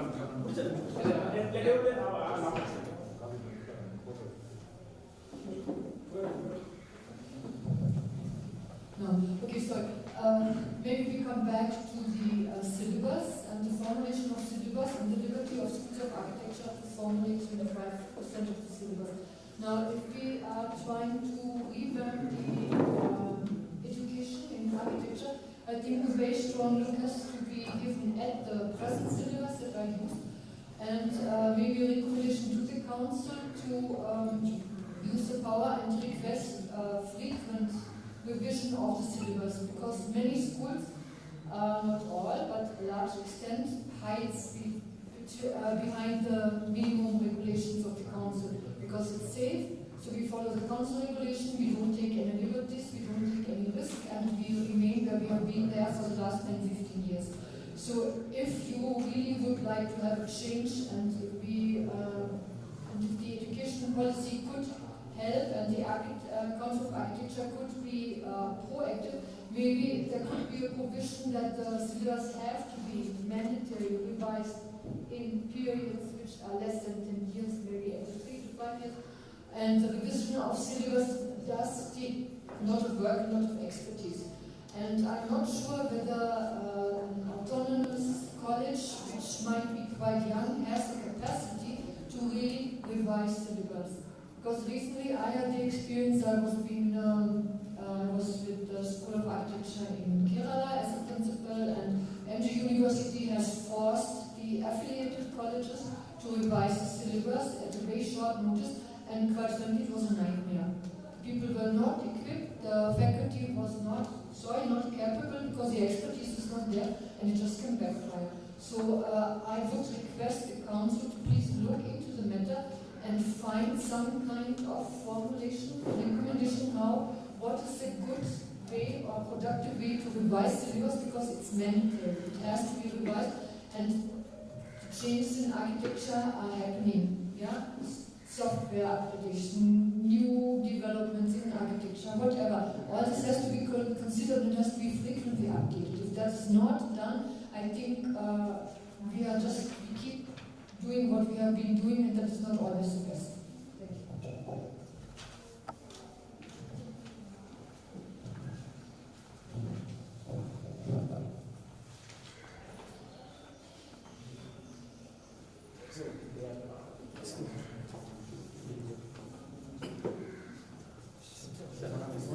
Once again, just a basic question.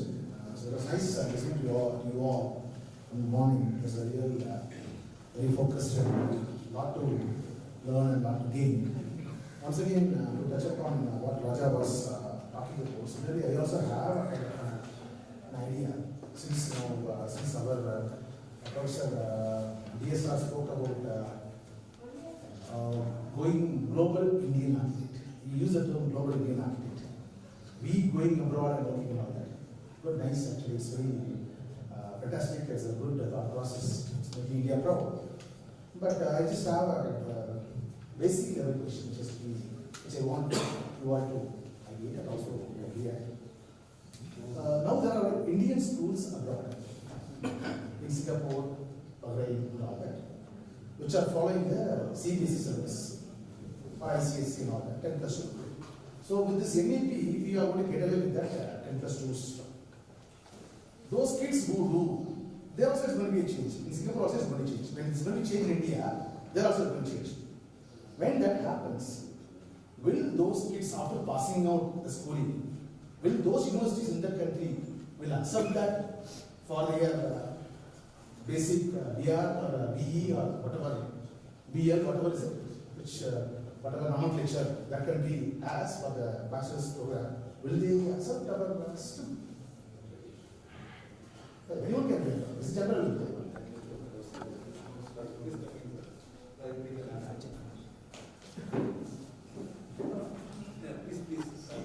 No, you want to repeat it? Repeat the last. The last one.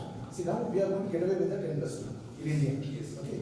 There are Indian schools in abroad, Singapore, Bahrain, and whatnot. Up to the expats. But are we available to us? Yes. Yes, that's what he said. No? 5+3. 5+3+3+4.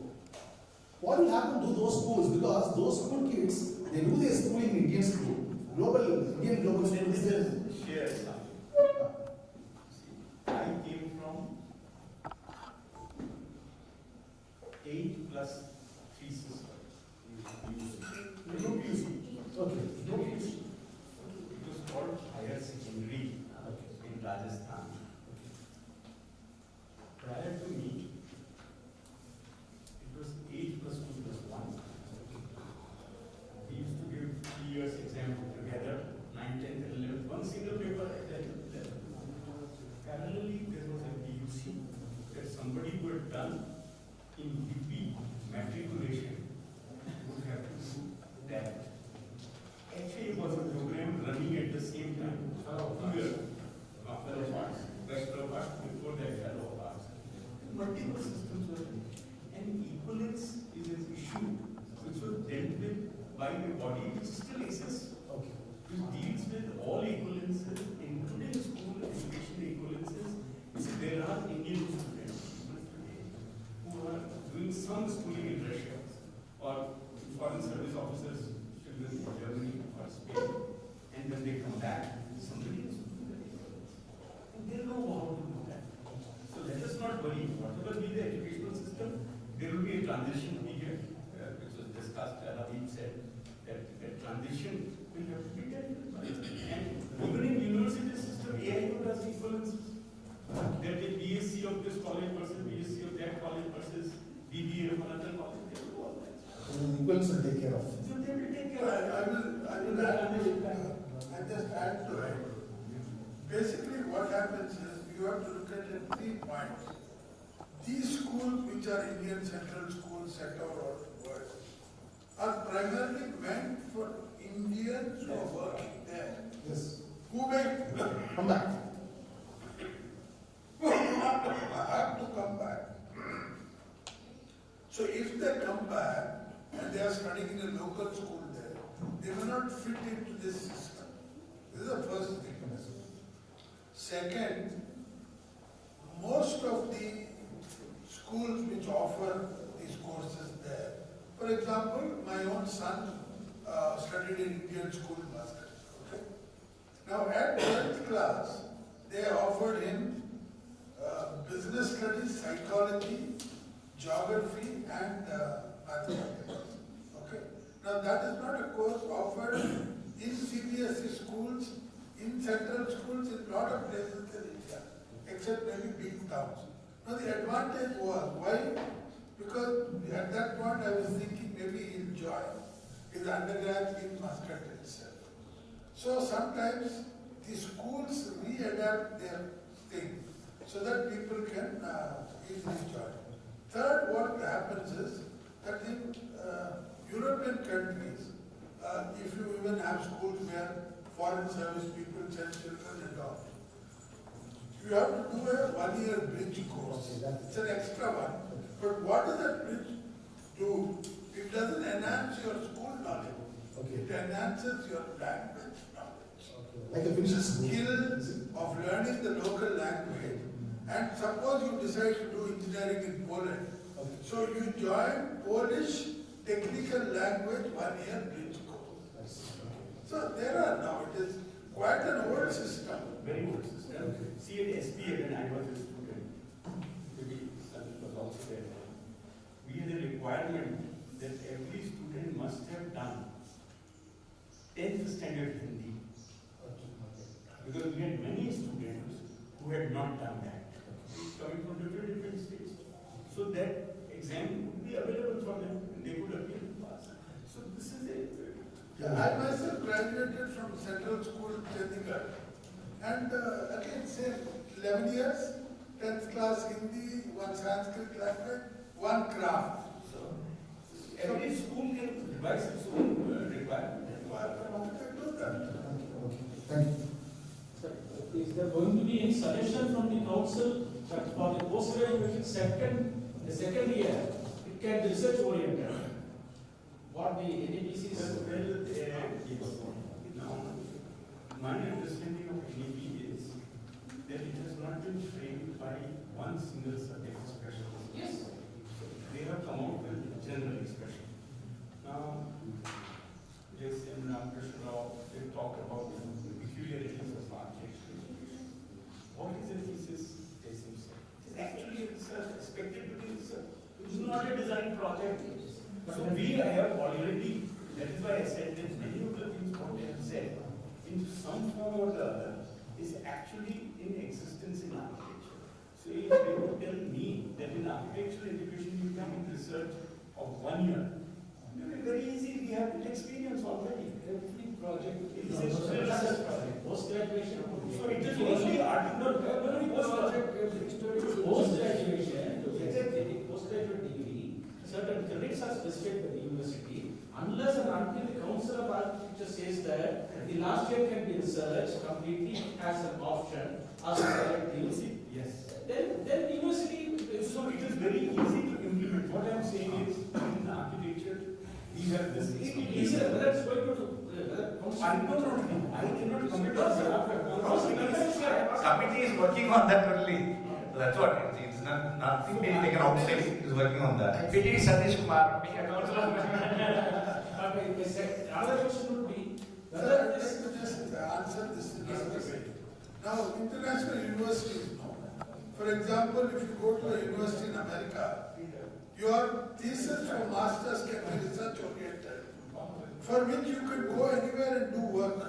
But certain minimum credits you have to complete.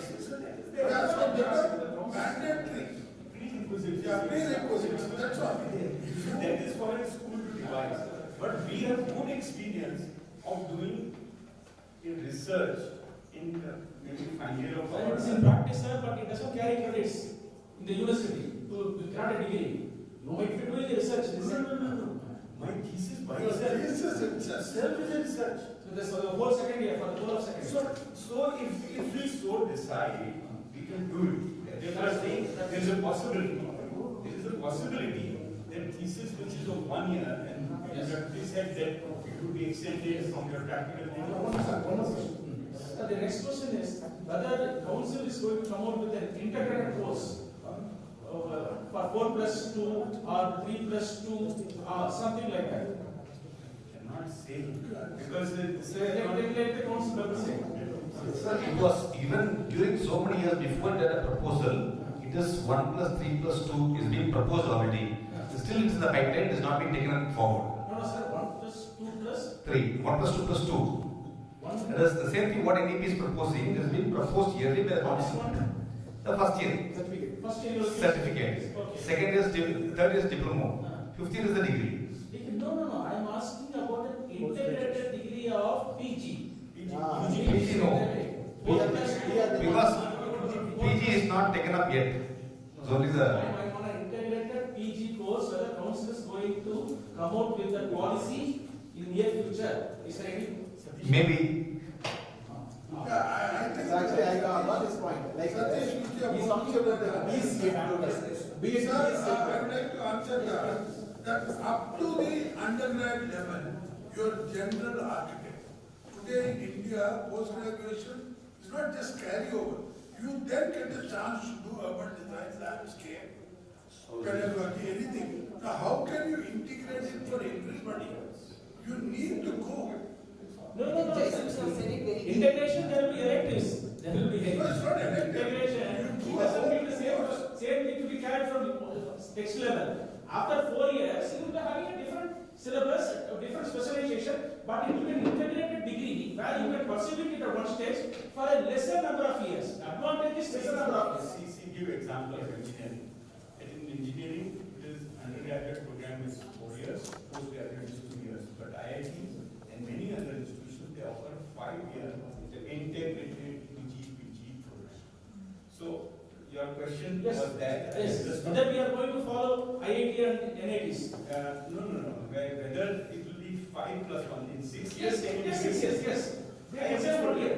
So I said it is for council to decide. Institutions may lose 1 year, but students will get 1 year. Allow me to ask 2 questions. One is that you should come decide. Okay, I'll come there. My neck is a problem. Otherwise, I'll jump there also. See, my mind. Okay, allow me to ask the question. The first question is addressed to Professor Jason. He's from the same school of architecture, from the same school of thought. He's 10 years senior to me. But when he made I'm like grandmother. That's a different one. Now, Professor Jason, will you please clearly define what is a thesis, how is it different from a dissertation, how is it different from a project? No, I want a clarity. You're the only one who can do it. The second question is your chairman. What's the time for? Yes, second question is to the chairman, Megans, my chairman. Now, are you playing devil's advocate? You know what I'm talking about? Or are simply questioning the council? Now, you can't put a former president here, and that was very well-known and illustrious president, and questioning the not answering. No, this is a lighter way because the things are getting very heavy. You answer the question, you answer. No, I want the president to make more.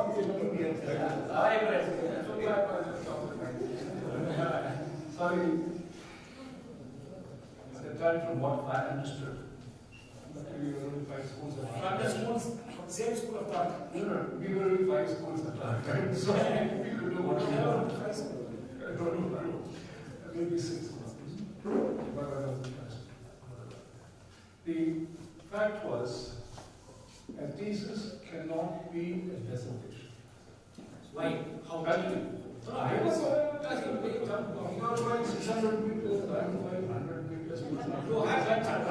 No, I didn't catch that. What about you should answer? Right, sir? You answer that. Because able to finish so that others can ask questions. No, I have not been lucky to talk. Up to you. I'm sorry. He is silently addressing a fellow status. I'm addressing you directly, right? Please talk. Thesis to dissertation. Yes. First thing we must learn is finance. Shut up, Solomon. அது நேற்று எல்லாருக்கும் சொல்லியாச்சு.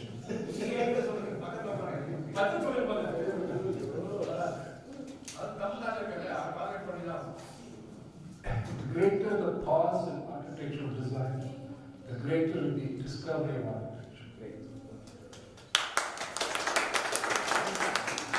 The other aspect in architecture, thesis, as he said, as far as I understood and we were taught, it cannot be just a written thesis. It must be addressed as a design process. Politics, it could be exploring, it can be experimental, need not be buildable. But in the thesis, you must explain, I am expecting this material to handle these problems and these issues. That must be defined in the beginning of the thesis. That I want a 1 mm plate which will take the load of 100 tons. Today it is possible, but in my time it was not possible. But you write there, I want it. Then you define that I want to build in space. I want to build on the moon. I am accepting these factors that the moon is 1/6 the gravity, or this is the air, this is the country. But I must define in the beginning of my thesis. And then design the definition. That is a thesis. That is the real architecture thesis. What he says, many people say, postgraduate thesis is the no, I don't know, because I don't understand postgraduate. Why architecture is a postgraduate? I don't know. And they gave me doctorate. Who gave it? I am given. Of all the people. I have given it long back. You gave it. Who gave it? Another long back. There is a cover that we have to try. For my clarification. Now, showing us a question.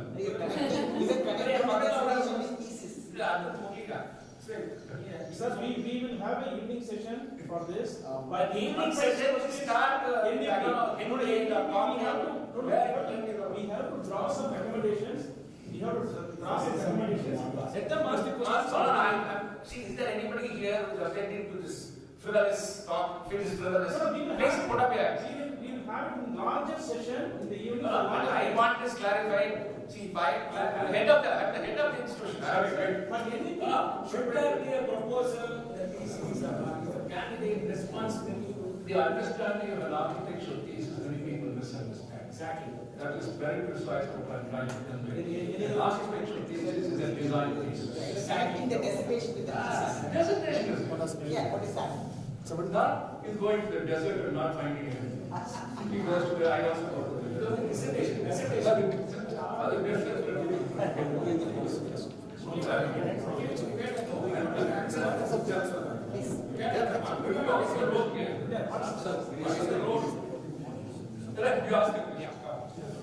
Sir, I have a couple of questions based on the new.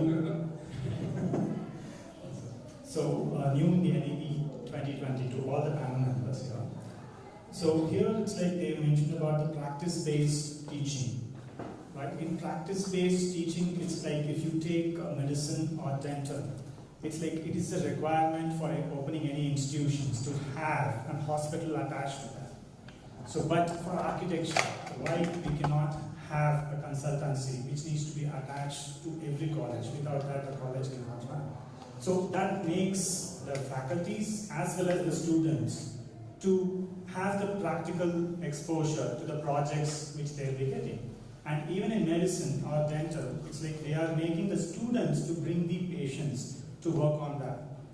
Okay, so it's like same way, even here, we can make the students to get clients.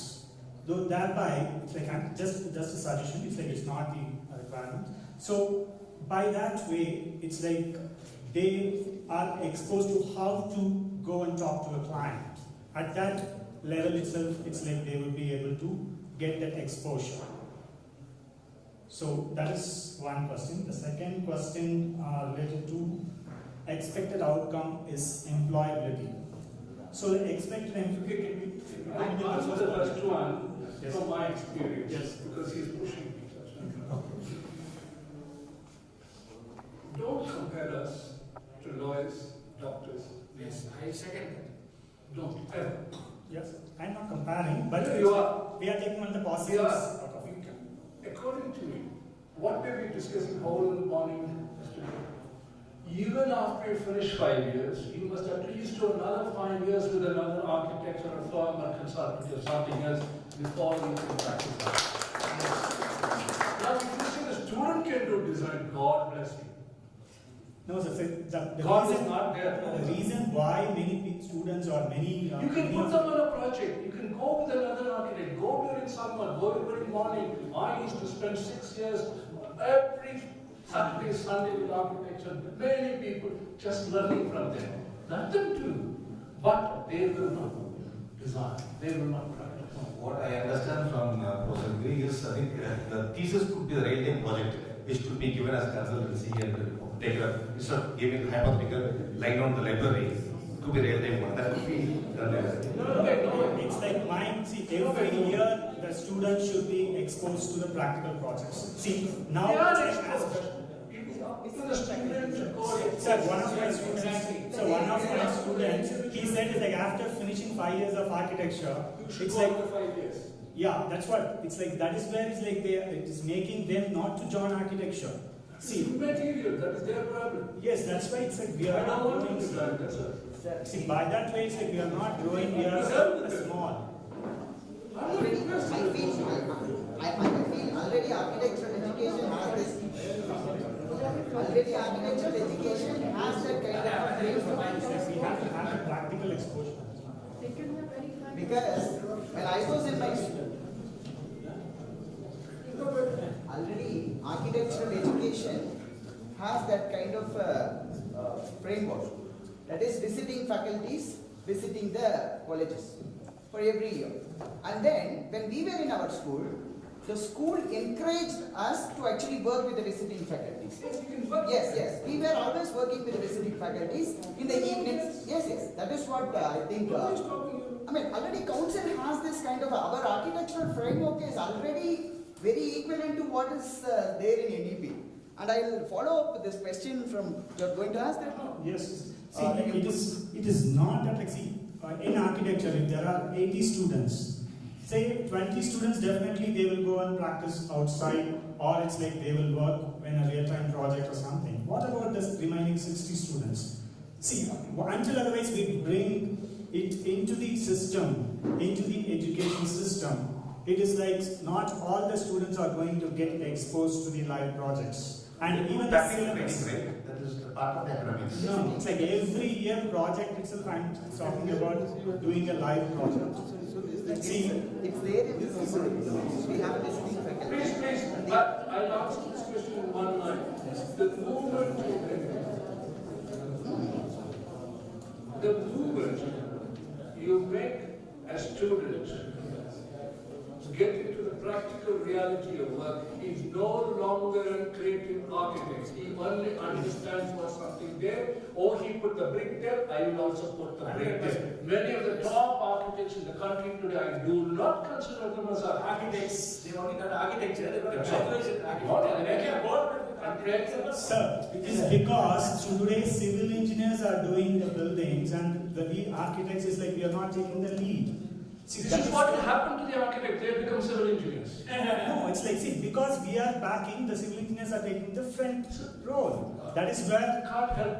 Sir, do we need to educate the architects? Yes. Because we are actually conducting the programs and we have a training program. I don't think in that training program they are teaching the students. Perfect. I think that is the problem there. Actually, we already have the existing framework. I will even simply say, in my office, theoretically there is none, but actually there are 200, 300. All of them, after college, go to projects, or even now I have working with projects of various people. So we are doing this, can we do it? I said, after us, after the college, you are free. You are free to consult me, you ask me, go ahead. But that does not make you an architect or something. You are learning. It's a learning process. The process of becoming an architect. Yeah. That's what I think Simon sir, following it up, if making all the colleges autonomous. No, compel everything in the world. I'm just telling, making as per NEP, you're going to have all autonomous colleges. Already, with the regulations, we are not following anything properly. Sorry, Raja, it is there properly followed from the first year till third year, even through the years. 28% of visiting load is there. Please let me complete. He has to Right from the first year to first. Please answer. First year and the fifth year, we have the 20% of visiting faculty load into the academic curriculum. This is 3 years the basic fundamental program. Even then, it is there. The fourth year they go for internship training where they work in the industry. Fifth year also they do urban design as a bigger project, and also thesis which could also be real time where they also have an external coming. Right from the first year to fifth year, we have the academic curriculum which is being part along with the visiting faculty who is a practicing architect. All time they are very much industrially connected. If any industry is not doing it, it is not the problem of the regulation, it is the problem of the institution. Yes, it is the problem of the institution. Why? If there is a problem of the institution, like now we are going to have a grading system, let us now council consider grading the colleges. But who's going to answer this question? Who's going to take responsibility for this? Who's going to answer it? It's not fair. I will join something. See, that's because he's the current council member. It doesn't mean he takes. See, he is answerable, yes. He's the mouthpiece, he's answering, I'm doing very well. No, Can I just answer your question? Yes, sir, please. You know, in 1985, Anna University created a Center for Human Settlement, and they brought one professor from America called Sengupta. Yes. The Sengupta was by himself an authority on metro He train didn't know that design. it was Sengupta or Sengupta. So, he was an authority on metro trains. Yes, sir. So, Anna University took it on themselves to design the metro stations. Yes. Okay? Yes, sir. And everybody thought they'll involve students and all. But the Indian Nepcon people, whoever, said, no, we are giving it to a segment of Anna University. Don't get students involved in it. Yes, sir. Yes. So, that is the fear. You start a consultancy set. So you know what happened after that. You and I know too well. Yes, sir. So, I'm saying, so. No, sir, we are not talking about bigger projects or anything. Definitely there will be a requirement like that. But if, like say, even for smaller projects, like if There is the no students such are... thing as a small project. My project nowadays is trying to rubber bands. Whole day I'm doing it. Yes, sir, exactly. Sir, it is, like say... The bigger the project, the easier it is. Exactly.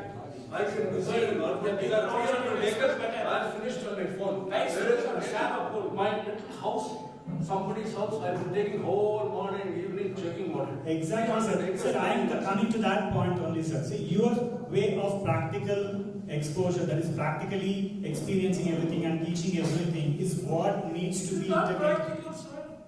Yes, sir, but not everybody has got that, sir. Nobody should have. Who will judge him if everybody has? Sir, since...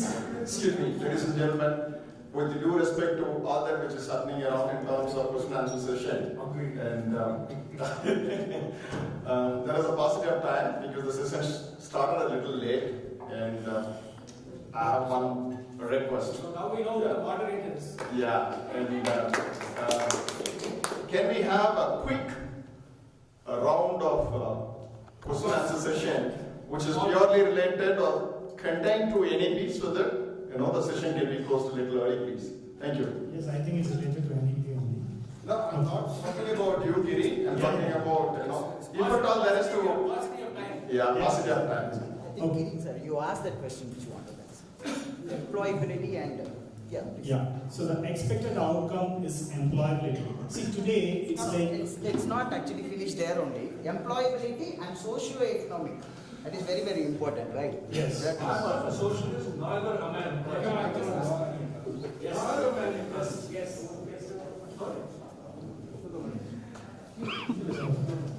So how we are going to make sure it's like there is going to be an employability environment? Yes. See, that's what I'm coming to. See, we are all washing our hands. It's like being the institutions. We are saying it's like our goal is only to educate the students, and after 5 years it's held wherever they want to go. But it's like we have to look at, like, say, holistic. See, when we are talking about in NEP, it's like holistic. It's like we have to see the complete how our profession travels. So in that way, it's like I feel we need to expand. We need to expand so that only it's like there will be many people will be coming. Otherwise, it's like there is no point in just expanding the number of institutions, number of architects coming out, and they are not getting employed. No, I I'll ask this question differently. Employability. Now you said like, just like finish your 5 years, now you are going to actually be an architect, go ahead and do that. This confidence has to be given into that student. Your school is very That's school. Second is about, there is accountability of the school. Second is about socio and economical things. The society, social understanding should be also, taught very well in the school itself. Socialist concerns. Socialist, of course. He has to be. An architect should be really, No problem.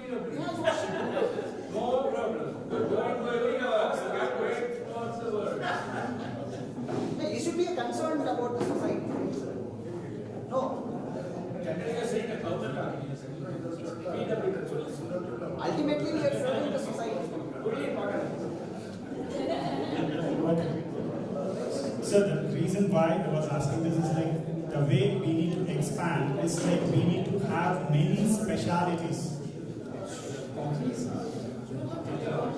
You are not entering in contact with the students that you study for 5 years and after that you get a job. A university is there to give a foundation for a profession and it's up to the individual to make use of that. You cannot guarantee employment.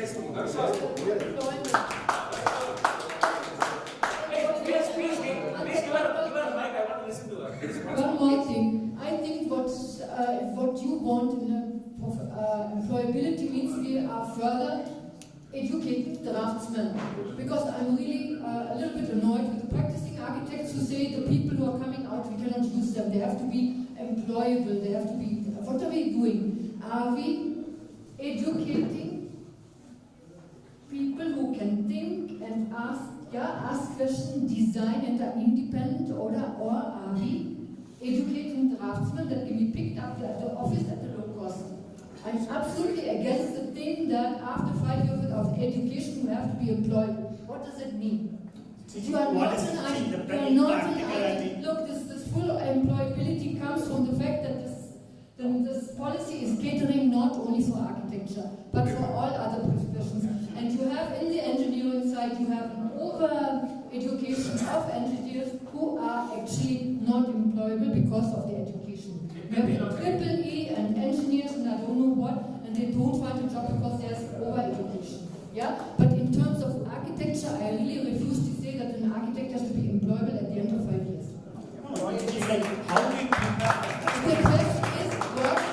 The question is, what means employable? See, but who is defining what is I will answer that. We run an institution called Instruct. It's an all-India process. We only train people to be masons, carpenters, or the skilled worker of the building industry. But that does not mean I guarantee him a job. The only thing, other contractor will say, he's gone through a school of something, so he has better capability of doing the work. That's all. We only give a certificate saying, you are competent to this job. If you can get it employed, fine. If you don't get employed, go become something. No, sir, today it's like more than 50% of the students who are passing out, they are going as 3D modelers. Are we training them to go for a 3D modeling? What's wrong? The best model, the best topmost companies run by a modeler. Sir, 3D modeling is a work of an IT, or it's the computer engineer's work.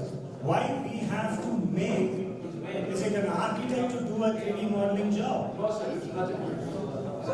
Let us put a new level. My student is a super model. The other one only runs a restaurant. The other one runs an unbelievable person. So there are lots of, I tell you, sir, there are lots of opportunities in the sector. It is not your, not explored. you don't have to. Professor Raja, There are lots of things can do it. It's not the. My thing is, Doesn't make any sense. you cannot create. You cannot create.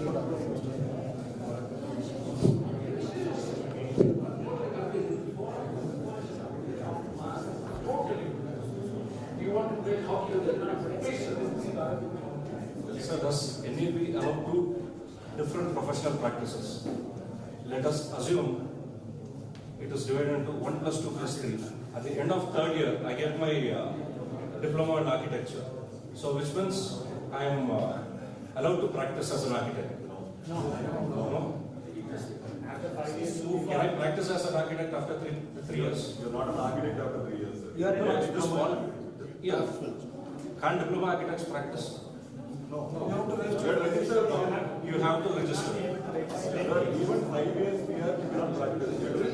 Yeah, exactly. After the registration, he's allowed to practice as a diploma architect. Degree, you cannot practice unless you register the course will be allowed. Got it, sir. So after 3 years, will the council allow this registration? No.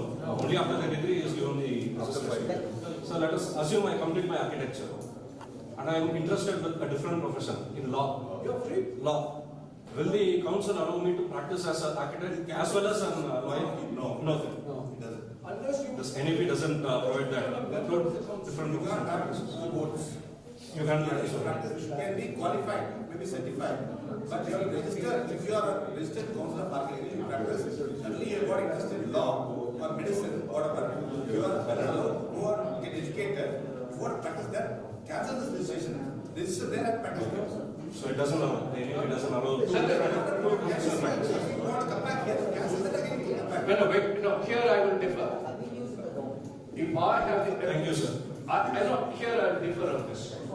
Because I have a brilliant medical student who finished medicine, first class, first rank, then did architecture, first rank, he practices law. Unbelievable person. I will not tell the name. I also happen to know Dr. Supreme Court there was a lawyer. So you are not See, so Supreme Court has ruled that if you are practicing a regulated profession, you have to choose one.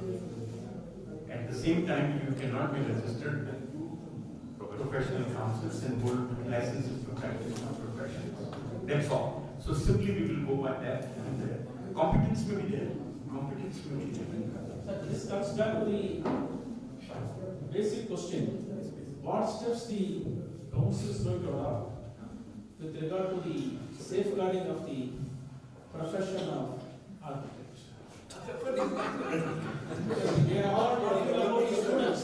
Let me talk about the present architects. Tell me, sir, what are the steps? If you want to, sir, we will come to you when something is going wrong. No, sir. What is that you think? What is that they think? What is that? We need to say something on that. Sir, it is a professional misconduct. The actions legal action. No.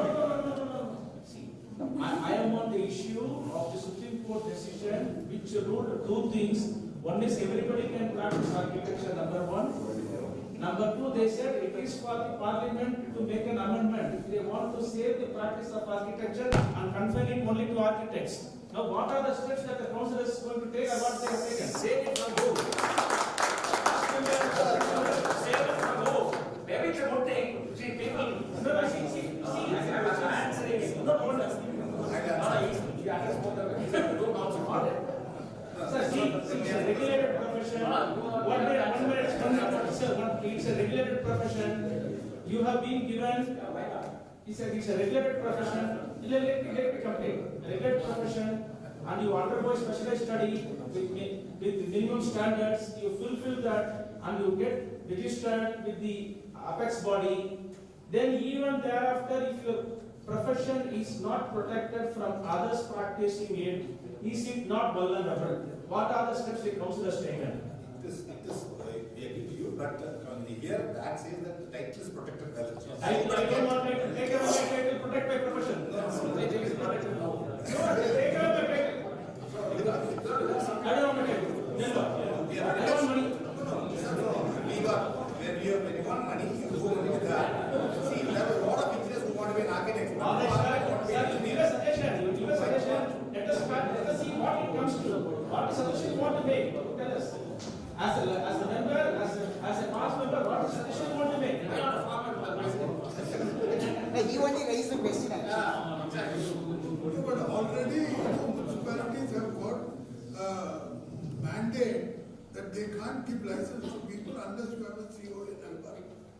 So already that is our part. Any engineers are now registered with the Panchayat. No, it is there. See, the title of architecture can be held only by a person in an architecture project. He has, see, a person who can call himself I have understood this. See, if you are not call yourself an architect, you can call yourself an architect for an architecture project only if you are registered with the council, have a qualified degree. That is the Supreme Court. Nothing wrong with that. Is it the duty of the Council of Architecture to check all the possible rules which are framed by the state government or by the union government? What's the name? Sir. No, like it is the duty of the Council of Architecture to check the rules and regulations framed by the state governments and the union government. I mean, like in Tamil Nadu Combined Development Rules, when they put Tamil Nadu Combined Development Rules, they put Architect Grade 1, Architect Grade 2. Against the Architects Act, they are saying that you have to pay 4,000 rupees, get registered with the municipality. All these things are there. It is the duty of the like Council of Architecture or any state government. It has to actually write to the state government saying that whenever there is some kind of a relationship or any kind of a rule which you are putting for architect, that should be notified to the Council of Architecture. See, law is in existence. There are thousands of them. The Council of Architecture is not custodian of it.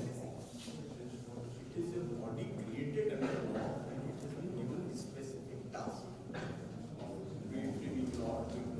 Regulating. It is a specific task. Law is meant for the entire society. So if you are aggrieved by a violation of a particular law, maybe a traffic law, it is for you to raise that question, not to the traffic police to raise that objection. See, so you have to look at it like this. That the law is for everyone. Everyone is expected to observe and abide by the law. And the violators of that law, somebody would question them who agree with that. Otherwise, nothing else will happen. Because so many things are happening in the country and so many issues may crop up. Which one is violating which law? A body sitting at one place or at multiple places cannot be counted. Aggrieved person is to have. That is the first principle of getting implementation of any law. So we have to look at it like this. Now, with regard to the practice issue, that who should practice, who should not, I have raised that issue. Some resolution has to be there, else the takers of education may not be there. I think that's why I should, you see, if I cannot be distinguished vis-a-vis another person after having undergone a professional education which is regulated in nature, and that also qualifies me to have myself distinguished vis-a-vis another person in terms of title or registration. But when it comes to practice, I am not distinguished. I may not be there. Distinguished lawyers, so judges, the great one knows the law. That's clear. Okay, I think we should. And there are representatives. So if you know the law, Sir, may I request that if you going to Thank you, ladies and gentlemen. Thank you for all the wonderful effort. And we have the last request. The very objective of this meeting is to draw a resolution and pass it on to the council for the process. Thank you. I request my HOD to conclude the session in terms of getting the resolution points documented to be passed on to council, please. Thank you.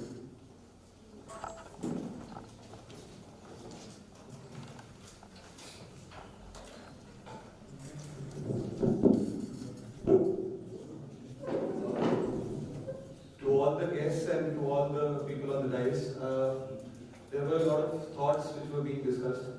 So I can kind of summarize the basic highlights and we kind of agree upon it. One is regarding the basic fact that right now the overall degree itself is being devalued by the new law.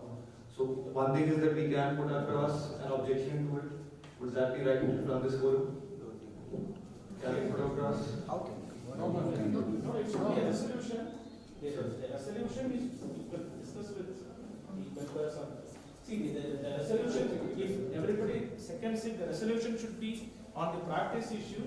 Necessary steps is to be adopted by the Council of Architecture to safeguard the practice of architecture I believe so. in the light of the two contrary decisions of the Supreme Court. That can be one resolution. Then you also title the profession safeguard. practice. I think why don't we stick to NEP 2020 resolution? Why are we going into the fraternity profession? Somebody can stand up and say, big architects are underquoting. Can we now get into that decision? I think in this context, not here, there. Can you come up with 3 or 4 resolutions? No, let them others say, sir, this is a matter of concern for everyone, not small, big, everyone. It is not going to be a case big, small. So this is a matter of concern for every architect. So let it be there, one of the resolutions along with the other resolutions which need to be passed on the issue. Then we actually say it like that. When medical council and law is there already, it's actually they are out of this NEP. Architecture has an existing framework which has a value. Absolutely goes along with our NEP 2020. Why don't we actually have the same value system and make COA actually propose that we also architecture is also a peculiar platform. Let us also actually get out of it. It's a hands-on. It may be excluded from any change. Simply like law and medicine, this may be simple. Because similar to the exclusion of the profession of law and medicine, architecture may be excluded. The practice of architecture, the profession of architecture may also be excluded from the purview of as it is already well defined. Academics of architecture. It's an academics of architecture. See, not from NEP 2000, from being part of Higher Education Commission of India. Higher Education Commission, which is fine. Then, the next question. So I would suggest from your side, I think it's better coming from your side than what we are. See, I didn't list it out. Yes, sir. So we Somebody can say? So the next one can be? No, the next one can be, the Council of Architecture can take necessary steps to do away with the entry-level qualification restrictions, entry-level restrictions. And open it to all 10+2 pass. Making it open to all streams of 10+2 to pursue the undergraduate program of BA. I am not agreeable. I am not agreeable with that. Because if we are doing that, then in first year, we have to actually bring applied physics and applied mathematics. Because unless and you are going to allow for all walks of 10+2 to come. In your whole syllabus, the word technology attached to the architecture has to go. Yes. You have to learn some mathematics to be able to come. No, some amount of. That sounds like the bridging course will bring that. See, the PCM, the bridging course, they will be able to do that after the bridging course. It's like they will be able to take up architecture. That's how it's like even AICT, it's like when they said it's like. You are not looking at society in general, parents are looking to 1 more year. Already they are saying architecture is fine. Vis-a-vis engineering 4. Yes, sir, if they are interested. 1 more year of bridging course. Only if they are interested. We should not stop anybody joining, like say, architects. I'm with you on that. No, it's actually Yes, actually, a very valid point. Like it is architecture is a combination of art, science, engineering, technology. Yes. Whereas the maths, physics, chemistry is mostly or technical based. Exactly. Where art and science, art is not coming up as a part. So when you allow all the programs inside, of course you can have a aptitude test and then take them inside. Yes, if that makes better sense. Which also prevailed earlier. Yes. Sir, even can you adopt or should we go for a vote? Vote? No, adopt. we are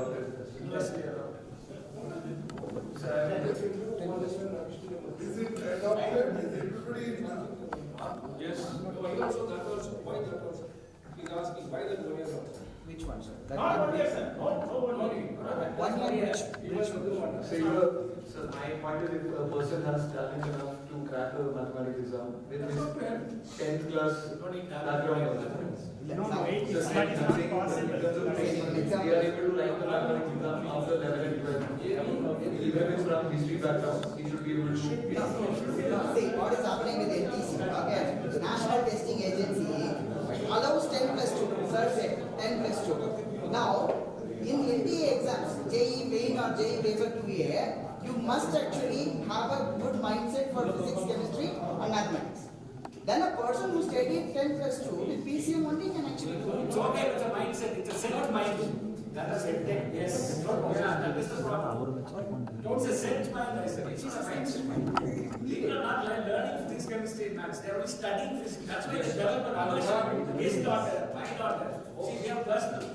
They are an aversion for mathematics because it's for studying mathematics. Lawyers don't know nothing. They don't even pay service tax. Now, profession means mathematics. Basic mathematics is okay, sir, but when you are, it's an art-based course, right? When anybody has the intention to do a good course, like architecture, when they have a passion, when they have an aptitude, what is stopping you? They should know the mathematics. Let me ask, sir. We'll have this. You have mathematics in the first year non-university syllabus? Yes, sir.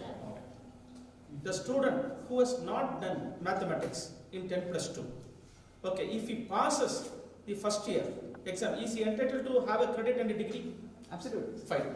Suppose if a student who does 10 plus 2 with mathematics, yes, sir, and he fails in the first year, will he be given? No. So the question goes to his capability of clearing the examinations in the UG level, not that the entry level qualification. Whether he is able to clear the UG examinations in par with others for getting a degree. Why do you restrict him? Suppose I don't study maths in 10 plus 2, but I will clear my paper. No, I don't think somebody who has come from a commerce background or any background, history background, cannot touch. Of course, history mathematics it is you need to actually study history. We have it to his capability. She's a commerce student. Exactly. Yeah, that's what she's an And I excelled in structure. No, that's what some people do. So how do you know that some people don't have the answer? I would say that architecture would become more holistic. You said actually this happens that you have people who have talents. Sir, then you have to study first year, apply physics, apply chemistry, and apply mathematics. How do you say that on what basis? Because most of our syllabus in the related to engineering. Okay. Have you studied plumbing in 10 plus 2?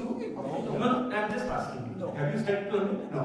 Have you studied climatology in 10 plus 2? No.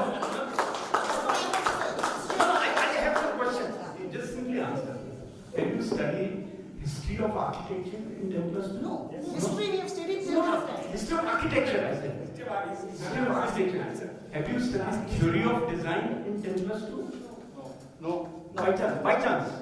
No. Have you studied what is an INSEE tank in 10 plus 2? No.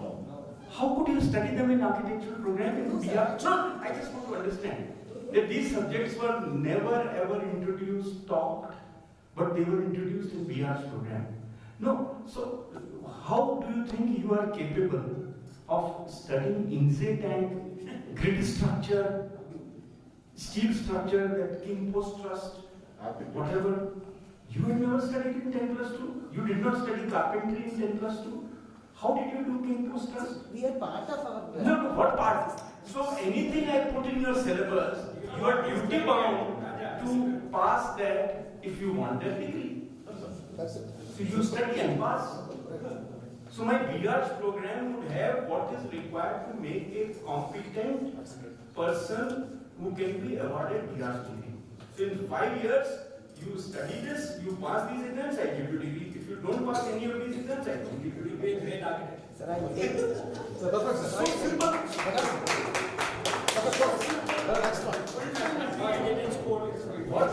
What will make you competent to deal with the profession should be part of the program, not its prerequisite. I actually see most of the people are studying science. They are actually studying history. They are studying geography. On any basis, history is not studied. I studied commerce myself. I can still write all cash book, ledger, I can read balance sheet, everything. No. That is the whole problem. So, what I studied there is what I do here. You decide when you will give me a degree, what all I should pass, and you get not a degree. You decide that. So that is for you. You put 2 papers of mathematics, you put 3 years of mathematics, it's your choice. I have no objection. But you decide what will make a person eligible to be granted PR statement. That's all. From where he comes is not your issue. If you really want to check his aptitude, check his aptitude if you want to do that. And idea is to convey it to him that you need an aptitude. It is not necessary for you to conduct an exam for yourself. You are conducting it for him so that he understands whether he should join this program or not. So maybe a few months ago we were talking of foundation course in architecture so that the students can know before joining the school that what it is, some glimpse of that. And then they take a call that okay, I want to enter into this. That's all. So do that. If you want to help him, do that. Prepare a small module so that in your town or whosoever sees your website, that he gets some introduction to the world of architecture. He can try some exercises.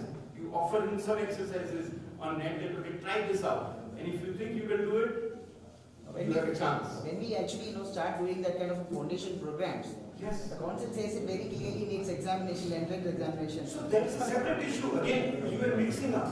You can run that. If you want an interested student who run with passion, try that out beforehand. No, we are doing that. We are actually creating awareness programs. Sir, we can protect our profession only if we give opportunity to everybody. As I said, there is a collect femi out there that everyone thinks the people who are good in drawing or good in sketching only can enter into architecture. This is also this is a phenomenon which is actually happening in the rural areas and the second two tier. So if you have to remove this from the minds of the people, what is your proposal? What is your proposal? We are actually creating awareness to every, in IEH Ruchi Center, we are trying to create awareness to every school. What is the proposal?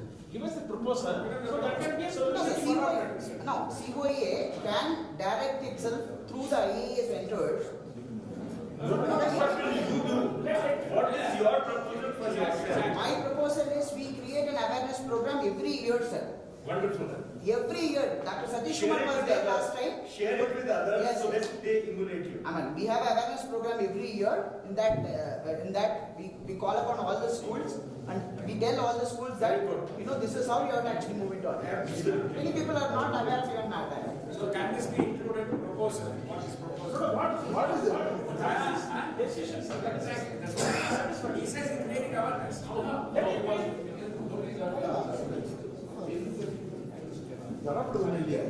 But this has to be brought into the resolution. Point 1. We'll tell you why.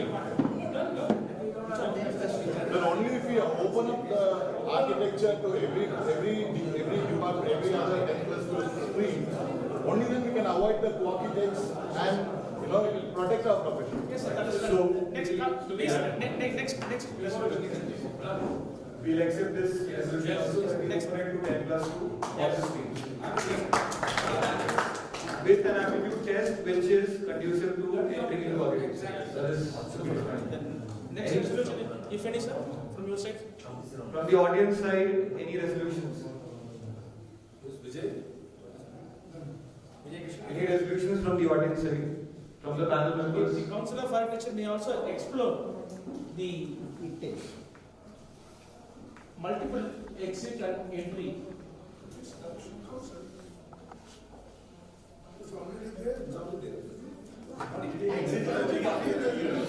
Right now, it is 3+2.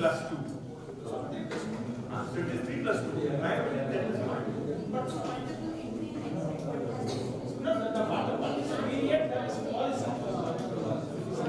fine. Period is critical. Period should be done with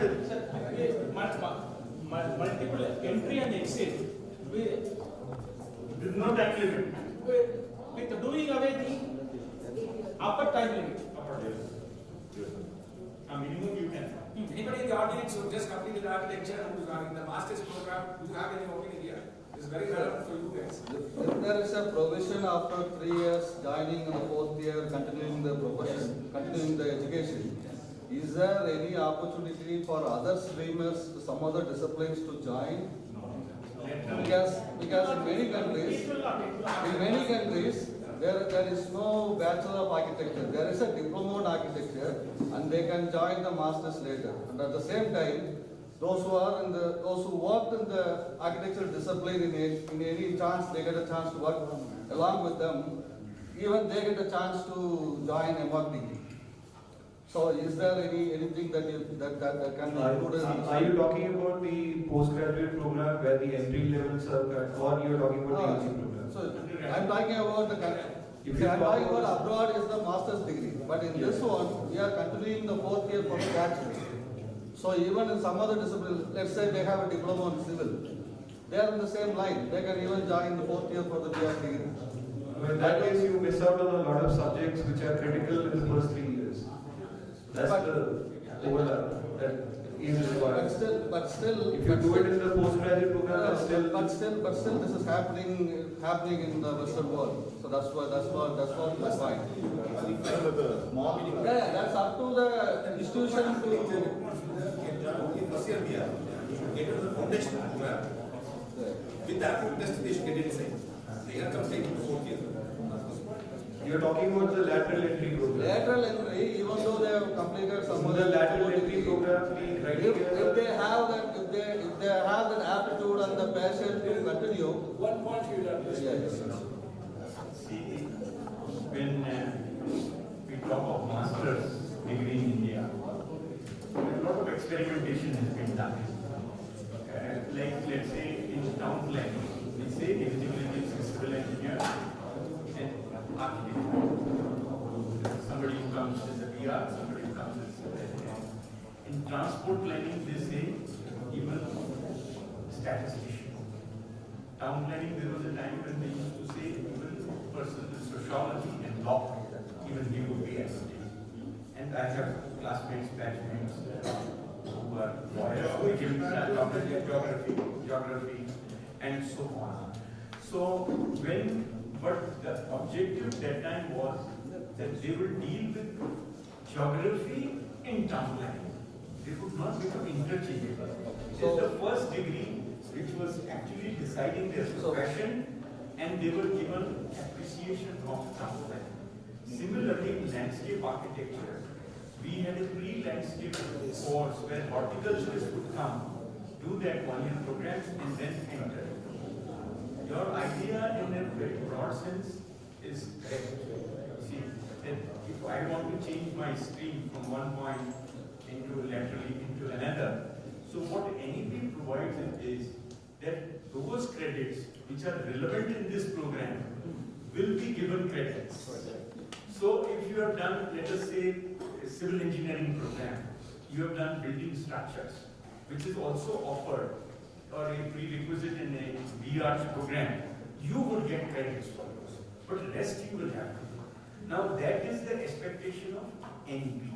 It needs to be structured so that it becomes practical. So, but that was the idea. So they have enough credits, they can continue. Sorry? So if they have enough credits, they can continue. Enough relevant credits. Yeah, relevant credits, they can continue. They can come in. They can come in. And see, similarly, you talk about practice. Very interesting point is that will my practice be given any credit to enter? Now, this was also tried in architecture.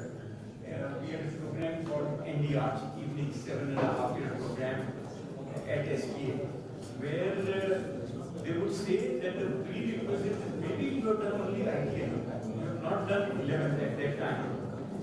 And then, but you have worked with an architect for 3 years, you can get admission in the first year of 7.5 years course.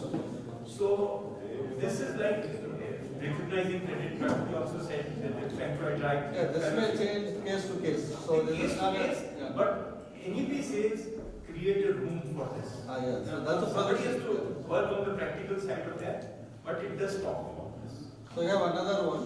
Since I'm directing this one directly, since you are former president, so as Jaisim sir said this morning, even though you completed the course and get the degree, you immediately get a certificate to practice from COA.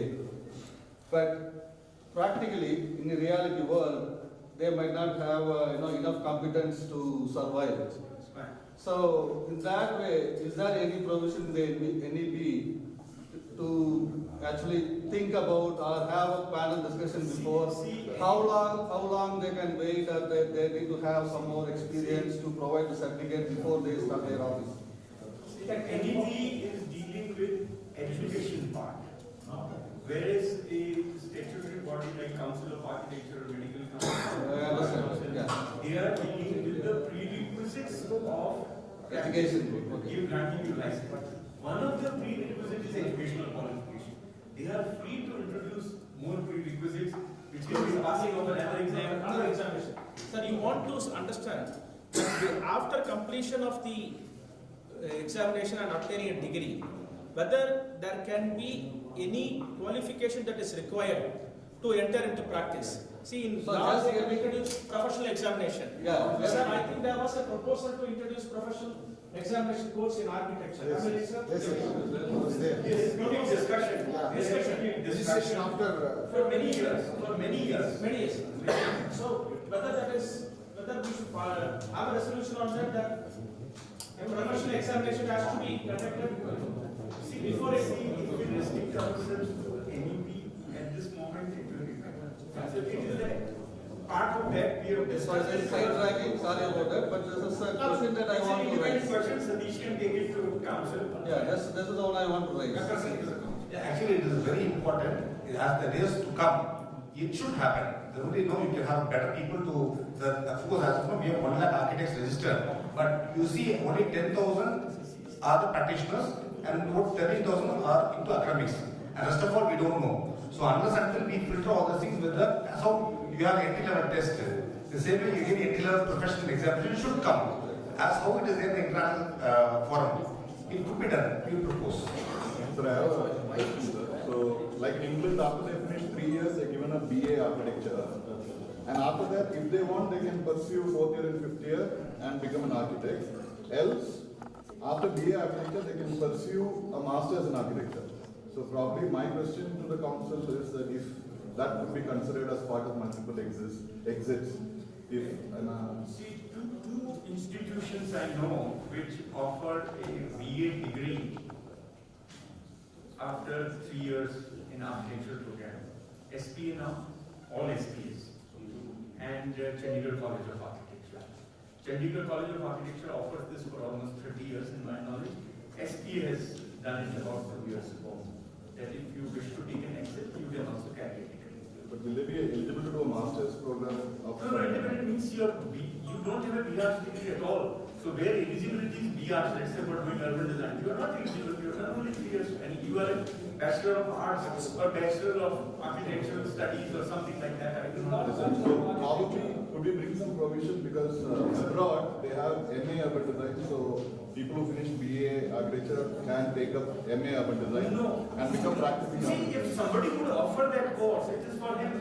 But when we talk about a professional education, you see, the whole idea is by nomenclature you want to confuse the public. Let us not try to do that. That MA urban design isn't different than MR's urban design. No, it's not about See, the whole idea is that we should not confuse the society at large. No, my question is not for confusion. My question is if somebody takes an exit. Exit, he has taken Bachelor of Arts. Now, if Bachelor of Arts is eligibility for any other program, he is free to get it.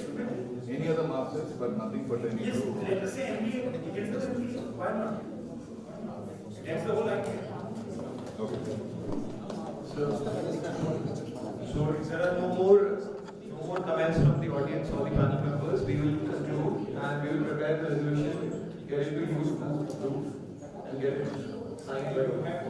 Yes, the recommendation to be each of the speakers is select out of that. And if it's not discussed here, doesn't matter. Yes, sir. Integrated course, sir, in line with new education policy. Yes, where they say 4+1. You have something else. Of course, not for architecture. can be lesser yield. Yes, you suggest 6 years, 6 years integrated, 6 years integrated postgraduate degree be granted. This discussion is one, sir. No. Let us keep on to 6 years. So that if it happens, let us see. See, in IIT, when you enter into a 5 years integrated program, you actually cannot make exit after 4 years. Yes, maybe. Whoever is willing to complete it, let them complete it. So you have to choose before it because your selection of courses Yes. is done before. Yes, maybe. That's a framework of this council. All that it can be a solution from our side. It can be integrated courses within 6 years. 1 year benefit to the students, let it go. Yes, not benefit. Either it takes this side. That's it. Examination, you cannot escape it between any. Someone wants to complete it in 6 years, I can offer. Some people say my family cannot afford. Let it be their choice. I think compensates.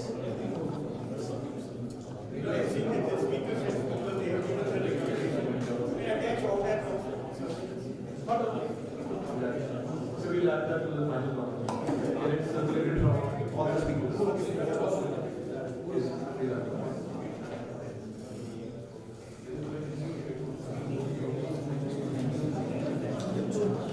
Sir, I have a question.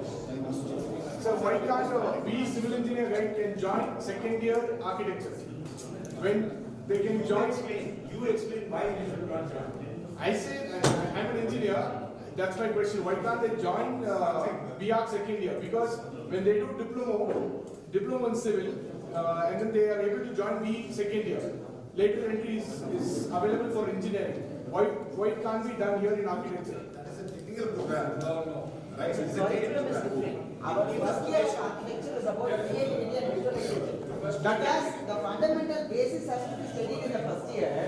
The diploma holder who is actually taking it from diploma of civil engineering cannot enter to the jump into the second year. Then maybe we can have a course to for that all that creativity thing. We can have a course and then make That is the first year, sir. That's the first year. That's the first year. That's the reason we are asking you to study. That's the reason we are asking you to study. I'd like to please be aware that even a 3-year diploma in architecture cannot join it first. Yes. They have to join it first year. Leave alone civil engineering. There are so many fundamentals of architecture. இது வந்து கணக்கு இல்லை, இது கலை. There are some clear All the engineers want to become architects. Bring me one architect, today an architect, one to be an engineer.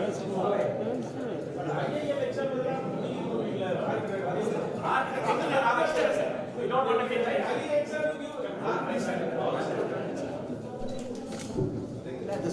Thank you, everyone. Moving forward, we shall now begin with the felicitation ceremony. I request our director, Professor Solomon D. Vedmuthu, to come forward to felicitate the delegates. I need the permission of the Master of Ceremony to sit here. I don't know, I will felicitate myself.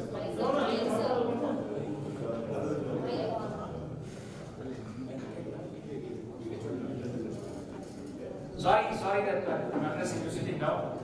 I have an ankle problem. So, oh, that's it. See, Murali wanted me to talk earlier. Now he's made up his mind.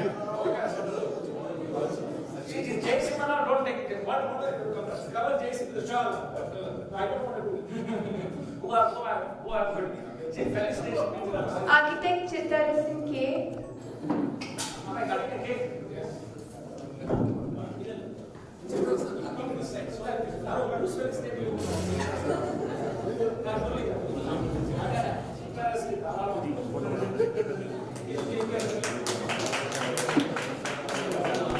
Architect A. Prakash Babu. நான் இந்த பக்கம் வாங்கினா இந்த பக்கம் வாங்க மடிக்கிறேன்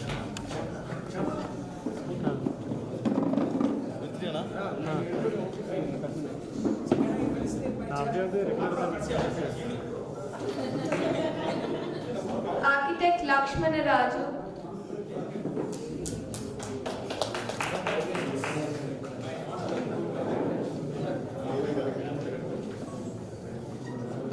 Mr. Mohan Rajan.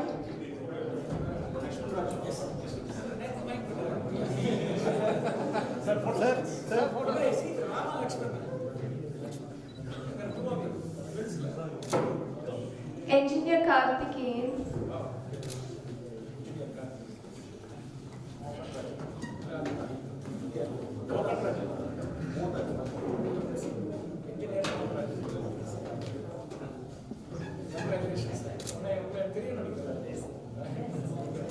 Architect Raghuram Raj.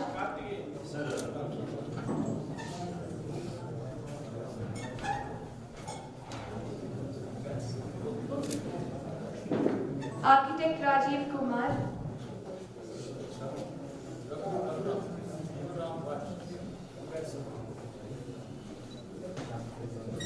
Architect Arun Karthik.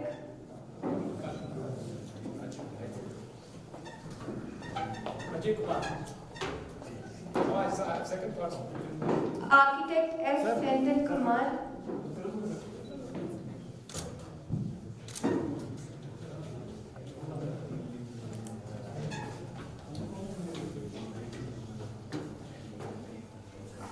Architect G.P. Satish. Sir, one second, sir. Mask.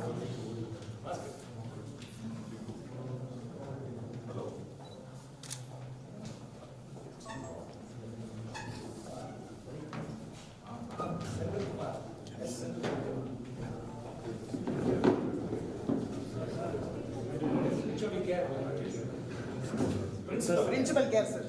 Sir, one second.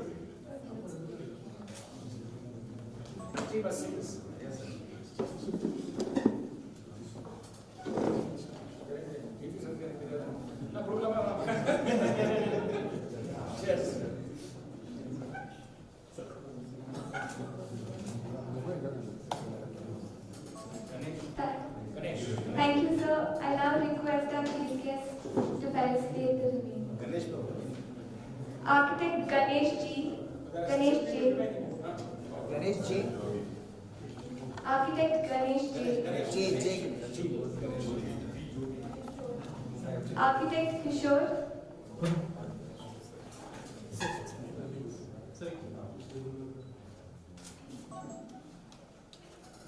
Architect Kishore.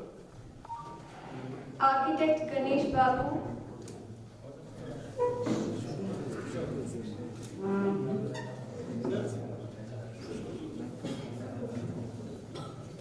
Architect Sridharan.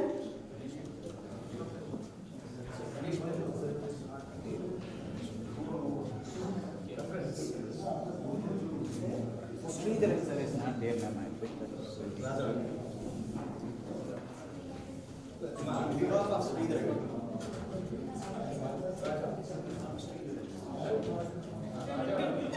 Architect Shailash.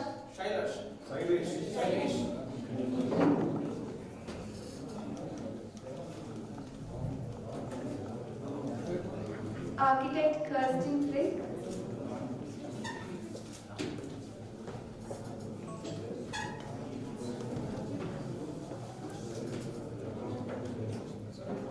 Dr. Babu Rajeshwar.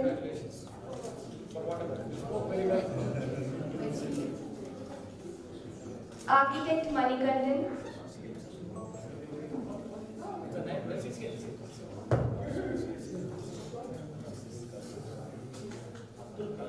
Architect R. Sarvana Raja.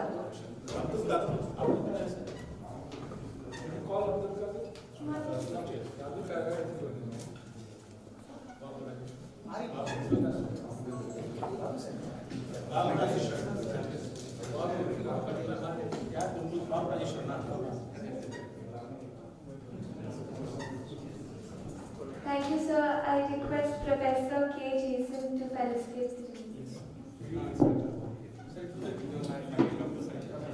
Architect Sri Vallabha M. This is Manikandan, is that?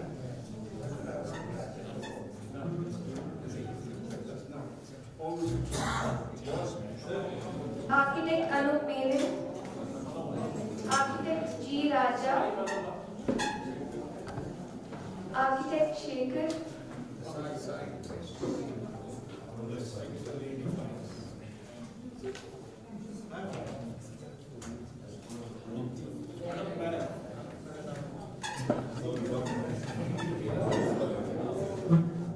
Architect A.K. Satish Kumar,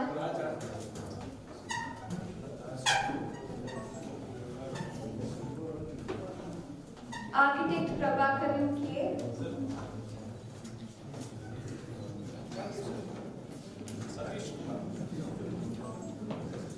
Architect Giri Rajan,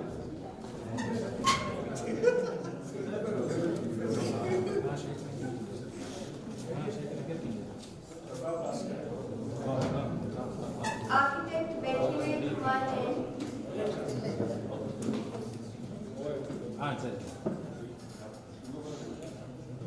Architect Salman Raja,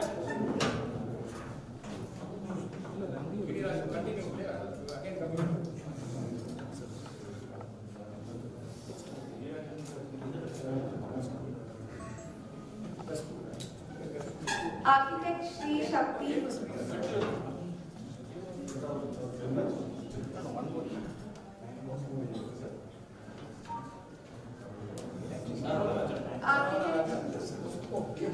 Architect Dhirendra Kumar,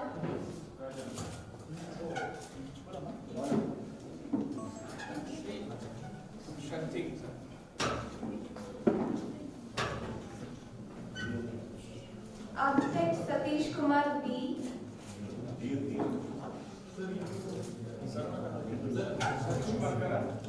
Architect Balu Murugan,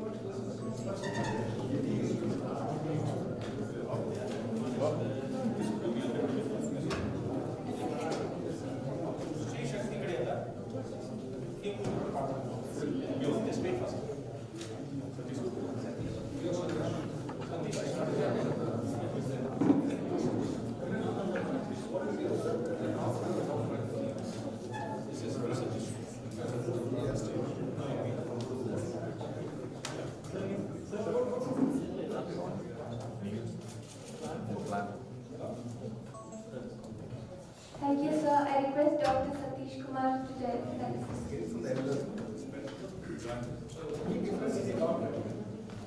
Architect Gauri, Architect Zoya,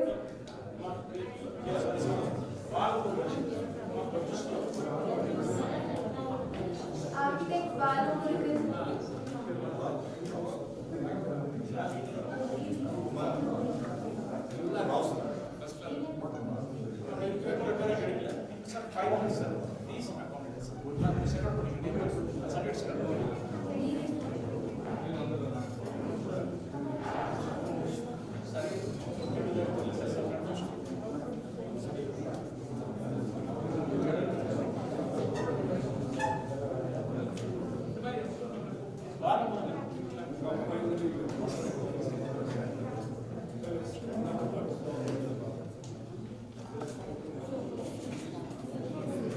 Architect Gauri,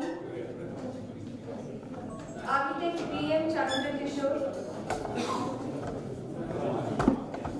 Architect Arvind V,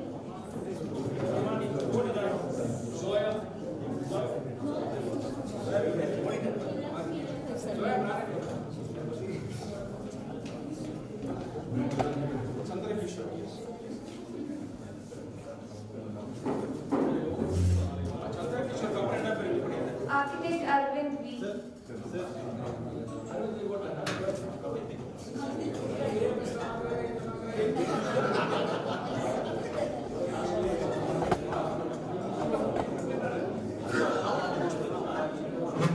Architect Vijay Krishna,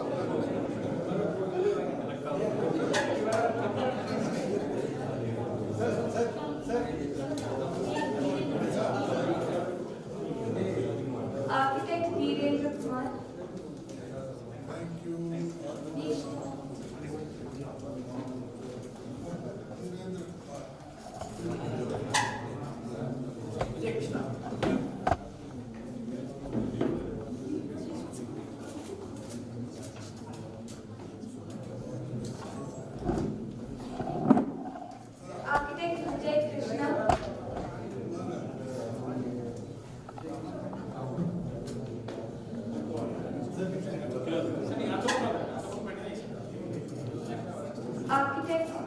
Ramaraju.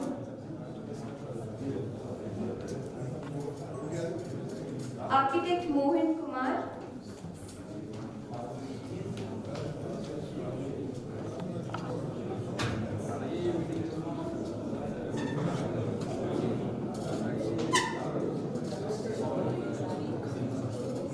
Architect Arun Kumar.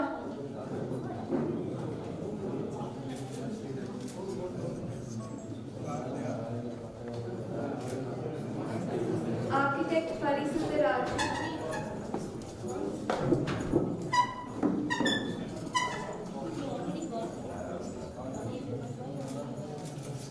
Architect Ganesh Jyoti.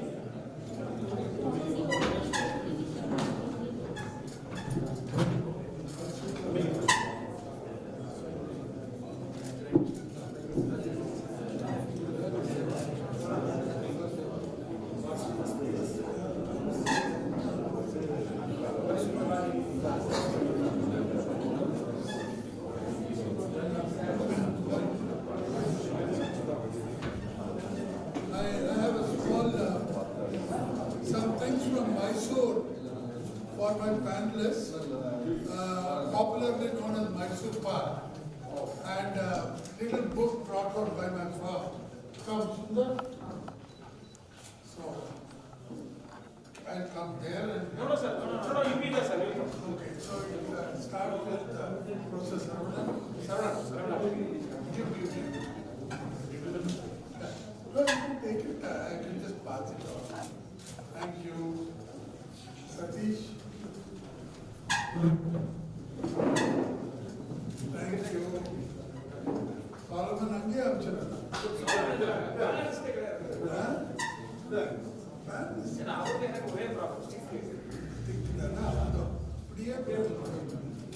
Sir,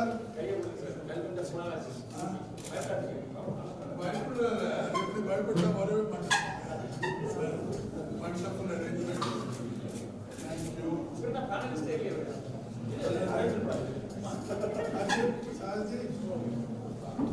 Yes, thank you, Mysore.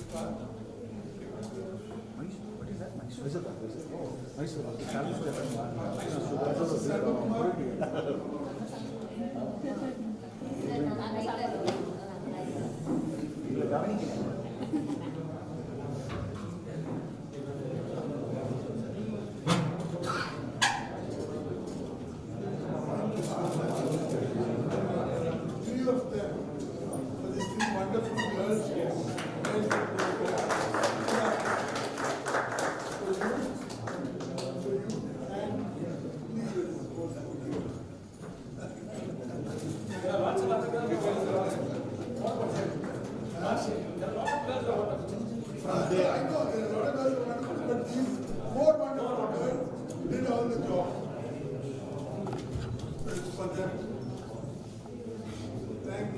Thank you, everyone.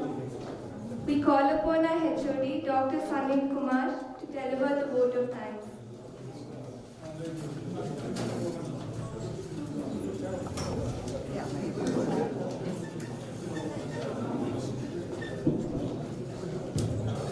I know everybody is restless, but I would suggest that you sit down for 1 minute. We will do a quick vote of thanks, I promise. If I can wrap it, I'll wrap it. And we'll also do a group photo session since we have all the members here. And we are concluding. You will have your certificates with you. You have a lovely gift to remember. Uti. Yeah. For a formal thank you. Good evening, everyone. It's my pleasure to thank you all for being a part of this convention. It has been a resourceful 2 days of discussions, deliberations, and conversations for moving towards a resourceful direction for the profession of architecture. This event has been made possible by the esteemed presence of architect P.R. Mehta, who has taken time out from his busy schedule to be with us. Thank you, sir. We also thank our patron, architect Habib Khan, who has offered us the pearls of wisdom in this prestigious event. I also express my sincere gratitude to Professor K. Jasim, who has added a dash of youth and energy to this event, providing us with some valuable inputs as an academician. Thank you. Getting people on and off the stage. We also thank Professor D.S. Ramakrishna Rao, who presented us with some key insights into the future prospects in architecture. Thank you, sir. I also thank our special invitee, Architect Prakriti Mehta, who offered us a unique presentation for alternatives for students and faculties in this center. This event would not have been possible without the special support and suggestions by Dr. Satish Kumar. We thank you, sir. I thank all the conference participants for taking effort and attending this event, braving a pandemic and moving forth for a healthy discussion. Now, from our own side, from the Beacon side, we thank our chairman, Shri N. Muralikumaran, for his august presence and relevant support to this initiative. A special thanks is due for Professor Sharvana Raja, who has helped us organize this unique event. We also thank our director, Professor Solomon D. Vedumutu, for his august presence. So making it very entertaining for all of us. Thank you. I also thank our Dean, Professor Selva Kumar, and our Principal, Sri N. Sharvana, for their encouraging support for the event. And last but not the least, we also thank every head, principal, and institution leaders who have participated in this event, showing extraordinary enthusiasm in both online and offline mode, and making this gathering a very big success. I will now conclude with special thanks to all faculty, students, and volunteers who have contributed to this event. Thank you all. Yes.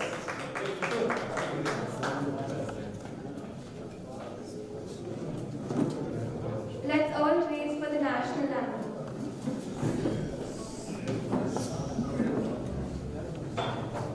Jana Gana मन अधिनायक जय हे भारत भाग्य विधाता पंजाब सिंध गुजरात मराठा द्राविड़ उत्कल बंगा विंध्य हिमाचल यमुना गंगा उच्चल जलधि तरंगा तव शुभ नामे जागे तव शुभ आशीष मांगे गाहे तव जय गाथा जन गण मंगलदायक जय हे भारत भाग्य विधाता जय हे जय हे जय हे जय जय जय